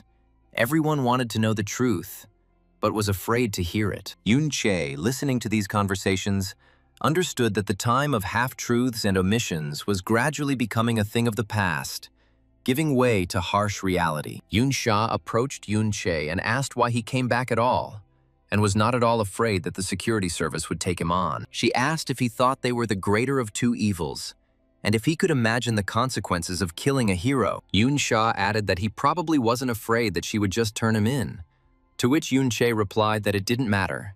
He had been betrayed too. He said that this did not mean that he would stop trusting people, and there was a firm belief in goodness in his voice. Yoon Che said again that he believed that Yoon Sha was a good person by nature, and he repeated this firmly. She replied that, given the atrocities committed by their so-called heroic family, it was good that they were dead. Yoon Sha added that now Yoon Che owed her another favor, and she was confident in her voice. Yoon Che promised that he would not forget her help and thanked her for her assistance. He wondered why, being Lo Wei's granddaughter, she helped him get into the hero's dungeon. Then he suggested that she couldn't stand what their family was doing. Yoon Che thought that it would probably be possible to use Luo Wei's daughter to kill the hero. Therefore, I decided to focus on the immediate goal. He asked Yun Shu if she knew about the life breeding ground, and she replied that it was the thing that produced the essence of life. Yoon Sha said that that old geezer in the director's office had one such breeding ground. Yoon Che entered the reflected world and saw that the old man had a world tree sapling in his collection,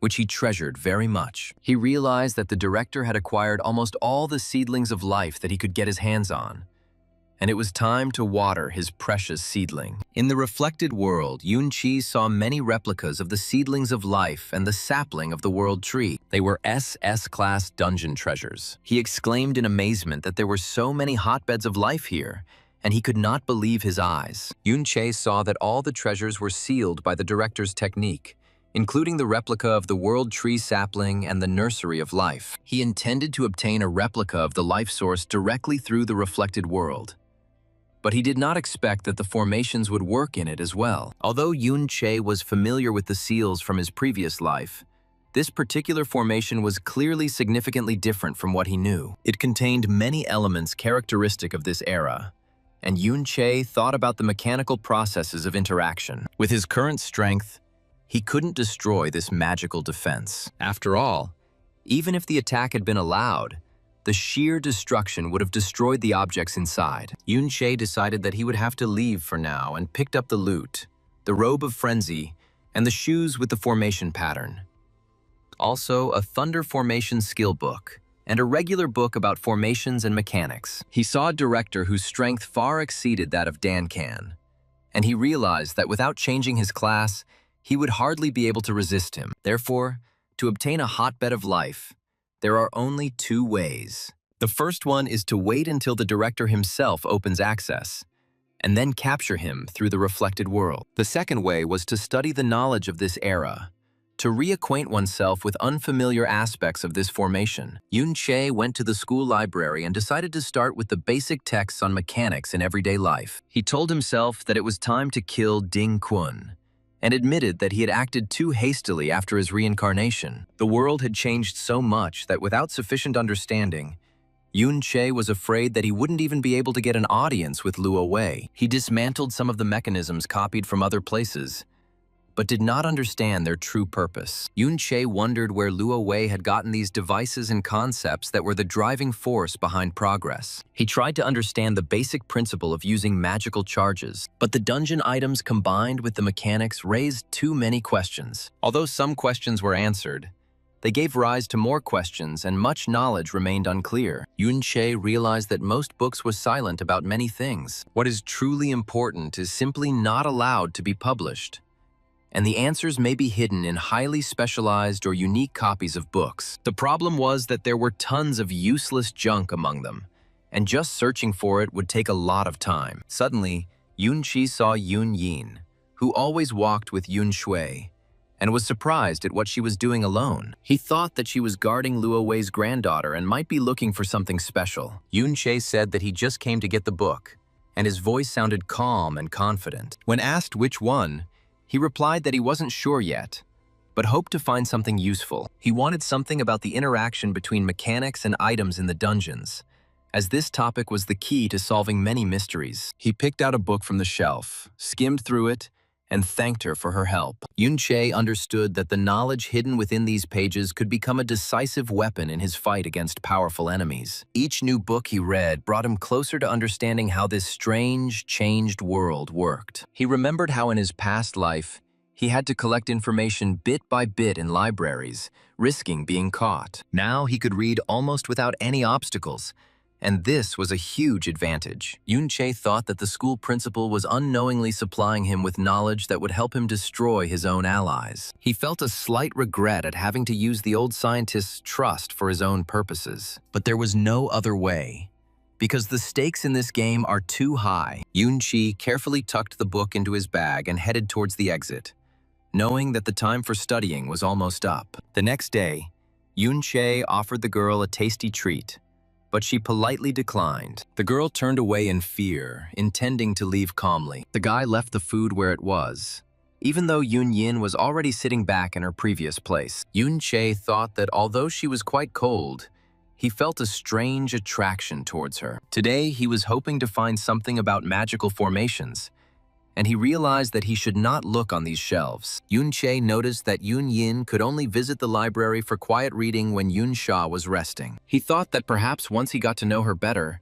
he could glean some information about Luo Wei and Luo Shi from her. Yun-chi asked her what she thought it meant, but she had no idea, and then asked if she was familiar with formation link systems. Yun-chi thought that once he got to know Yun-yin better, he might be able to glean some information about Luo Wei and Luo Shi from her. He asked her what she thought it meant, but she said she had no idea. Yun-che asked if she was familiar with formation communication systems. Then he suggested that it was a mechanical interface that connected different formations. He asked her to help him find books on the subject, wondering why she wouldn't agree. Yun-yin answered his question with a question, asking why he didn't ask that guy, his little assistant. Yun-che asked where that traitor's descendant was, and Yun-yin replied that he would return soon. In the inner chamber of the Dong family, someone said indignantly that he was threatening them using force. The family members were confused about what he wanted, since he had just sent them one photo and no news after all these days. They wondered if it was sent by that guy Yun-che, who used to hang out with Chao Ji from the Chao family. Wasn't it because of the captured Chao family members that he did this? They asked if Yun-che really had the strength to kill their grandfather, and were indignant that the guards hadn't captured him yet and were ignoring them. One of them reminded that they are the hero's family, and even after the death of their grandfather, this fact remains unchanged. Someone reported that Cao Ji of the Cao family had returned to school. Others wondered what he was planning, whether he really wanted to stir up trouble now that the hero was dead. Although unfavorable rumors have spread about the hero, Shuo En still remains a traitor. But when the hero's dungeon disappeared, many saw the remains of the battlefield or even filmed it. For so many years, the truth was hidden, and the hero was unjustly accused and trampled by a traitor. But some persistently sought the truth. Now the Cao family has enough evidence to prove that his great-grandfather Liao En was not a traitor. He was a hero. Yun-che thought that perhaps this world would change thanks to his perseverance and tenacity. Cao Zi said bitterly that his uncles and aunts had always been innocent, and his family did not deserve such a fate. People around wondered if the Chow family was not serving the Dinas. It was said that the Dins showed generosity by sparing the lives of the traitors. Someone remarked that the Chow family must have suffered terribly all these years. Perhaps they did this to get rid of the Dean family. One of the interlocutors said that it is indeed terrible to keep people in slavery at this time. Now that the Ding family is being talked about so much, it's the perfect time for the Caillou family to break free from their control. It is necessary to increase public outcry. Cao Zi said that as long as his sister was with them, his family was safe, but it was better to save them as soon as possible. And he wondered if he should do it himself since Yunqi couldn't directly intervene right now. 3 people, Lei O, Ma Shu, and Mi Te from the Security Bureau approached him. The head of the service said that they suspected Yun Che of being involved in the incident at the hero's dungeon, and asked for his cooperation in the investigation. They read out the file of Yun Che, 17 years old, originally from the eastern quarter of the royal capital, who lost his parents at the age of 11. He has a withdrawn character and has consistently ranked last in the school's rankings in terms of combat performance. A security official noted that things have looked quite different lately. After all, Yun Che had fought against numerous wanderers single-handedly and even killed their master. After that, he disappeared for a while along with the 3rd son of the Ding family. But he reappeared after the incident in the hero's dungeon, and his suddenly increased strength raised questions. Yun Che replied that his absence from the school was due to the fact that the overlord from the hero's dungeon had exhausted him considerably. He decided to take a break to clear his head. He added that he possessed strength far superior to his peers, and he had previously enjoyed hiding it. But suspecting him of murdering the hero's family is too much. Yun Che said that at his age, he hadn't even gone through a class change yet. So how could he kill a hero who had at least already gone through a class change? The service representative agreed that the average student really had neither the motivation nor the ability. But he heard that in this world there were people who had the ability to disguise themselves as others. He used the dispersion skill, but the system returned an error, and he wondered if Yun Che's skill level might be superior to his own. Noticing the book Yun Che was reading, one of them was surprised that he had already learned the principles of communication mechanisms. Yun Che replied that he hadn't even mastered the systems and everyday mechanics yet, and that was enough for today. After which the service representative said that they would return. Yun Che thought that it was fortunate that he had read a lot of basic books, mostly textbooks recently. It helped a lot, but it was just an appetizer. The guy said bitterly that he was bait, and he made her a very important figure in his plan to lure out those associated with the master. She added that if he died, Lo Wei would send shadow guards whose strength would be much greater. Yun Che realized that those sent by Luo Wei did not play by the same rules as the security personnel. He noticed that the principal only spent an hour a day at the school, and he had never seen him enter the vault. Yun Che realized that relying solely on the reflected world to obtain a life-breeding ground in the near future was unrealistic. The Security Bureau reported that the suspects were Yun Che and Miss Luo Sha, but Miss Luo Shu could definitely be ruled out. However, Yun Yin, who is always by her side, is a completely different matter. After all, she is from the rebellious Yun clan, and Yun Che has the same surname, which raises great suspicion. The boss ordered Yun Chi to be monitored, and if the situation got out of control, he would authorize liquidation. And Yun Chi became wary. Yun Che looked at the video message and said that it looked like he would have to maintain this disguise for a while longer. In the dining room, he decided to skip today's meat dish. The guy chose what everyone else ordered, although he certainly didn't complain. Yun Che remembered that in his previous life, he had mostly lived in harsh conditions. During times of trouble, when food was scarce, simple food was enough for him. But he had never tasted such exquisite and delicious food. His friend was outraged that the food in the canteen was absolutely terrible, and he should never expect anything good from it. But Yun Che was prepared for things to get bad. The friend asked why Yun Che was so happy, and how he could so happily gobble up this disgusting food. Didn't he really despise cafeteria food? Yun Che replied that he was simply hungry, and what they considered fig food was a real delicacy to him. He added that just looking at him makes them feel sick, but they just wanted to thank him and suggested going to the Big Bird Bar. Yun Che thought that such places were ideal for gathering information. There you can learn not only about the hotbeds of life, but also more about this world. and he said that it sounds good. The friends each ordered an orange su eruhe and a special cocktail, Dream of a Differential Levitator, for the guest of honor. They said that Yoon-chae just had to try this cocktail, and it would be an experience he would never forget, even if he woke up. Yoon-chae thought that the world had changed much more than he expected, and he definitely wouldn't find any information about the breeding ground here. He asked himself what he was doing here at all, since the dungeons were under strict control. Ordinary people barely reach level 30, and there is nowhere to get any important information from. Someone praised him and said that their knight was going on a campaign and offered to grab a snack. But Yoon-chae only smiled sadly in response. Yoon-chae realized that he didn't belong in this world, and he thought bitterly that all his loved ones must be dead, and he was left alone. He told himself that they were all dead, and at that hour, only a stranger in this world like himself could come to the library in search of books. Yoon-chae remembered the warm evenings with his family, when they all sat together at the same table and laughed at his father's jokes. Now there is no trace left of that happiness.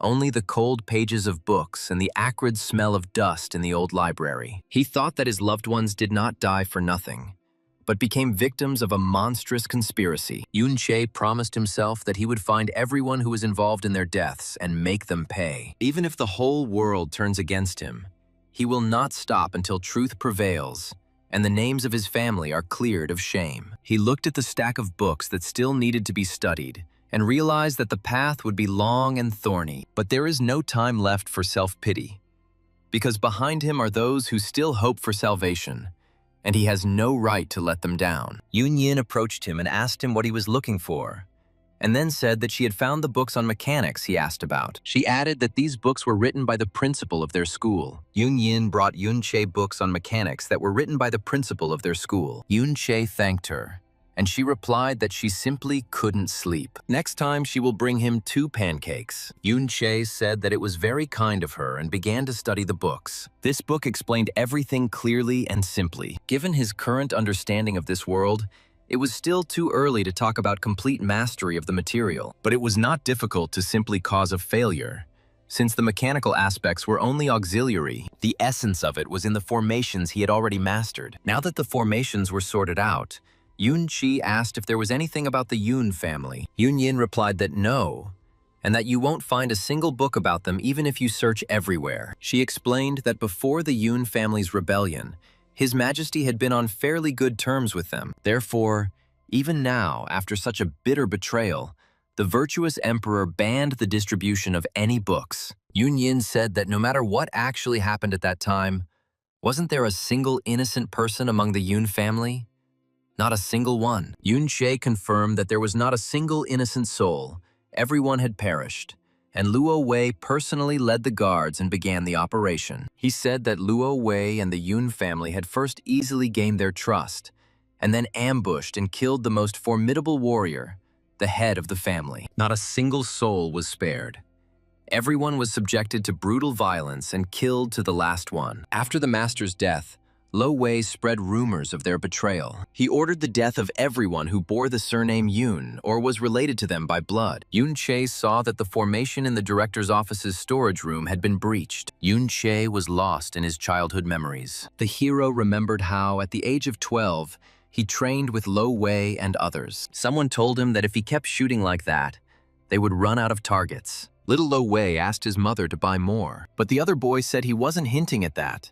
He was just advising him to rest. Yoon-chae remembered how guilty he felt when he took a break. His brother didn't.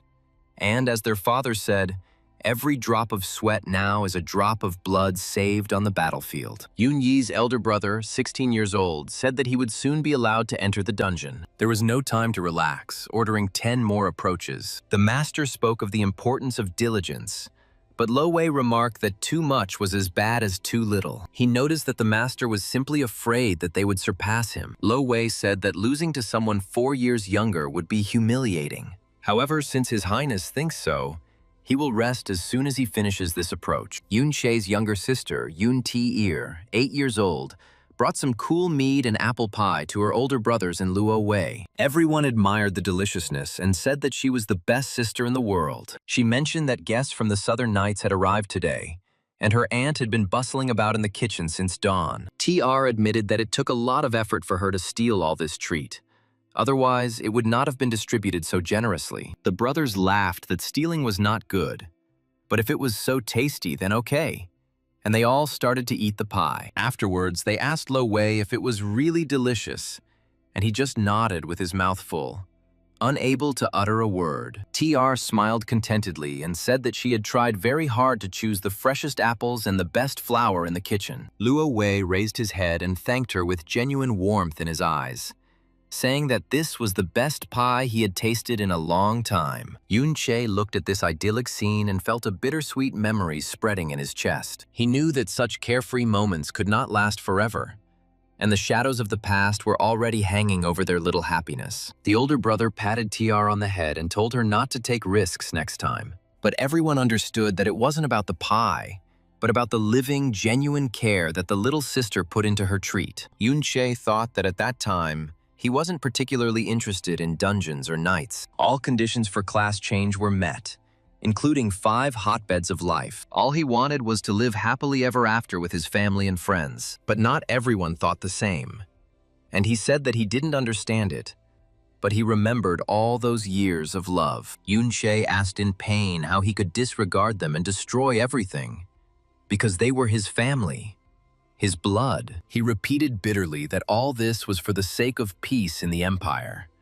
But was a peace built on the bones of innocence worth defending? Yun Che successfully completed the class change to Peaceful Dancer and activated Healing Mode and Restraint Mode. His body was filled with new strength, and a cold fire of determination lit up his eyes, leaving the enemy no chance of mercy. Yun Che looked at his hands, which could now both heal wounds and deal fatal blows. He remembered the faces of his loved ones, their smiles and tears, and realized that he had no right to lose this time. The healing mode spread through the body in a soft wave, healing old wounds and filling the muscles with energy for a long fight. The containment regime, on the contrary, compressed every cell into a tight spring, ready to spring back at any moment with a crushing blow. Yun Che took a deep breath and stepped towards his destiny, knowing that there was no turning back. He whispered Yun Yin's name and promised that no one else in his family would suffer because of Luo Wei and his minions. Even if he himself was destined to die in this battle,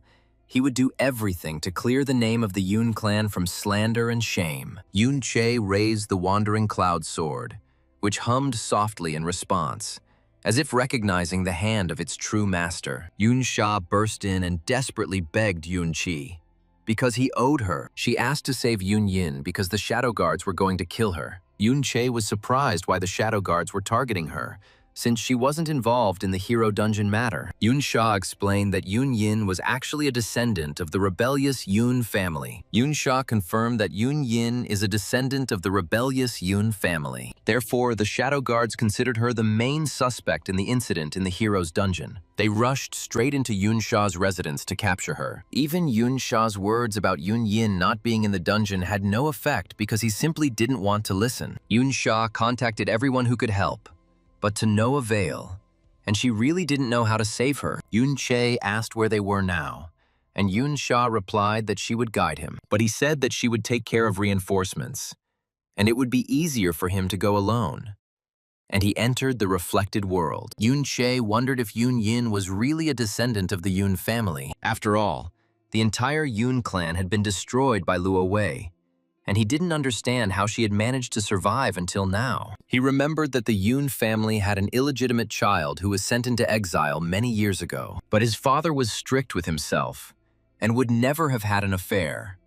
So this is perhaps a descendant of his older brother. Out of mercy or residual affection, the king spared the child. She was even allowed to live near the palace, but she never left the small estate where she grew up. Yun Sha said that the woman didn't even know who the father of her own child was. In the end, she committed suicide. Yun Yin, the child of that illegitimate offspring, and she remained to live in the same estate. Yun Che asked how she got out of there and why she became Yun Sha's guard. The girl replied that she was in fact the daughter of the third prince of the kingdom. When Yun Sha first met Yun Yin, she was only 7 years old. She decided to retire to the far wing of the palace, tired of the tedious etiquette lessons. She saw Yoon Yin at the moment when she was being bullied. Around the palace stood the mansions of high-ranking officials. The common people did not dare to complain. And Yoon Ying, as a descendant of the rebels, was bullied without reprimand. Her tormentors laughed that the illegitimate daughter of a traitor did not deserve to read fairy tales. They didn't know how to spell the word happiness. And many saw bullying Yoon Yin as a way to win His Majesty's favor. The girls ordered her to throw away the tattered book, tear it up and burn it, and laughed that she was holding this book as some kind of treasure. They said her mother was crazy. Yoon Sha had seen many people beaten and crying, but no one who so desperately clutched a tome in their hands, and she even bit her offenders. Yoon Sha intervened and asked what they were doing, but her voice sounded more tired than stern. They complained that this bastard stole the book and bit them, and behaved like a mad dog, and they had to use force. Yoon Sha noticed that the library books had the royal crest on them, and pointed to the tattered tome in the trembling girl's hands. There was no coat of arms on that book, and she probably found it in a landfill rather than stole it from the royal library. Yoon Sha came closer and saw that it was an old collection of children's fairy tales with torn pages and traces of rain. She recognized this book because she had once read the same copy as a child, secretly from her strict etiquette teachers. Yoon Sha told the offenders that they had no right to take away from the girl the only thing that brought her any comfort. She told them to leave immediately and never touch that girl again. Otherwise, they would answer to her personally, after which she told Yoon Yin to take the book and throw away the one that the offenders gave her. And she obediently nodded. Yoon Sha realized that compared to the new treasures, this pile of trash had much more meaning to Yoon Yin. Looking at this corner, she had a vague feeling that this place and the tattered book were the only glimmers of light. Even such a decrepit tome was superior to the ideal but unreliable charity offered by other people. Yoon Sha sat down next to the girl on the cold stone floor and carefully asked her name. Yoon Yin quietly replied that she had no name, and everyone simply called her the spawn of a traitor. Yoon Sha's heart sank at these words, and she said that from now on, her name would be Yoon Yin. She explained that Yoon meant peace and quiet, and Yin meant shadow and protection, and she would become that shadow for her. From that day on, little Yoon Yin received not only a name, but also the first friend in her life whom she could trust. Yoon Sha often visited her in this corner, bringing sweets or a new book, and gradually the girl's icy heart began to thaw. Later, Yoon Sha often came to this corner, sometimes helping her with something and sometimes just like that. Much later, Yoon Sha approached His Majesty with a request to make Yoon Yin her personal guard. This has largely prevented open bullying. However, the hidden bullying continued until she came to school and began hiding her identity, after which the situation finally improved. Yoon Sha said that the shadow guards report directly to His Majesty. They are ruthless and uncompromising, and they would rather arrest the wrong person than let an innocent one get away. Countless clans were exterminated without reason. She begged Yoon Che to save Yoon Yin and promised to repay her in any way possible. And Yoon Che asked if there was anything else he could do to help. Yoon Che entered the reflected world in preparation to save Yoon Ying. Then he returned to the real world to act. The executioner chuckled, calling Yoon Yin stubborn, and said that he would personally oversee her imprisonment tonight. He added that the night was long, and he knew of countless ways to prolong her suffering, and no one would save her. Yoon Che appeared in front of her and quietly asked if she was okay. The Shadow Guardian said that he had finally lured Yoon Che out. He asked because it was he who killed Ding Kun. Although he was simply a public talisman and a symbolic hero without real strength and power, he added that this made him suspect that Yoon Che, one of the survivors of the Yoon clan. After all, only the Yoon clan had a score to settle with him. And as soon as they used this brat as bait, Yoon Che immediately took the bait and came into their hands. Yoon Chi activated the Peaceful Dancer's healing mode and used the class skill Healing Bell. It increased the healing effect on friendly targets. The guard said that His Majesty was lucky to have left those two as bait. Otherwise, with Yoon Che's stealth skills, catching him would be a real headache. And even mobilizing the entire city wouldn't help. He activated the blocking barrier and declared that Yoon Che should not even hope to escape. After all, the strength of this formation is such that among the owners of the S-Class, only he is capable of breaking through it. The guard suggested that Yoon Chi take off his hood and surrender, saying that hiding his face was now useless. He asked to let himself be tied up in a good way, guaranteeing that he would not be tortured. He said that he wanted to play with this brat to his heart's content first, and Yun-Che activated the World Field. This skill reduced incoming damage to allies by 10% and reduced the speed of enemies by 20%. Yun-Che indignantly asked if torturing this girl was just a pastime for him, and the guard replied that of course it was. He said that just the name of the Shadow Guard was enough to lure Yun-Che here, and Yun-Che used the Blade Dance. Ben activated Iron Armor, Shield Armor, Guardian Aura, and Group Shield, preparing to defend. Yun-Che recalled how Luo Wei personally led the Shadow Guards and began the operation. They left no one behind. They abused everyone, and then slaughtered them completely. He said that the guard was wrong about one thing, because they had slaughtered his family, and now they were torturing an innocent child. Yun-Che activated the restraining mode and used several reflected bard skills. There was also a rhythmic beat, a surge of courage, a rise in fighting spirit, and a surge of heroism. The guard said that there was no escape from him and noted that Yun-Che's weapon was capable of changing shape. He used the 1000 rotation Lotus Imposition, but he noticed that Yun-Che had already used high-level recovery skills and field aura, and it was obvious that his class was a support. The Guardian said that such a class cannot have offensive skills, and the transformation of weapons is simply a change in the shape of the target. Yun-Che activated a power containment field, increasing incoming damage to enemies by 10%, then activated the speed of friendly targets by 20%. The guard admitted that with such skills, killing the useless Ding Kun was indeed no problem for Yun-Che, but he was still far from him. Yun-Che disappeared and reappeared using mirrors. The Guardian realized that this was where his stealth skill lay, and it was no wonder he was difficult to catch. He said that even if he traded his trump card for this scratch, Yun-Che was still only a support and used the deterioration blade. The guard said with a cold smile that Yun-Che would no longer have the ability to use mirrors, and his favorite trick would no longer work. None of his summoned creatures would be able to repel the next attack, because it was not aimed at them, but at Yun-Che himself. He ordered that the execution by dismemberment be carried out along with this abomination, and his voice sounded like a sentence that left no hope for mercy. The guard swung his sword and stepped forward, intending to finish off both rebels once and for all with one blow. At this moment, Yun-Che, despite being seriously injured and bleeding continuously, found the strength to smile. He whispered that the guard was too self-confident, and real mirrors did not necessarily have to be visible to the eye. Yun-Che closed his eyes and activated the last reserve skill he had been saving for the most extreme cases. Hundreds of tiny crystals began to form around him, reflecting light even in the complete darkness of the dungeon. The guard was taken aback and tried to change the trajectory of the blow, but it was too late.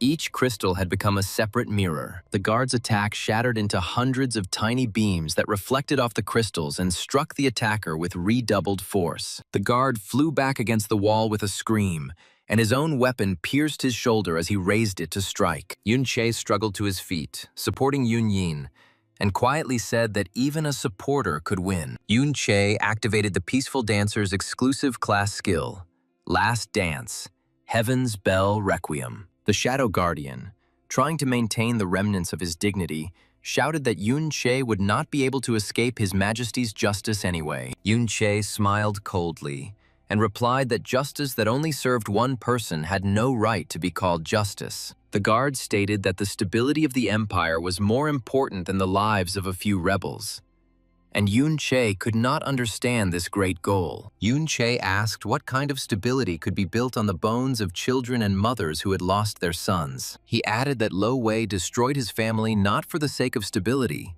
but out of fear of the growing power of the Yun clan. The guard tried to object, but Yun-Che interrupted him and said that he was tired of lies and excuses. He asked if the guard knew how many years Yun-Yin had lived in fear and humiliation, just because she bore the surname Yun. Yun-Che approached the captive and said that each of the shadow guards who participated in the massacre would answer for their crimes. He promised that he would not kill them all, but he would force them to look into the eyes of the children of those they killed and ask for forgiveness. The guard whispered in despair that they were only following orders and had no choice. Yoon-chae replied that there was always a choice, and anyone who chose blind obedience over compassion would become a monster themselves. He dismissed the guard and told him to go away and tell the others that their days of impunity were numbered. Yoon-chae turned to Yoon-yin and said that she was no longer alone, and he would do everything to protect her from this cruel world. He added that the truth about the Yoon clan would be restored,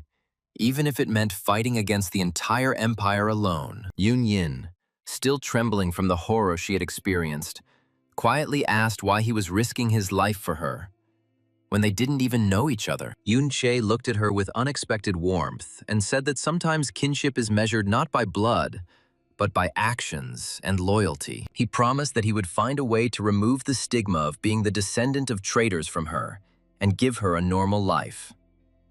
The guard who was released struggled to his feet and, before leaving, asked who this Yoon-chae really was. Yoon-chae didn't answer, only looking towards the ruins of his family's estate, where the sound of children's laughter once resounded. The girl, who had been watching this whole scene from a hiding place, looked at the battle scene in fear, covering her mouth with her hands. She stared at Yoon-chae with disbelief and said that he had killed 3 S-class shadow guards with one blow. Yoon-chae sent Yoon-yin to a prepared shelter nearby. He told her to go meet her, and this undead would protect her along the way. He added that he still had some cleanup work to do, and he didn't know how many of them had come in total, or whether they would be able to hide what was happening. Yoon-chae asked that it was they, under Luo Wei's command, who had massacred the Yoon clan, and which of the shadow guards had participated in the massacre. The prisoner listed the numbers, Shadow 1, Shadow 2, Shadow 5, and said that it looked like they had all undergone secret training since childhood. Yoon-chae asked who else,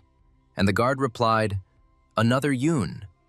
And Yoon-chae froze upon hearing this name. Yoon-chae saw that his elder brother had become the leader of the shadow guards. Shadow 22, having received orders to detain Yoon-yin, stopped communicating. The guard chief sent the nearest shadow guards to check, but only their bodies were found in the dungeon, and Yoon-yin had disappeared. The chief of the guard said with surprise that they were dead, which meant that there were still some hidden survivors from the Yoon clan. He ordered that all units be contacted, and that Yoon-yin's photo and the information that she was a descendant of the Yoon clan be distributed. The officials exclaimed in shock that the main culprits from the Yoon clan still remained. They asked why they only reported this now, and how she even survived to this day. The city was all buzzing about the news about Yoon-yin, and although it looked fake, even official sources confirmed the information. People said that she was still just a child, and what happened then was not her fault. It was just like with Qiao Ji, who was essentially also innocent but suffered for so many years. However, many believed that only a few people reasoned this way. If they had said such a thing at home, grandfather would have beaten them, because she is a descendant of that very despicable traitor. Some demanded that Yoon-yin die on her knees before the statue of His Majesty. One of the interlocutors said that even if she was Yoon-chae's descendant, torture was too much, and there was doubt in his voice. But his opponent called Yoon-chae the greatest traitor in the history of the kingdom, because of whom hundreds of innocent people died. As the argument grew, a third voice intervened, noting that those who died were not abstract numbers, but living people with families and dreams. Someone said that hatred blinds us to the truth, which can be more complex than black and white slogans. The girl who had been silent all this time suddenly whispered that her grandfather had served in the army and died in that very campaign against the rebels. She said that she had hated the Yoon clan all her life, but now, looking at the trembling Yoon-yin, she only felt emptiness. The father of the family, sitting at the head of the table, sighed heavily and said that the war had ended long ago, but hatred continued to kill. He added that his own brother was executed for his links with the rebels, but he never wished death on his children. A young man in the corner of the room quietly remarked that they were all perhaps victims of the same lie, just from different sides. He asked if it was time to stop dividing the world into heroes and traitors, and try to see everyone as a human being. The old man shook his head and said that old wounds do not heal for years, but perhaps it was time to stop picking at them in the hope of healing. The girl approached the slightly open door and decided to eavesdrop on the conversation. Yoon-chae told Yoon-sha that it was time for her to change her hiding place and explained that the guards had been secretly monitoring him. That night when she came to him, they noticed her, and then he escaped surveillance. And immediately after that, the shadow guards died, and Yoon-ying disappeared. This is more than enough to make him suspicious. And now, against the backdrop of the hero's death case, Yoon-yin's identity has become public knowledge. Plus, on the day of the incident, Yoon-sha entered the hero's dungeon along with an unknown cloaked figure. All that was left was to force Yoon-chi to show his strength, and the entire chain of evidence would appear complete. But fortunately, the director intervened and called the chief of the guard away. Yoon-sha said that if the director hadn't been keeping an eye on his affairs recently, then with such a number of troops and guards, Yoon-chae would have died. The girl asked for forgiveness for her carelessness. Yoon-chae replied that he really didn't expect that the director was her great-uncle, and that he couldn't live in peace. The director said that he could restrain the chief of the guard, but if the royal shadows came here, he would not be able to intervene. He added that his granddaughter should not drag Yoon-yin around with her. He said that the right moment had come to finally make a decision, and His Majesty Luo Wei had already ordered her to leave the school and return. But if she took Yoon-yin with her,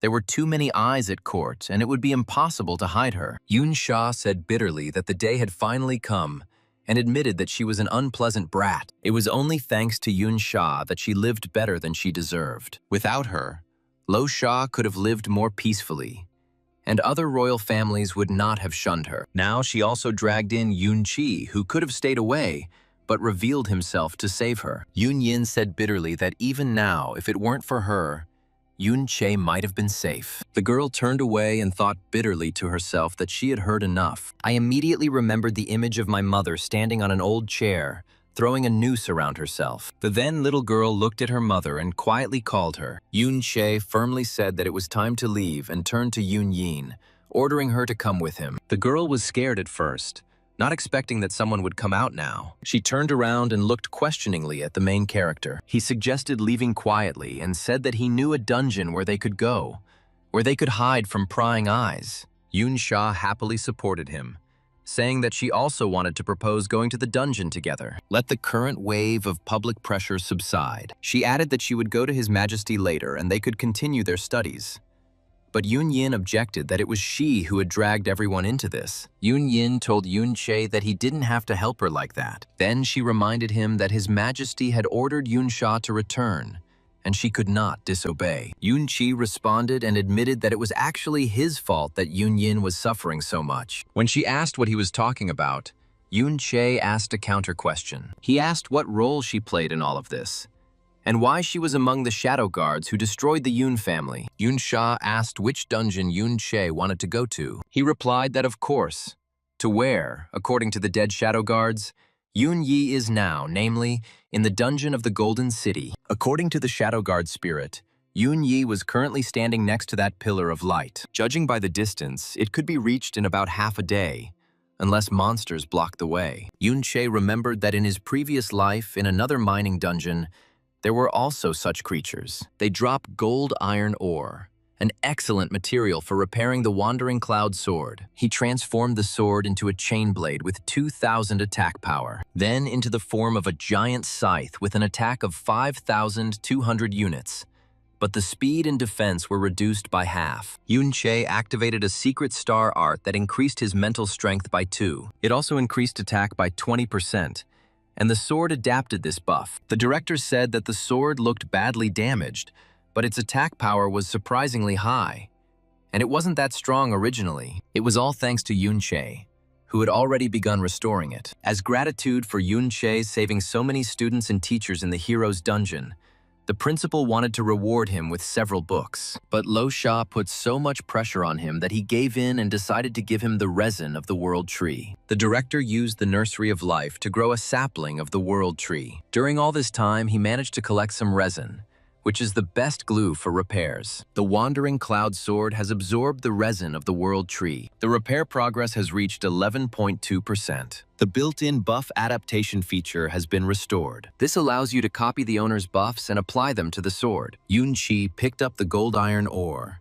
and the repair progress increased by another 0.2%. He also received the Great Fang necklace from the Conqueror of the Hero's Dungeon. Also, the rainbow silk clothes from the sorcerer Nan Shi, and the earth-patterned boots from the director's office. Unlike resin, this ore dropped every time he killed a mob, and Yunqi quickly realized that it was the perfect way to level up and repair. Until the monsters were destroyed, the sword would be repaired, and the more enemies fell by his hand, the faster the weapon's power would be restored. Yunqi said that he had to restore it to an acceptable level before he met Yunyi. He rushed into the thick of the monsters, his sword flashing in the air, cutting through the bodies of his enemies, and gold and iron ore rained down. Every monster he killed not only brought Yunqi closer to a new level, but also restored the Wandering Cloud. Yunqi felt his own level rising along with the sword's might, becoming one with this dance of death. He called Yun Yin and received several level ups. When asked if this would slow down his leveling progress,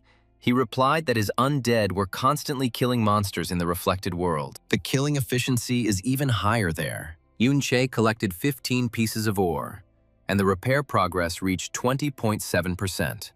And his attack power increased by 300. He said that he had wanted to enter this dungeon from the very beginning, but he did not think that the path would be so long and thorny. Now he is confidently moving forward towards the Pillar of Light, where the ruins of what was once the Yun family estate are located. 40 years ago, the ruins were swallowed up by the expanding underground of the Golden City, and have since lain in its depths like a ghost of the past. Yunqi remembered running through these halls as a child, hearing his brother's laughter and his father's voice giving orders. Now there was a dead silence here, broken only by the sounds of battle and footsteps on stones that remembered blood. Yunqi said that when he reached the center of the ruins, he would finally be able to say goodbye to the past and let it go. He felt that it was here, at the site of his family's death, that his final and decisive battle with Lo Wei would take place. Every step was difficult, but Yunqi knew that he had no right to stop, because behind him were those who believed in him. He thought that perhaps this was precisely why he had been reborn in this world, to return here and restore justice. Since then, they remained here, and Yunqi told Yun Yin that perhaps her grandfather was there now. The guards reported that there was still no news about Yun Yin. Now that the public is in a state of agitation, it must be difficult for her to move around, and at any moment she could be spotted and her coordinates leaked. They secretly installed a beacon on Yun Yin while she was sleeping, and now no move she made went unnoticed. As soon as the location staff is within a kilometer of her, they will receive precise data on her location in real time. The staffs are spread throughout the territory, and no matter how lucky Yun Yin is, she will not be able to escape their net for long. The time for nostalgia must end. It is time to destroy the last remnants of the rebellious clan, to erase the very name of Yun from history. The head of security chuckled coldly and ordered his men to prepare for a raid, leaving the girl no chance of escape. Yunqi felt his blood boiling in his veins from rage and powerlessness. He realized that there was very little time left, and he needed to act faster than he had originally planned. Yunqi swore to himself that he would find a way to neutralize the beacon and pull Yun Yin out of the death trap. Yunqi picked up 2 more pieces of gold iron ore and continued on his way. He felt the sword Wandering Cloud become heavier from the metal it had absorbed. Each new step was difficult for him, but he knew that he could not stop for a second, because the stakes were too high. He looked back to check if Yun Yin was following him and saw her frightened face illuminated by the flickering light of the dungeon crystals. A few hours ago, Yun Sha revealed that Yun Yi was currently serving as the captain of Luo Wei's personal guard, and it was he who killed the entire Yun family. She said that she didn't know what kind of person he was now and how he would treat Yun Yin. The girl just wanted to warn in advance that the Yun family was innocent, and Yun Yin even more so. Yun Yin said that he dumped all this on her so suddenly that she couldn't immediately put her thoughts in order. Yun Yin was shocked that her grandfather had slaughtered her entire family and that they were innocent. She said it would take her a long time to digest each piece of news. She added that, however, it didn't matter whether the Yoon clan was guilty or not. The reality was that she grew up without anyone taking care of her, since her grandfather, being a shadow guard, chose to stand aside and watch. Then nothing would change now. And she said that she would go. Yoon Chae considered whether he should leave her here after all, and would decide whether they should meet after he came face to face with Yoon Yi, so as not to expose the girl to unnecessary danger. Suddenly, he saw the ruins of the training ground where he and his brothers had once sparred until they were sweating. And he wondered if it could be that the souls of his family members were also wandering here, in the reflected world. Yoon Chae walked closer and listened. But instead of the clash of swords, he only heard the howling of the wind in the empty spaces of the ruined walls. He remembered his father teaching him the correct stance, adjusting his sword hand, and his mother watching them from the balcony, smiling. Yoon Chi ran his hand over the cold stone and whispered that when everything was over, he would definitely return here to restore this place. He knew that the past could not be returned, but at least the memory of those he loved should live within these walls and not be erased by enemies. Yoon Chi pushed away the flood of memories and took a deep breath, reminding himself that now was not the time for sentimentality. There was still a battle ahead. Yoon Chae found no souls there and left the reflected world. Returning back, the main character heard the sounds of a struggle. He turned his head, still lost in his thoughts, to see what was happening. A fire lit up his eyes as he remembered his past. Spectators admired the incredible strength of the two fighters and said that the champion of this tournament had already been determined. Yoon Yi admitted that it was over and he was losing, and asked for a break. He said that there should be no stones at the farewell fight, and suggested starting over so that the spectators would remember their fight. The crowd admired Yoon Yi's chivalrous nobility, and even after losing to his opponent once, he still won thanks to his tenacity. The spectators said that the others shouldn't even come out, and that no one could defeat him because he seemed born to win. Yoon Yi smiled modestly in response to the praise and said that without worthy opponents, his victories were not worth a penny. He added that true strength is only discovered in combat with an equal,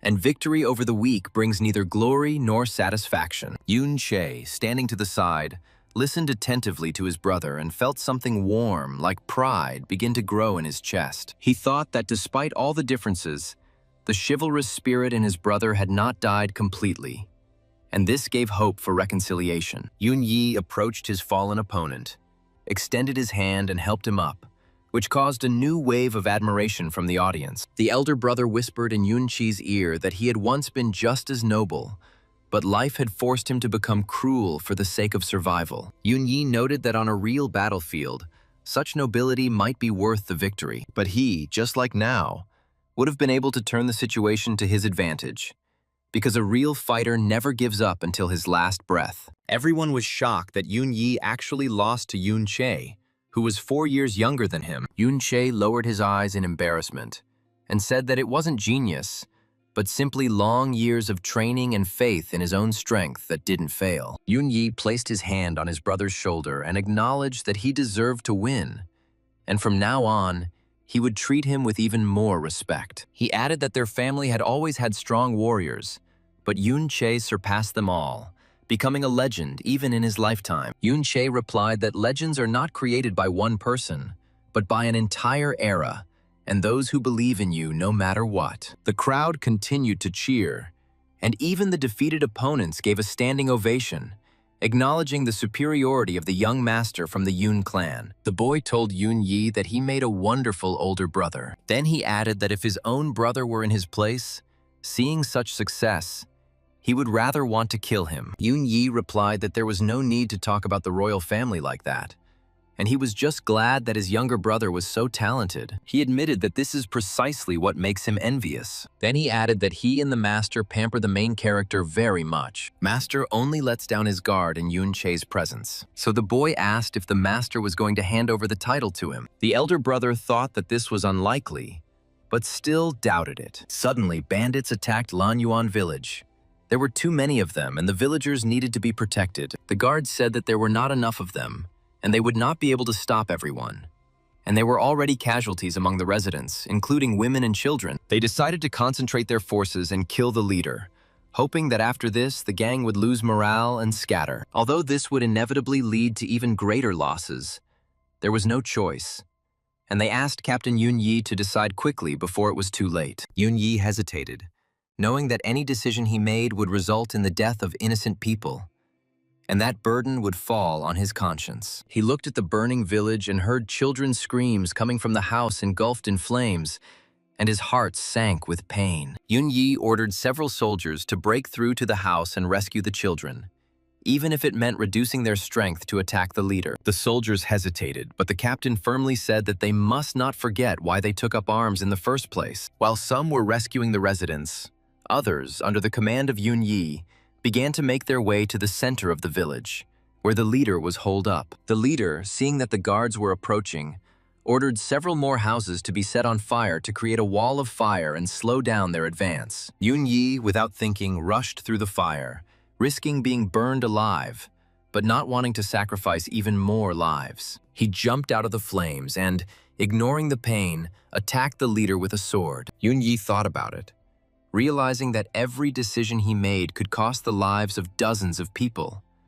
And this burden made his head spin. At this very moment, Yun Che, who had been standing in the shadows until now, swiftly rushed forward without warning anyone. He went on the attack alone, ignoring the cries of the guards who asked him to go back and not take unnecessary risks. Yun Che moved with inhuman speed, dodging arrows and spears, and in a few seconds he reached the place where the leader was hiding. He killed the leader with one precise blow to the heart, without even giving him time to understand what had happened, and the enemy's body fell to the ground. After that, Yun Chi turned to the remaining bandits and loudly announced that he would spare those who surrendered and laid down their weapons right now. The bandits, seeing the death of their leader and appreciating the incredible strength of the young warrior, began to throw down their swords and raise their hands up. Yun Yi, watching this scene, felt both relief and bitterness at the same time that his younger brother was faster again. The older brother praised him, saying that he knew he could handle it, and that he had become even stronger than his brother. Yun Yi said bitterly that he had almost decided to sacrifice the villagers. But for the greater good, sometimes one has to sacrifice less, and not everyone has Yun Che's courage, because the risk was too great. The interlocutor said that concentrating forces to eliminate the leader was the most correct decision. One of the captives begged for mercy, saying that his elderly wife at home was seriously ill, and that he had only borrowed money but would definitely return it later. Another asked Yun Yi to remember how he taught him to ride a horse and begged him to spare him this time. The fair-haired boy told him that if he did not set an example by punishing, people would follow his example. The entire family will be at risk, because one nail fell out, a horseshoe was damaged, and this is only the beginning of a chain of irreversible consequences. If a horseshoe breaks, the horse dies. And if a horse dies, the battle is lost, and then the entire state can collapse overnight. The guy added that Yun Chi was too careless, and if it weren't for his elder brother, the clan's future would be doomed. Father looked at Yun Che sternly and said that his genius did not justify his recklessness, because the cost of failure was too high. Yun Che lowered his head and remained silent, knowing that his father was right. But in his heart, he still believed that sometimes the risk was justified. The elder brother placed his hand on Yun Chi's shoulder and quietly said that he too was young and hot-blooded, but the years had taught him caution. He added that the Yun clan survived thanks to discipline and order, not reckless lone wolf exploits. Yun Yi sighed and said that they were all responsible for the future of the family, and no one had the right to put it at risk for the sake of their own glory. The boy ordered Yun Yi to sacrifice the Yun family for the good of the kingdom and the interests of the royal family. In conclusion, he added that it was all Yun Che's fault. Yun Che felt an oppressive aura. He asked Yun Yi in shock why he became like this. Suddenly, everything around began to disappear. The hero felt anxious. Instinctively, the protagonist took up his sword, ready to enter the fight. A large white horse appeared in front of the guy and advanced towards him with a swagger. Yun Che looked at the rider with fear, not believing his eyes, and froze in place for a moment. Yun Che shouted Luo Wei's name in anger. The character on horseback looked at the protagonist with disapproval. Then, flashing his bright eyes at him, he asked if he could really remember him. Yun Che shouted Luo Wei's name again, recognizing him as his sworn enemy. Luo Wei asked with a smirk how Yun Che could recognize him in this form, since he looked no more than 20 years old. Moreover, all the portraits depict him at the age of about 40, when he had just come to power and established his own order in the kingdom. He noticed that Yun Che had chosen a rather curious name for his sworn enemy, and it seemed like a challenge or a mockery. Luo Wei asked if Yun Chi was so naive as to think that a name could restore his destroyed clan to its former glory. He added that the Yun clan was dead and forgotten, and anyone who tried to resurrect its memory was doomed to the same fate. Yun Che looked coldly at the ruler and replied that names do not die as long as there are those who remember and honor them. He said that Luo Wei could destroy bodies but not souls,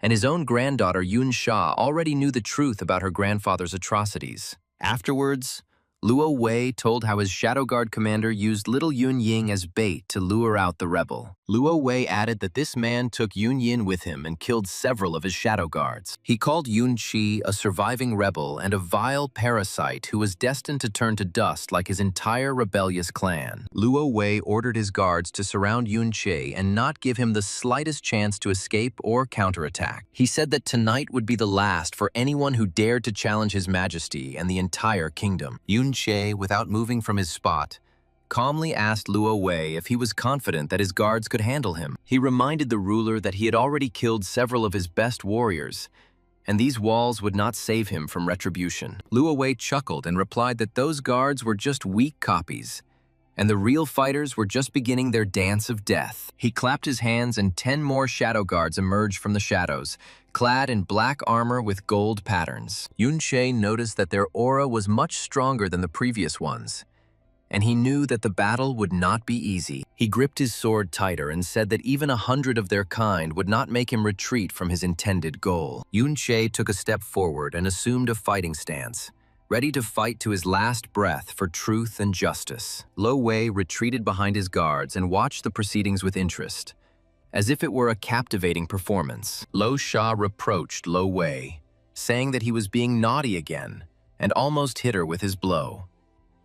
Such destructive power emanated from Lo Wei's strike that it seemed like reality itself was cracking at the seams. Lo Wei chuckled and said, "Enough of this mischief," and suggested that they go and return together a little later. He extended his hand to Luo Sha, who had been standing to the side, watching the battle with bated breath, and she reluctantly accepted the invitation. Luo Wei took one last look at Yun Che and added that he had shown great courage today, but next time he would be in trouble. Yun Che activated the intimidation mode in the reflected world and began to transform, increasing his attack. He angrily shouted that kindness in the days of decline and years of trust should never have become a trump card for Lo Wei and his dirty game. Moreover, this is not something that can be trampled and thrown away like trash, because behind it stood the destinies of people and the faith of an entire family. He left the reflected world and said that all this hatred would make Luo Wei pay today for everything he had done against the Yun family. Yun Che rushed to attack,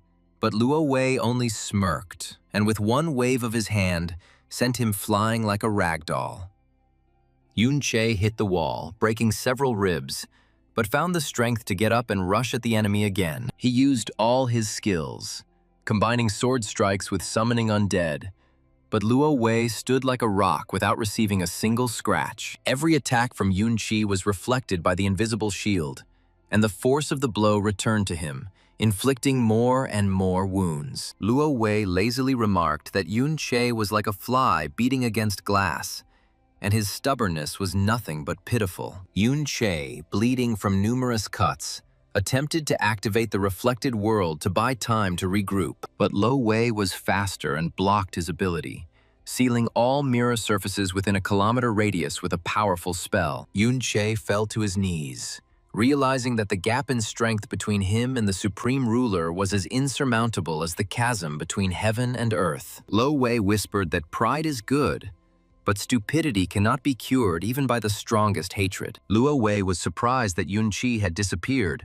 and didn't expect that he had a stealth skill that even he couldn't detect. He noticed that Yun Che had been injured by his automatic counterattack skill. He is now in a state of constant bleeding and confusion, and is not expected to live much longer. Yun Che was seriously injured and his health had dropped to a critical level, and his death status meant that he was dying. He had only 4 minutes and 47 seconds left in the reflected world walk mode. Luo Wei coldly told his subordinate not to worry, as the rebel had been injured by his automatic counterattack skill. He added that Yun Qi was probably on his last legs now and wouldn't live long. However, just in case, Lo Wei decided to play it safe and leave nothing to chance. He turned to his brother and asked him to be kind and carry out one important task. Lo Wei ordered Brother Yi to take several troops and comb the area of the intended landing. This is to get rid of this parasite.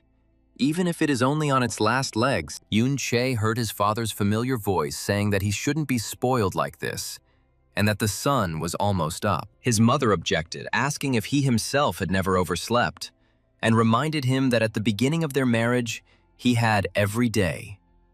The father gave in, saying, okay, let him sleep, and added, why did she even remember this in front of the child? Little TR called her brother to eat and quietly called her mother. Then she said that her brother was always skipping training and was constantly getting into trouble. Father finally couldn't stand it anymore and found Yun Che a very strict swordsmanship teacher. The older brother said with a laugh that he was finished. After all, Mr. Sha Wan is a true master of the sword, and even his father is no match for him. Thanks to Yun Che, his elder brother would also be able to learn from him, and this was a rare opportunity to touch the legendary swordsman's skills. He praised the younger one, saying that he had performed well on the training ground today. It even reminded him of his own style in the old days, when he himself was just as young and reckless, but full of fire and ambition. Yun Yi added with warmth in his voice that if the younger brother continued in the same spirit, then in a couple of years he would be able to surpass even his eldest brother. He patted Yun Che on the shoulder and said that he was proud of how quickly he was growing. Yun Che felt a warmth spreading in his chest from these words,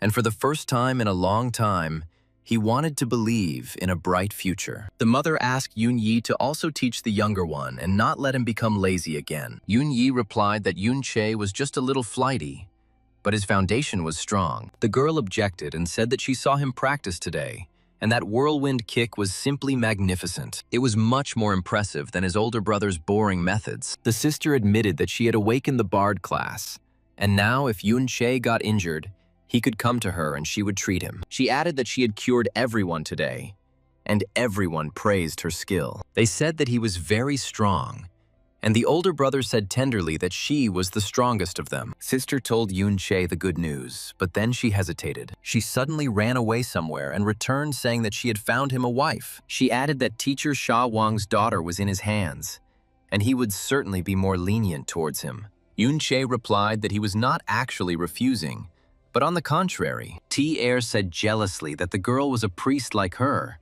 and she also had healing skills, so let him not come to her anymore when he gets hurt. But this way, Yun Che will have more reasons to communicate with her. TR asked in surprise why he was looking at her like that. Yun Che said quietly with sadness in his voice that he missed them very much. Father reproached Yun Yi, saying that he was too harsh with his subjects. His punishments are excessive, and it seems that it is too early to trust him with all this. And in the meantime, let him do something else. Yun Yi objected that if not him, then who would do it? After all, Yun Che was completely unsuitable for such duties, but his father cut him off abruptly, saying that it was none of his business, and there was a steely inflexibility in his voice that brooked no argument. Father added that there was no point in working for Prince Luo Wei anymore, and that it was not something he should interfere with. Yun Yi tried to object, saying that Prince Luo Wei was the only one who truly cared about the fate of their family and offered real protection. The father sighed heavily and replied that protection for which one has to pay with one's own conscience and freedom is worth nothing. He added that he saw Lo Wei destroying those who became inconvenient to him and did not want his son to be among the next victims. Yun Yi fell silent, knowing that his father was speaking out of love, but stubbornness was still visible in his eyes. Yun Yi said that the other lords were already building up their troops, and his softness was becoming a weakness. He said that indecision would destroy the future of their family, and the father was indignant. How dare he contradict the head of the family? Tier asked fearfully why they were arguing, and her mother asked her to stop, telling Yun-Yi that she shouldn't talk to her father like that. But Yun-Yi replied that she didn't understand anything and that she shouldn't interfere. Tier told Yun-Che that she was scared, and he replied that there was no need to be scared. The second brother will definitely protect her. But then he added bitterly that it was he who destroyed her. Yun-Che whispered painfully that no, it wasn't like that, and his voice was filled with despair, mixed with longing for a past that was gone forever. He froze, unable to move, as if heavy chains had bound his body and soul in this moment of eternal sorrow. The image of a frightened T-Air was still before his eyes. Her small face, distorted with fear, was forever etched into Yun-Chi's memory. Yun-Che quietly called out her name, but the only response was emptiness and the cold stones of the ruins that had swallowed up everyone he had once loved. He dropped to his knees and ran his hand across the dusty floor, as if hoping to feel the traces of her little feet, or at least a warm glow. The silence around was deafening, and only the wind blew through the ruined halls, singing its endless, mournful song about the dead. Yun-Che remembered how they used to play hide-and-seek here when they were children, and T-Air would always hide in the same corner, thinking that no one would find her. Now the corner was blocked by stones, and only a weak ray of light broke through a crack in the ceiling, falling exactly on that very spot. Yun-Che thought that perhaps her soul was still here among the ruins, waiting for him to return to say goodbye. He promised himself that he would find a way to talk to her at least once before leaving this damned dungeon forever. Yun-Che closed his eyes and imagined hearing her ringing laughter, which once filled these walls with life and joy. He whispered that she was the best sister anyone could wish for, and that he would never stop loving her. Yun-Che opened his eyes and rose from his knees, realizing that it was time to move on, because the dead did not need our tears, and the living needed protection. Luo Wei cheerfully said that everyone should relax and not be so tense. The girls, shocked, asked His Majesty what brought him to such a place. After all, the level of this dungeon is too low for him, and it is so neglected. Luo Wei replied that he had come for them, of course. And hadn't he ordered them to return home? Luo Wei added that she really thought that he wouldn't know about their secret entry here and the use of their great-uncle's connections. He told her not to be nervous. He wasn't angry, and to just try not to be naughty anymore. His voice was deceptively soft, but there was a hidden threat in it that sent shivers down Yunsha's spine. Luo Wei added that he always appreciated her diligence and devotion, but even the most beloved granddaughters should not forget their place. The guard reported that his search had not yet revealed the man's whereabouts. He may have been saved by his accomplices, given his stealth skills. He begged His Majesty to return to the imperial capital for safety. But Luo Wei said there was no urgency, and started talking about little Yun Yin. Luo Wei said that he knew she must have a grudge against him, and there was no need to hide it. He said he spared her mother because he considered the child innocent. After all, Yun-Che led the Yun clan's rebellion, but a child shouldn't suffer for his actions. Luo Wei added that he never imagined that the people's hatred towards the Yun clan would be so fierce that it drove her mother to suicide. He asked if she had any doubts and said that if that wasn't the case, then why would senior brother Yun-Che become the commander of his shadow guards? Yun Yin asked if the person Yun-Che was talking about was her grandfather, and Luo Wei replied that Yun-Yi and he were inseparable. He said that if it weren't for Yun-Che and the Yun clan's grave crimes, he would never have done this. And even now, that decision still torments him. Yun Yin thought that if Yun-Yi was not a rebel or a traitor, then her rebellious blood could not come from him. Luo Wei confirmed that her grandmother was actually none other than his younger sister, Yun Ti-Er. He said coldly that she should call him great uncle, and there was not a drop of warmth in his voice. Yun Yin felt the ground slipping from under her feet, because it turned out that the person who destroyed her family was her own relative. She asked in a trembling voice why he had killed everyone then, if they were his family, and tears rolled down her cheeks. Luo Wei chuckled and replied that there was no room for sentimentality in the empire, and sometimes even those closest to him had to be sacrificed for the greater good. Yun Sha objected.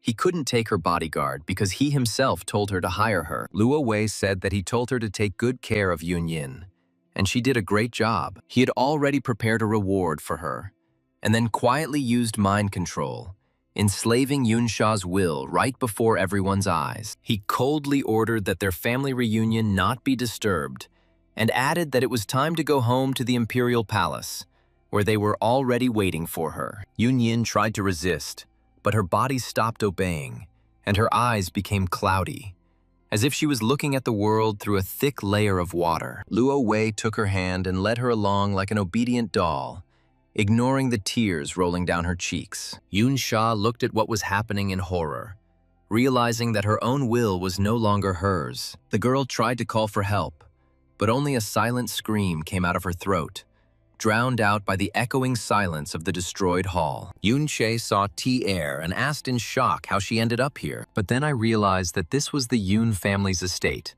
and it was completely normal that she was here. He said that she became undead, but still remembered him. Even now, having turned into an undead, she instinctively cannot attack, only heal. Yun Chi endlessly begged for forgiveness, saying that he was useless, could not protect her, and led to her death. He received an offer to enter into a contract with this soul in order to take it from the reflected world and use it in battle. But the maximum level of the soul was limited by his own level. Yun Chi understood that in order to fully restore T-Er, he first needed to become stronger himself. Yun Che asked hopefully if she had really just said his name, and his voice sounded almost like a child's plea for a miracle. He added that perhaps she recognized him, since the reflected world had undergone changes after reaching the third level. Yun Che reached out his hand towards his sister's ghostly figure and felt cold fingers touch his palm. He quietly said that he would definitely restore her mind, no matter what it took,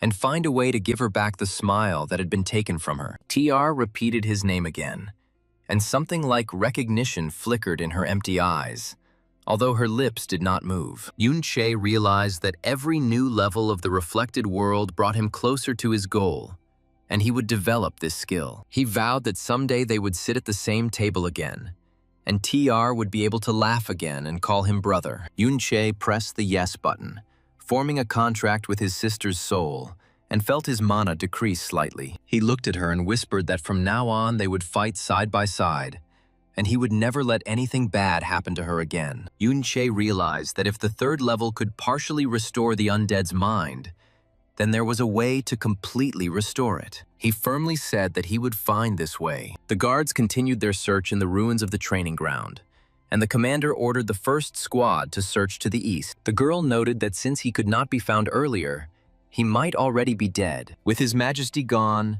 there is no need to continue the search, as the main objective of the operation has been accomplished. The commander realized that he had forgotten that he still needed to deal with her, and the girl screamed in pain when rough hands grabbed her by the shoulder. The guards asked what they should do with her and looked at each other in indecision, not knowing what to do with the captive. The commander coldly replied that since His Majesty had taken the main suspect, the girl was no longer needed. One of the guards countered that she might still know something about Yun Che and couldn't be let go just like that. Another guard noticed that the dungeon was beginning to dissipate, and if they didn't get out of there quickly, they might be left in ruins forever. The commander ordered the girl to be tied to a pole and left there, letting fate decide whether she would survive or not. The guards obeyed the order without complaint, leaving the captive in the darkness, and hurried to the exit, saving their lives. At that moment, the dungeon began to disperse, and everyone wondered who had killed the dungeon master. Yun Che wondered if his elder brother had really participated in the murder of the Yun family. He remembered that he returned home with a heavy heart. T-Er told him that it was just a cover to create an opportunity to be alone with her father. With this ruse,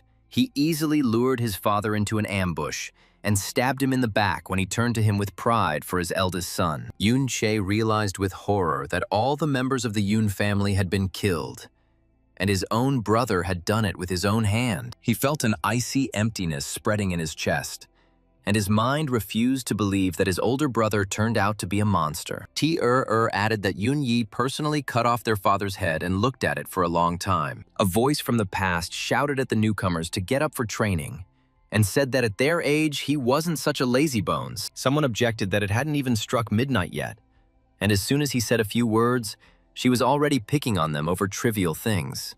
Fred threatened that the elder brother had returned, and if they didn't believe her, she would tell him, and he would beat them.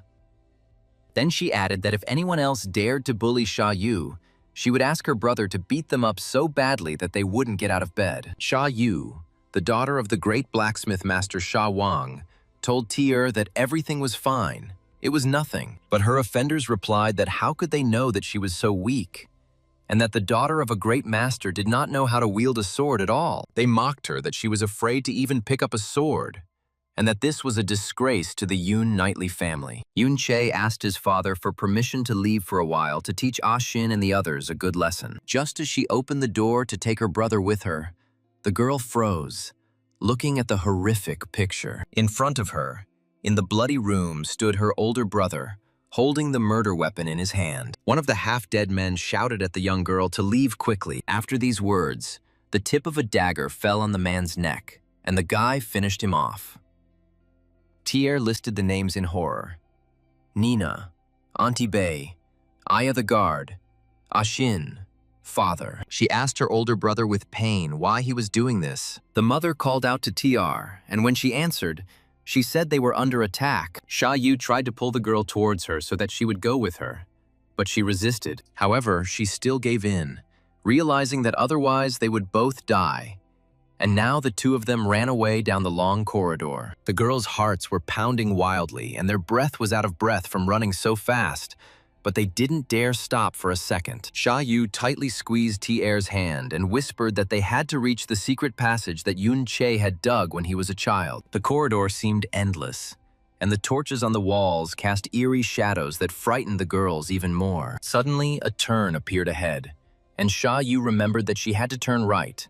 Otherwise, they would fall right into the hands of the guards. The girls quickened their pace and finally saw a passage behind which was hidden a small crack leading to freedom. Mother told Yun Yi to quickly run to her sister and protect her, begging her to save at least one child from this massacre. But the guy had other plans, and in front of Tier Yun Yi's eyes, he killed her without even blinking an eye, as if the person in front of him was not a relative, but an enemy.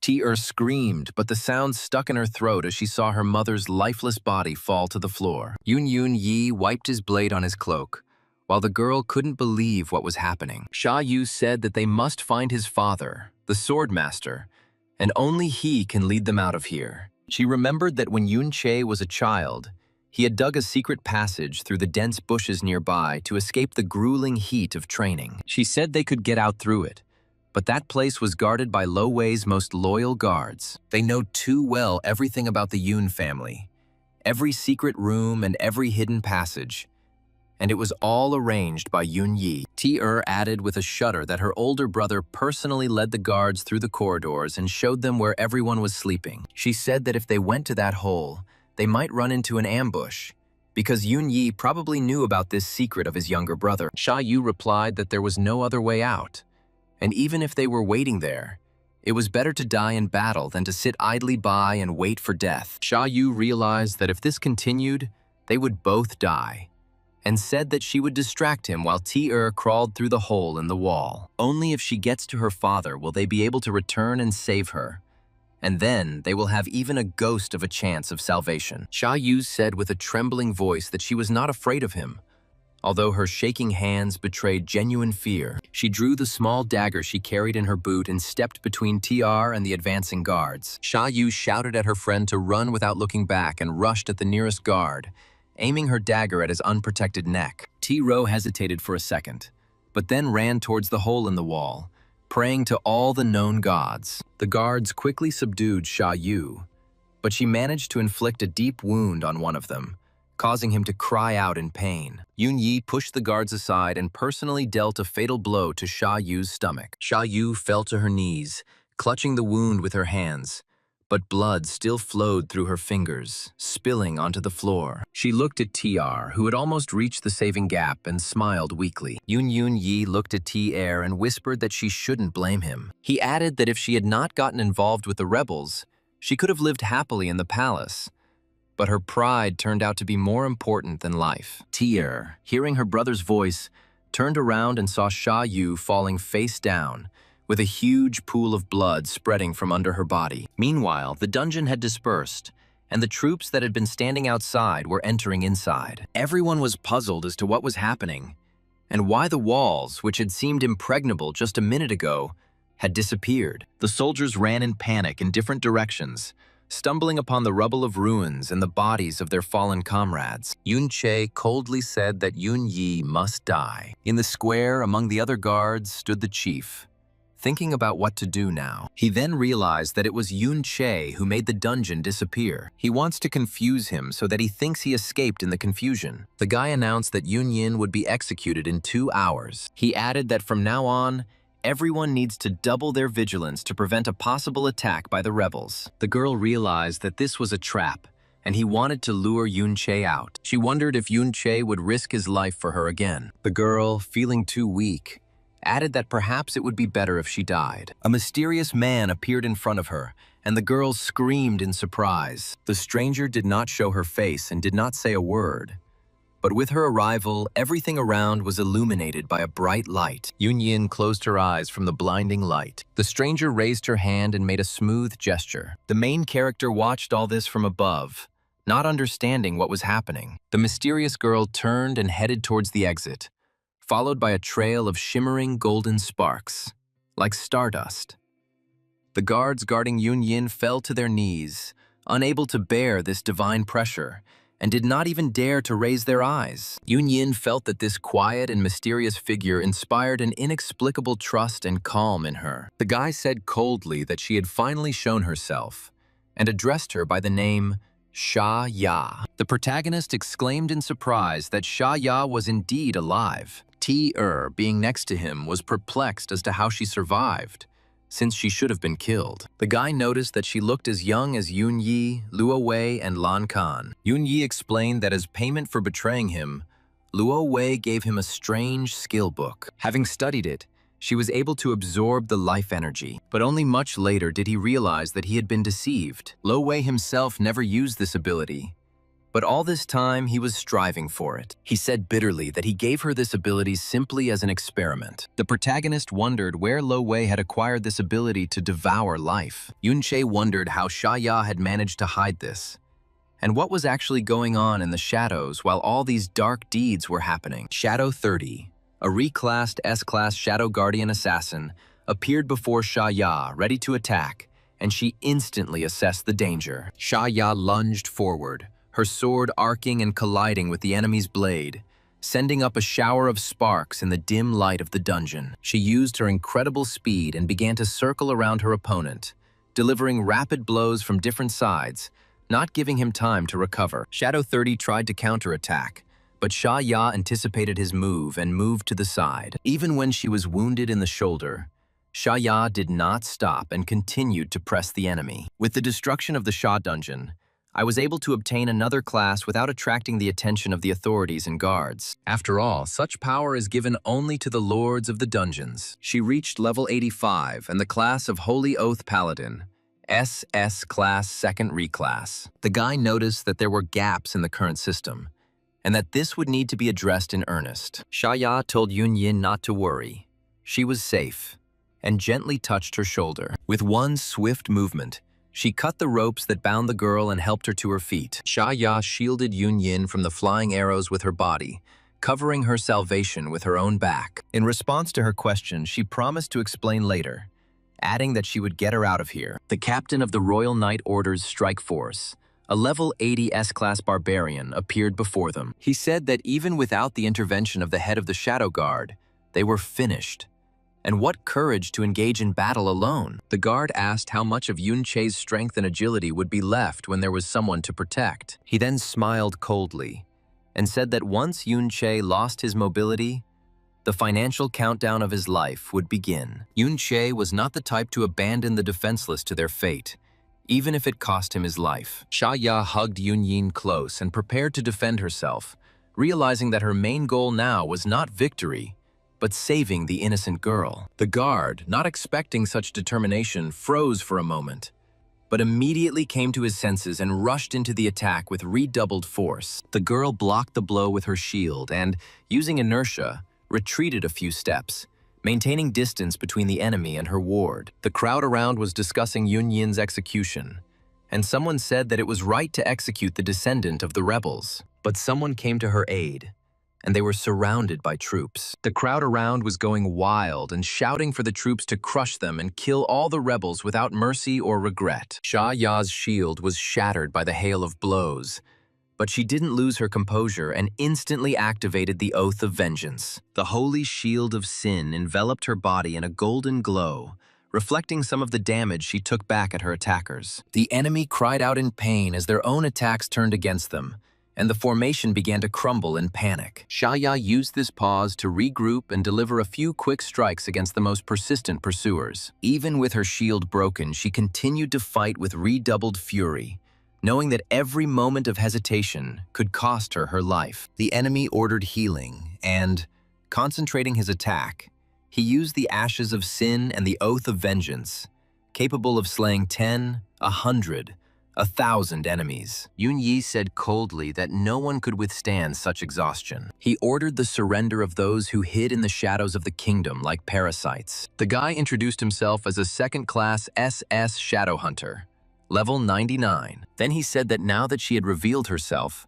she would be hunted to death. Yun Yi added that there was no need to deceive oneself by trying to oppose the will of the state. Yun Yi coldly said that once her rebellious status was revealed, everyone would turn their backs on her, and everyone dear to her would suffer because of her. He added that there would be no place left where she could live peacefully, and she would be left alone in her struggle. Sha Ya heard these words, but she did not look away, and only gripped the hilt of her sword tighter. She understood that there was no way back, and the only way to survive was to break through the enemy ranks at any cost. Yun Che, noticing her hesitation, shouted at her not to listen to these lies and to continue fighting. After saying these words, Yun Yi used the Shadow Execution Iron Maiden, and dark thorns began to close around Sha Ya. The protagonist ran and slammed his shoulder into the trap, throwing the spikes aside, and shielded Sha Ya from the fragments with his body. Yun Che grabbed her hand and pulled her out of the death trap,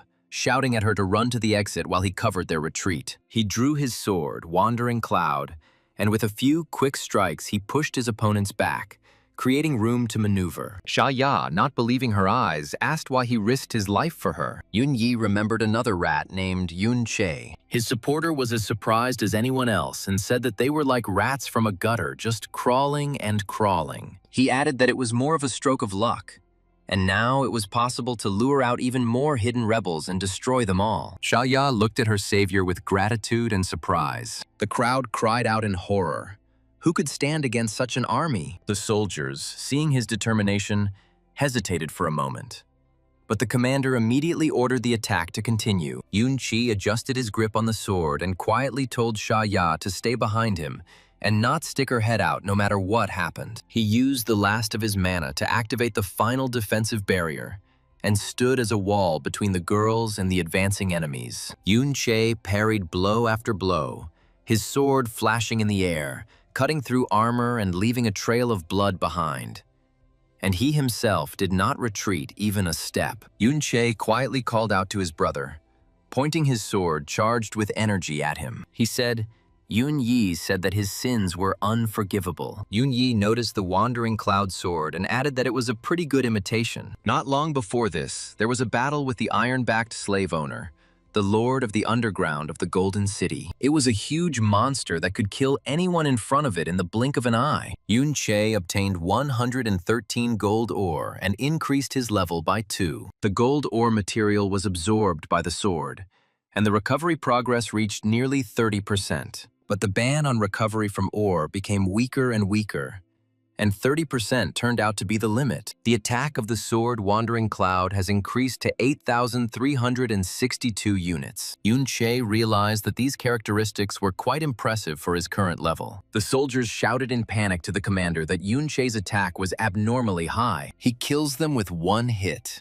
without even using skills. The commander ordered the garrison troops outside to enter the dungeon. But the soldiers added that many died from the summoned undead, which not only resurrected, but some of them reached S-class. At first, they were weak spirits, but gradually they began to be replaced by undead with the appearance of their own soldiers, with exactly the same skills and strength.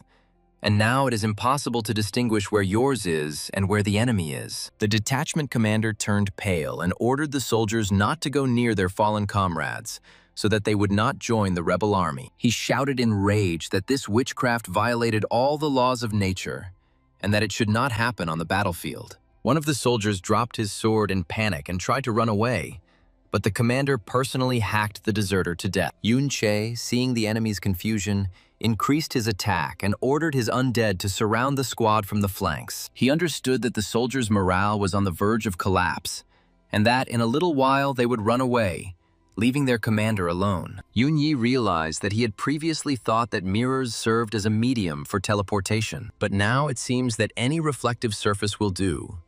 And in such an environment, it is too difficult to block this skill. He noticed that Yun-che's fighting stance was all too familiar to him, and recognized the enemy oath skill, which strengthened the attack against the marked target. Yun-yi exclaimed that such a skill belonged to Sha Ya, and the situation only became worse. He thought that this boy, whom he thought long dead, had somehow miraculously returned and was now threatening everything he had built over decades. Yun-yi gritted his teeth and decided that he would no longer underestimate his opponent and would kill him completely this time. He ordered his archers to concentrate their fire on Yun-che, ignoring the undead around him. Yun-yi himself rushed to attack, using his shadow skill to disappear and appear behind his brother. He struck out, but Yun-chi, as if sensing it, turned around and blocked the attack with his sword, causing sparks to fly in all directions. Yun-yi thought that his younger brother had always been more talented than him, but this damned soft character of his father had destroyed their entire family. He took a step back and used a shadow strike,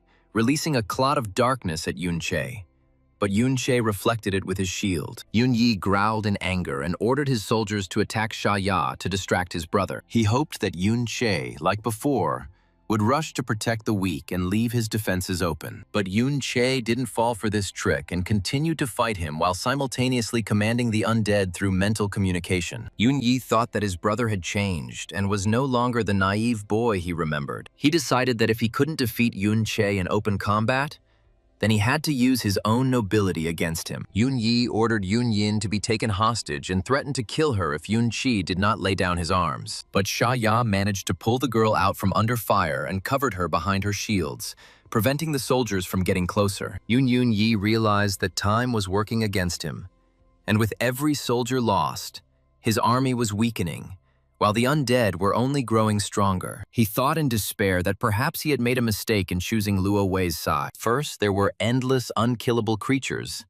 and now there's even a master like this. The power of Yun-che's attacks was simply monstrous, and the soldiers wondered if their kingdom's army could possibly lose. Shi Ya was almost out of mana, and she realized that she needed to break through now by activating a shadow attack. Yun-yi rushed after the girl and told her not to even think about doing anything. Then he plunged a dagger into her back and pierced her through. The main character noticed this and shouted the girl's name throughout the area. He rushed at his brother, ready to kill him on the spot. Yun-yi asked Yun-che if he hated him, and remarked that at his age, there was no way she could know him. After all, in all the missions where he acted personally, he always covered his tracks. However, he is so skilled in wielding the Wandering Cloud Sword that he knows what weak points in his defense he had before. It was as if I had been training my whole life to kill him. Even his fighting stance was exactly the same as his, and he realized that this was indeed Yun-che, his younger brother whom he had betrayed all those years ago. Yun-yi felt cold sweat running down his back,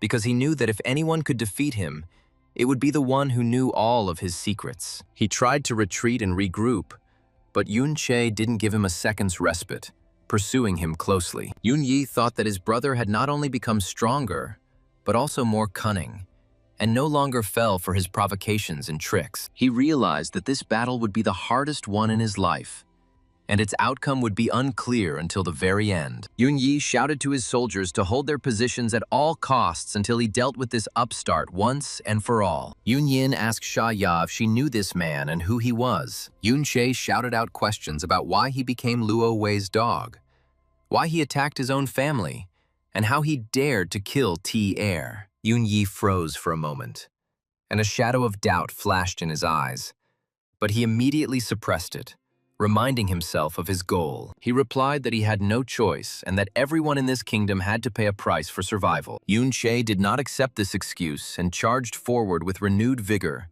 his sword flashing in the air with inexorable fury. Yun Yi parried the blow, but his hand trembled with tension, and he realized that his strength was leaving him faster than he expected. He whispered to himself that if he was destined to die, he would die as a warrior, not as a coward who betrayed his family for power. Yun Yi coldly said that it was his younger brother, Yun Che, and added that he was alive again. But that didn't change anything. Yun Che heard these words and felt his blood boil with rage, because his brother did not repent, but only became even more bitter. He drew his sword and rushed forward, intending to end this long-standing nightmare with one blow. Yun Yi, seeing his determination, prepared to defend himself. But deep down, he knew that this battle could be his last. He thought of Tyr, of her smile, of how she called him Big Brother, and for a moment his hand trembled. Yun Che noticed this moment of weakness, and hope flared up within him. Yun Yi said that everything was becoming clearer now, and there was a heavy sense of doom in his voice. Yun Yin asked in shock, was this really the main rebel Yun Che and her grandfather? The girl looked at the two guys. She couldn't utter a word, and her eyes darted between them, trying to find at least some similarity. She felt the ground slipping from under her feet, because her whole life had been built on a lie about her family's betrayal. Yun Yin took a step back and whispered that she couldn't believe that the man who saved her life and the one who was chasing her were related. Sha Ya put her hand on her shoulder and quietly said that sometimes the truth is more terrible than any lie. But you can't run from it forever. Yun Yi said with a grin that he was alive again, and then he would make him die again.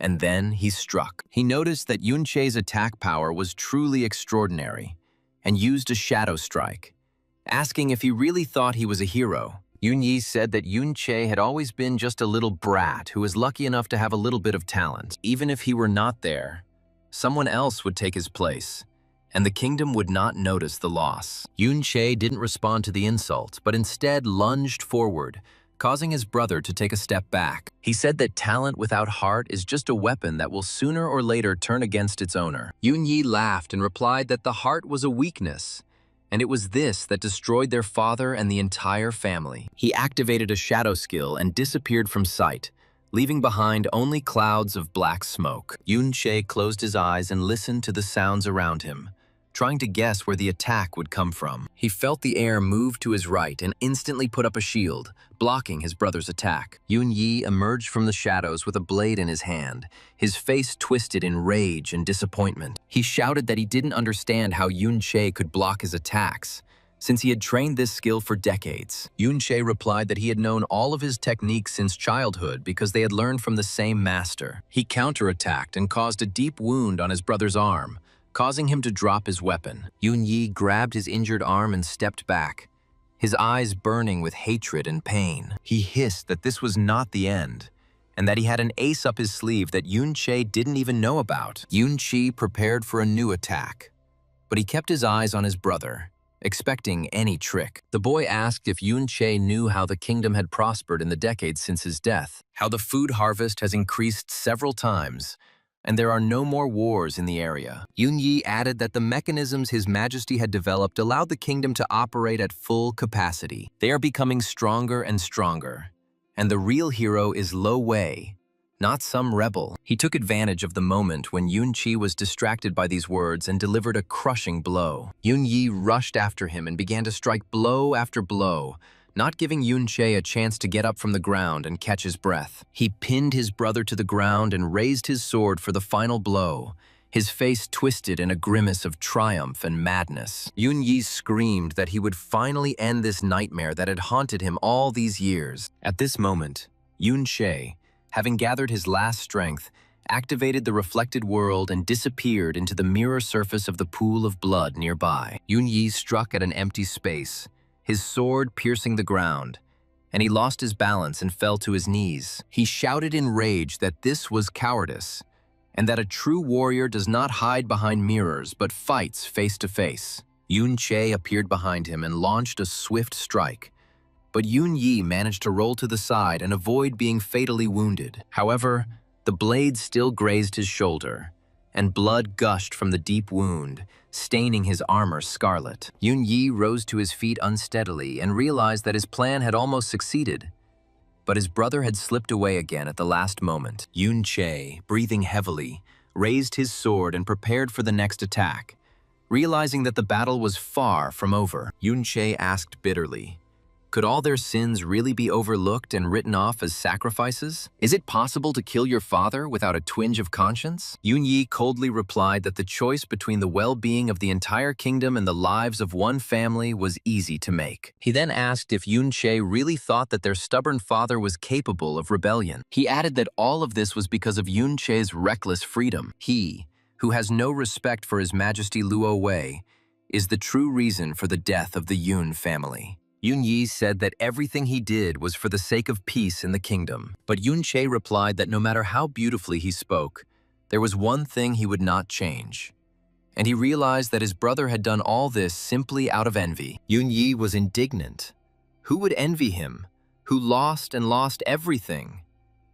And there was undisguised malice in his voice. Yun-Che said that his brother was just a puppet caught in the web of His Majesty's intrigues. Yun-Yi ordered silence and said that it was time to finish.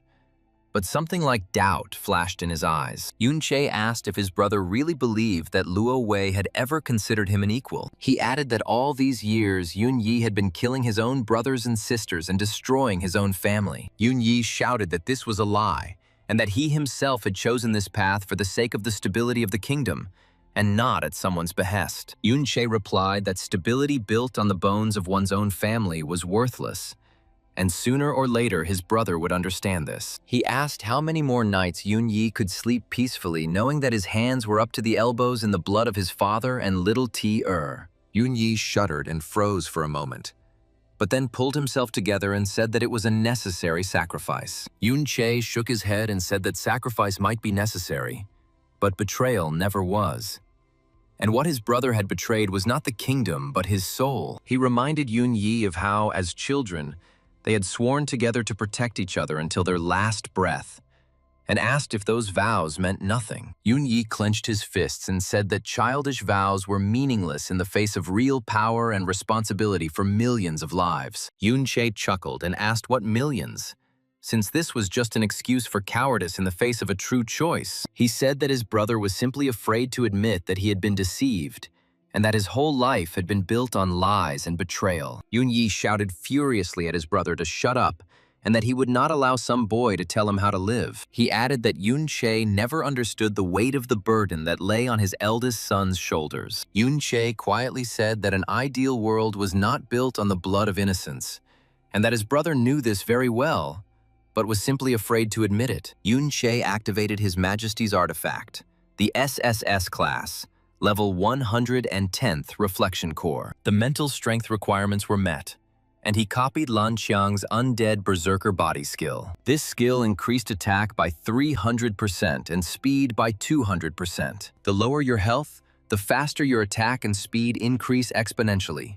The protagonist said that he was tired of listening to his brother's nonsense, and today, they would end everything once and for all. Yun-Yi said that it was His Majesty's thing and called Yun-Che a vile thief, but he only laughed in response. Yun-Yi shouted in rage that Yun-Che didn't even know what kind of power he was dealing with, and that his pathetic tricks wouldn't work against the king's own will. He summoned all his shadow power, and a dark haze began to form around him. Yun-Che replied that the power given by the traitor was not worth a dime, and that sooner or later Luo Wei would get rid of him. He added that Yun-Yi himself knew this very well, but was afraid to admit that all his sacrifices were in vain. Yun-Yi swung his arm for the finishing blow, but a hint of doubt flashed in his eyes, which he immediately suppressed with a surge of hatred. He shouted that Yun-Che knew nothing about governing a country, and that the blood on his hands was the price he paid for a peaceful sky. Yun-Che shook his head and said that a world built on fear and betrayal would not last long. He stepped forward and raised his sword, Wandering Cloud, which responded to his call with a bright flash of light. Yun-Che said that if his brother wanted to resolve everything by force, then he was ready to accept this challenge. But he warned that there would be no turning back. He looked at Yun-Yi with pain and hope at the same time, hoping that at the last moment his brother would come to his senses and choose not death, but redemption. Yunyi shouted again, "The bastard!" and activated the force intimidation field. He asked if heroes were involved in theft, and where was his vaunted knightly spirit. He said that Yunche had the audacity to claim that he was jealous, and added that his conscience was clear. Yunche chuckled and asked again, and then bitterly noted that a clear conscience does not stain the floor with one's own father's blood. He asked how his brother could sleep at night without hearing the cries of those he had betrayed, and without feeling the weight of his choice. Yunche added that the conscience that allows one to justify any atrocities with high ideals has long ceased to be pure. He looked at Yunyi and quietly said that one day, when Luo Wei's power collapsed, his brother would be left all alone. Yunyi replied that what was done could not be undone. And what was the point of pretending to be a good person? He activated the Shadow Hunter's exclusive skill, Shadow Form, which reduces damage and movement costs. He said that Yunche was the same as him, capable of committing evil deeds to achieve his goals. Yunyi added that at least he was doing this for a great cause, and his health began to decrease while his attack and speed increased. He reached 600% attack and 400% speed, and called his brother's excuses boring. Yunche asked if this meant that he had lived very happily all these years, not noticing the blood on his hands and the tears of those he had betrayed. He added that happiness built on the bones of a family has no price, and that one day his brother will wake up in a cold sweat. Yunyi froze for a moment, but then pulled himself together and shouted that happiness was of no importance when the fate of millions was at stake. Yunche shook his head and said that millions were just a convenient excuse for those who were afraid to face the truth. He asked how many of those millions knew the price of this fragile peace, and how many of them would thank their brother for his betrayal. Yunyi clenched his fists and whispered that one day history would vindicate him, and his name would not be forgotten, unlike the name of the rebel Yunche. Yunche chuckled and replied that history is written by the victors, but the truth remains in the hearts of those who did not sell their souls for power and gold. Yunyi shouted furiously at the archers, calling them to come to him. The commander ordered heavy fire in that direction. He explained that Yunche was using a berserker body, so his defense and health were very weak. No matter how strong his combat sense is, he will not be able to dodge all attacks, and they will easily kill him. Yunche activated the absolute shield. The archers fired their arrows in his direction, but they all passed him by. Despite the obstacles, the protagonist still tried to sort things out with his brother, hoping to reach his heart. Then Shaya activated the Sanctuary of Purification, but the protagonist's undead became fewer and fewer, and the ranks of his defenders thinned before his eyes. He had almost no mana left, and each new summoning was a great effort. Yunche knew that if he didn't finish the fight in the next few minutes, he would simply collapse from exhaustion. He looked at his brother and said that he didn't want to kill him, but he also had no right to retreat because Yun Yin was behind him. Yun Yi only chuckled in response and prepared for the final attack, not believing a single word. Yunche took a deep breath and decided that if fate had brought them together in this battle, then he would do everything to make his brother at least think about his actions. Shaya realized that if they couldn't win now, they wouldn't be able to hold out, and her voice trembled with despair. Yun Yi said that Yunche himself forced him, and a dark weapon glowed in his hands, ready for the final blow. The brothers rushed at each other simultaneously, and their blades met in the air, striking out sheaves of sparks. Yunche dodged his brother's attack and struck back, aiming for his shoulder to immobilize him but not kill him. Yun Yi used a shadow strike to disappear and appear behind Yunche, slashing at his back. Yunche cried out in pain, but he didn't fall down, instead turning around and blocking the next blow, gritting his teeth. Their swords crossed again, and the brothers stood frozen, looking into each other's eyes, the centuries-old pain of betrayal hanging in the air between them. Yun Yi activated Shadow Strike and addressed His Majesty Luo Wei. He said that he was going to use the power that he had given him, and his weapon and shield were far superior to his level. He declared that Yunche would never be able to handle this power. But Yunche responded with a question. "Is that so?" And activated the adaptation of the Wandering Cloud Sword to the buff, choosing the Berserker body for adaptation. Yunche's attack power had reached 600%, and his speed had increased to 400%. He coldly told his brother not to disappoint him. Yunyi exclaimed in shock. How is this possible? He coldly told his brother not to disappoint him, his voice filled with icy determination. Yunyi exclaimed in shock. How was this possible? After all, he had just copied the berserker body skill. Yunche replied that his wandering cloud sword was able to adapt to any buff, and now his brother's strength had become his strength as well. He stepped forward and said that today they would not just fight, but find out which of them was truly worthy of bearing the name of the Yun family. Yunyi took a step back and realized that his own weapon was now being used against him. Yunche raised his sword and said that his brother should remember that betrayal never goes unpunished. Yunche said for his brother to go to hell and activated a shadow strike. The commander ordered his detention and demanded extensive treatment from doctors. He warned everyone with reflective shields to stay away. This is because Yunchi can move using mirrors and any reflective surfaces. The shadow guard and soldiers in non-reflective armor attempted to stop him, forming a tight ring around the battlefield. After all, his health was almost gone, and he wouldn't survive their attacks if even one hit the target. The captain gave the order to attack from all sides, not giving the rebel a second to rest and recover. The soldiers closed ranks and began to slowly tighten the ring, hoping to crush Yunche with their numerical superiority. Yunche, bleeding profusely, was barely able to stand, but his eyes still burned with a cold, determined fire. He understood that there were only a few minutes left before his body finally refused to obey his will. Yunche glanced from one enemy to the other, searching for a hole in their seemingly perfect defense. The Shadow Guardians, aware of his teleportation abilities, destroyed all mirrors and polished surfaces within a kilometer radius. But Yunche knew that even a drop of blood on the sword blade could become a portal to safety for him. He waited for the moment when the captain was distracted by his report, and sharply threw his sword towards the nearest soldier. The sword pierced the enemy's shield, and the spray of blood reflected the light of the torches, creating dozens of tiny mirrors. Yunche instantly disappeared and appeared behind the captain, holding a bloody blade to his throat. The soldiers froze in shock, not believing their eyes. But the protagonist was so weakened that he could not do anything further. Yunche was having trouble breathing and knew that his mana was almost gone, and he could no longer summon the undead.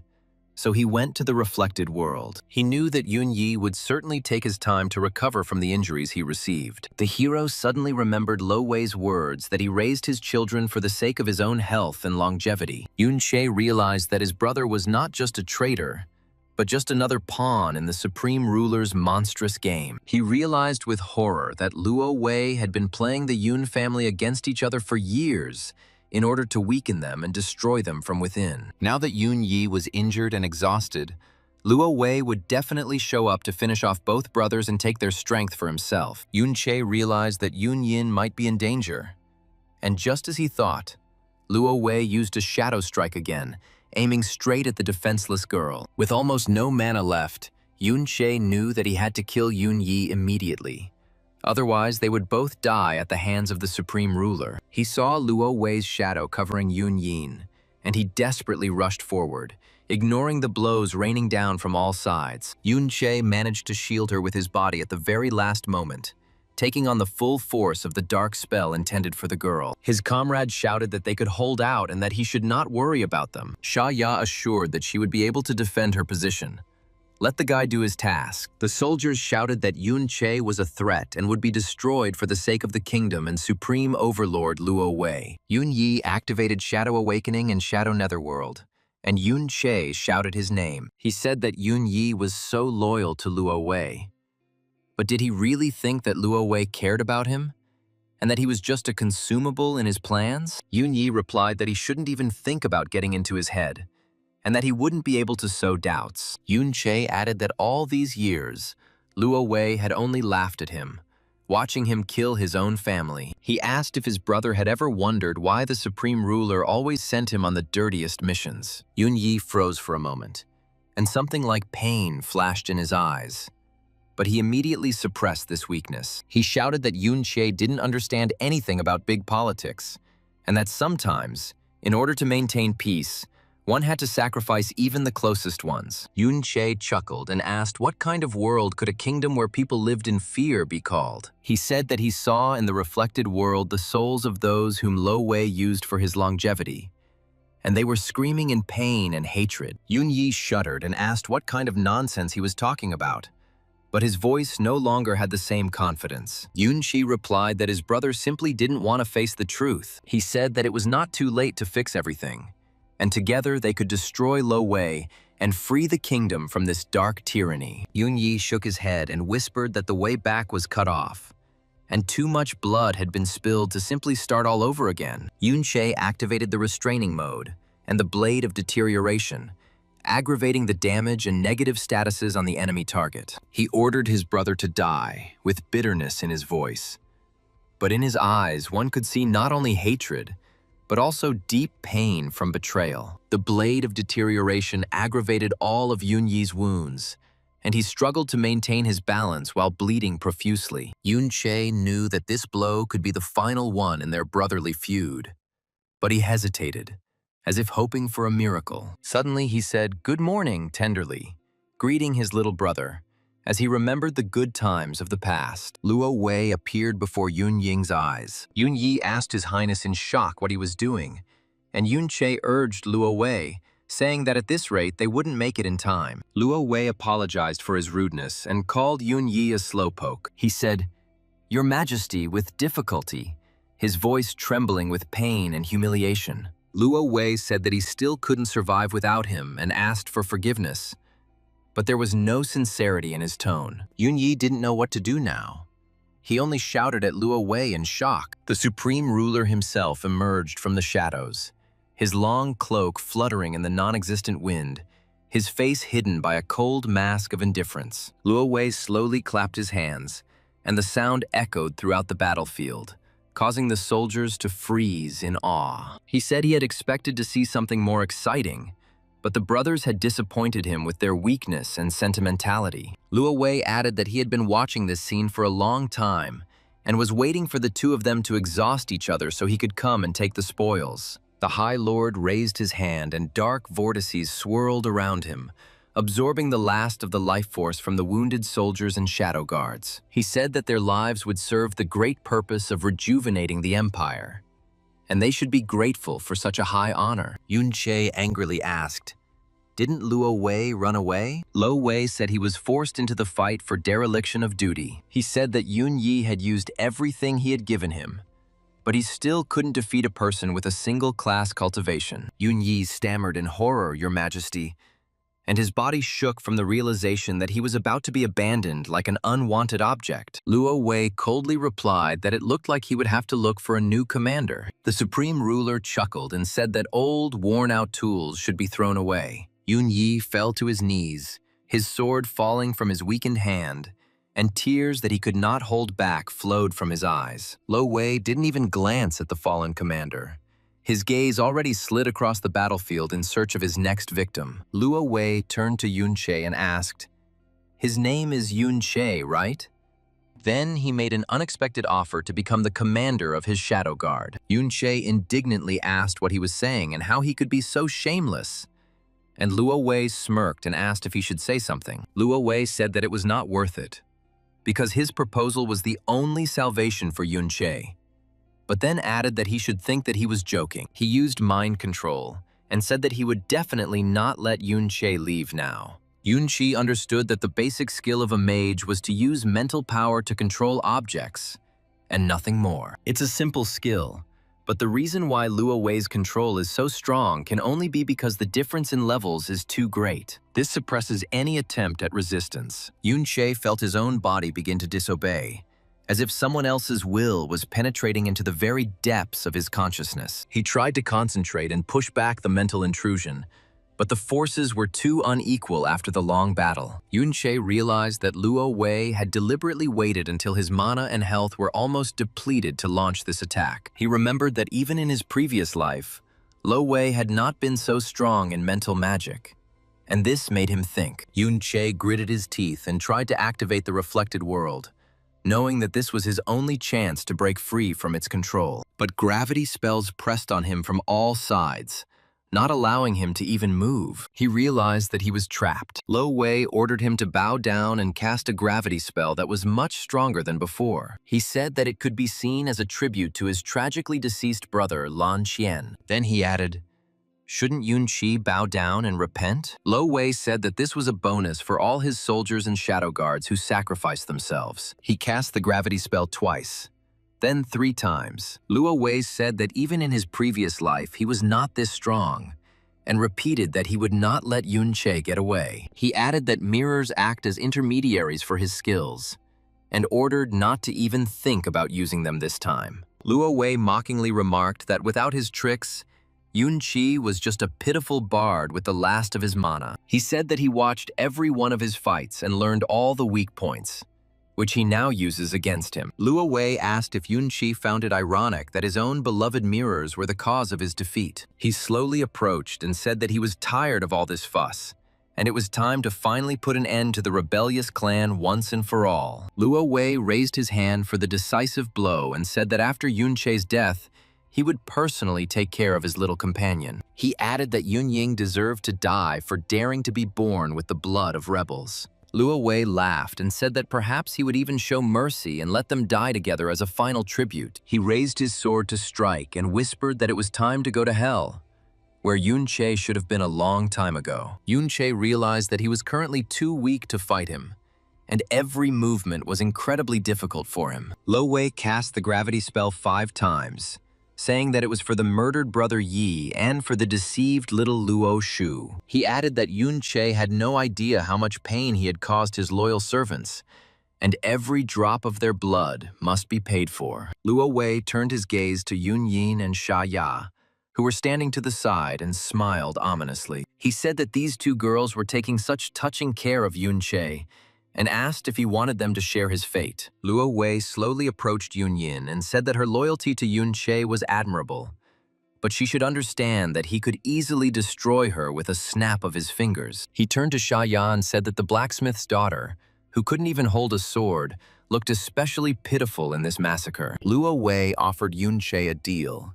If he voluntarily surrendered and became his Shadow Guard commander, the girls would remain alive. He said that they would live in luxury and comfort, forgetting their rebellious roots, and no one would ever dare touch them. Lo Wei added that he is not a cruel ruler, but simply a pragmatic leader who appreciates talent and does not want to lose such a fighter. He walked up to Sha Ya and ran his finger across her cheek, saying that such a beautiful girl shouldn't die so stupidly in the dungeon. Luo Wei turned to Yun Che again and said that the time to think was running out. Yun Che felt a wave of rage and helplessness rising in his soul, but he knew that he could not compromise his principles. He looked into Yun Yin and Sha Ya's eyes and read both hope and fear in them, and he knew that he had to find a way to win without betraying himself. Luo Wei ordered him to bow down again and called Yun Che stubborn. He added that in this way he was very similar to that Yun Che. If he hadn't killed so many of his men,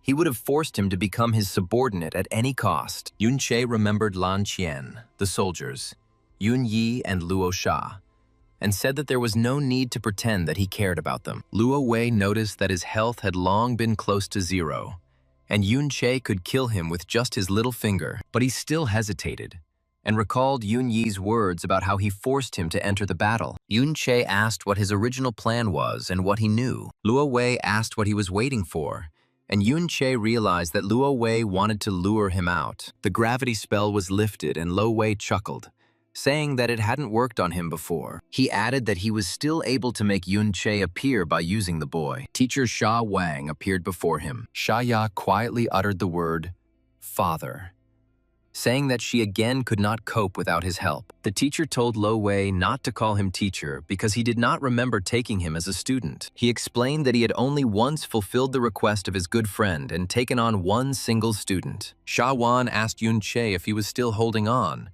and he exclaimed in shock, "Teacher, 10 years ago, the main character was breathing heavily during training. He said with disdain that he too was a master of the sword, and if he had the guts, let him pick up a stick." Teacher Sha Wang was indignant that he was fighting with a child with a real sword and was proud of it. However, he still took the stick as his student asked. A bitter and painful blow followed Yun Che's face. After the blow, Teacher Sha Wang asked if the student was still holding on. Yun-che replied that it was just a minor scratch and he wouldn't give up so easily, then stood up again, gritting his teeth. The teacher noticed that he had not yet shown everything and continued to stand and wait, coldly watching his student. Yun-che charged for the 100th time, but his master, with one light movement, sent him flying to the ground without even moving. The sun rose higher, then past noon, and Yun-che continued to rise and fall, receiving new blows time after time. By evening, his clothes were in rags and his body was covered in bruises,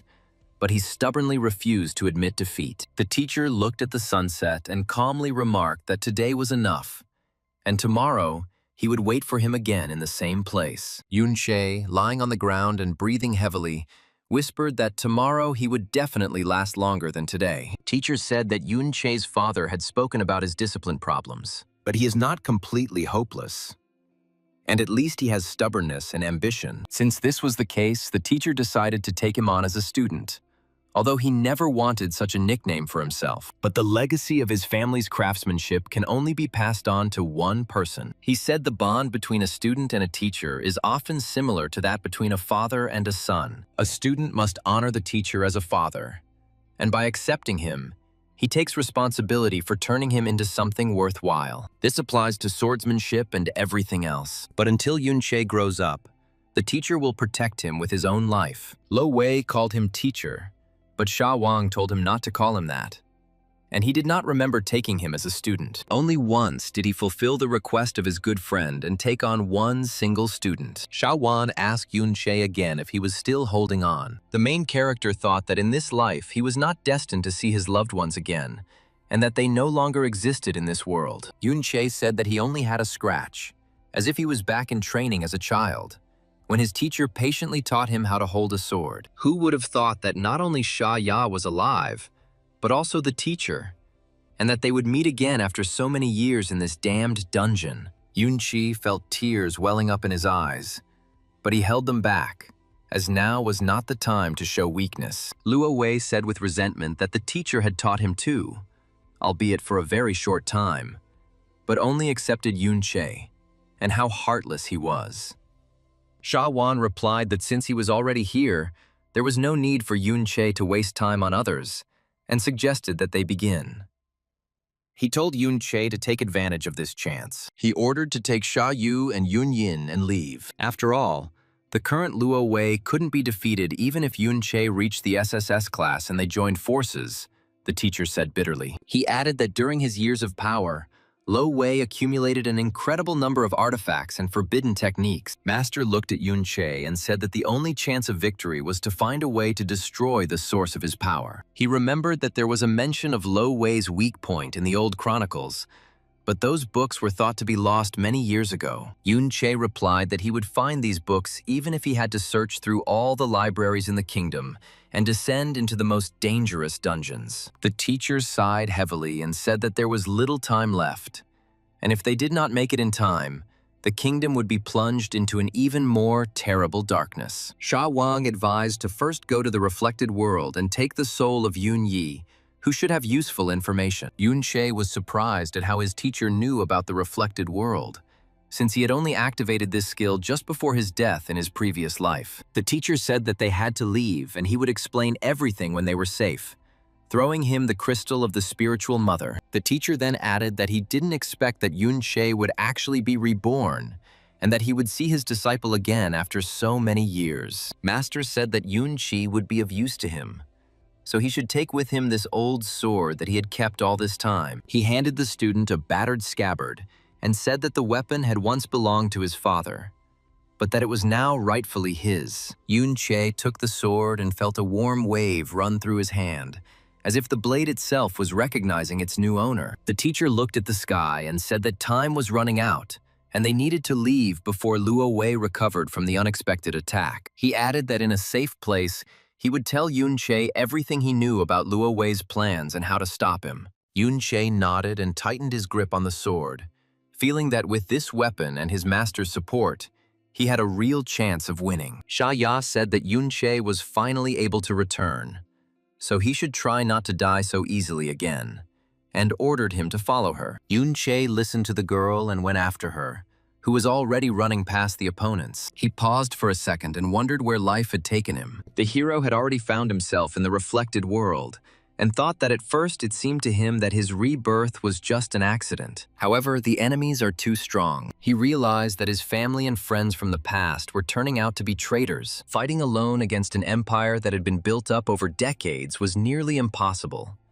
And Yun-che understood this better than anyone. However, it turned out that he still had supporters, and his allies joyfully shouted his name when he entered the reflected world. Yun-che looked around in amazement and saw the faces of those who had risked everything to fight Luo Wei's tyranny. He realized that his father and teacher had been preparing this resistance for years, gathering strength and resources bit by bit. Yun-che felt the weight of loneliness gradually lift from his shoulders, giving way to hope. He quietly said that he did not expect to meet so many loyal people here, ready to fight for a just cause. Yun-che vowed that he would never again allow his friends and allies to fight alone against a common enemy. The girl said that her father had prepared a teleporter, and if she could hold out until it activated, she would be able to move from here. The enemies shouted that they should not even think about running away and increased the pressure, trying to break through the defense. Yun-che took a quick glance at the activating portal and realized that there was very little time left. He asked to cover him to allow the teleportation to be completed. The enemy soldiers were getting closer with every second,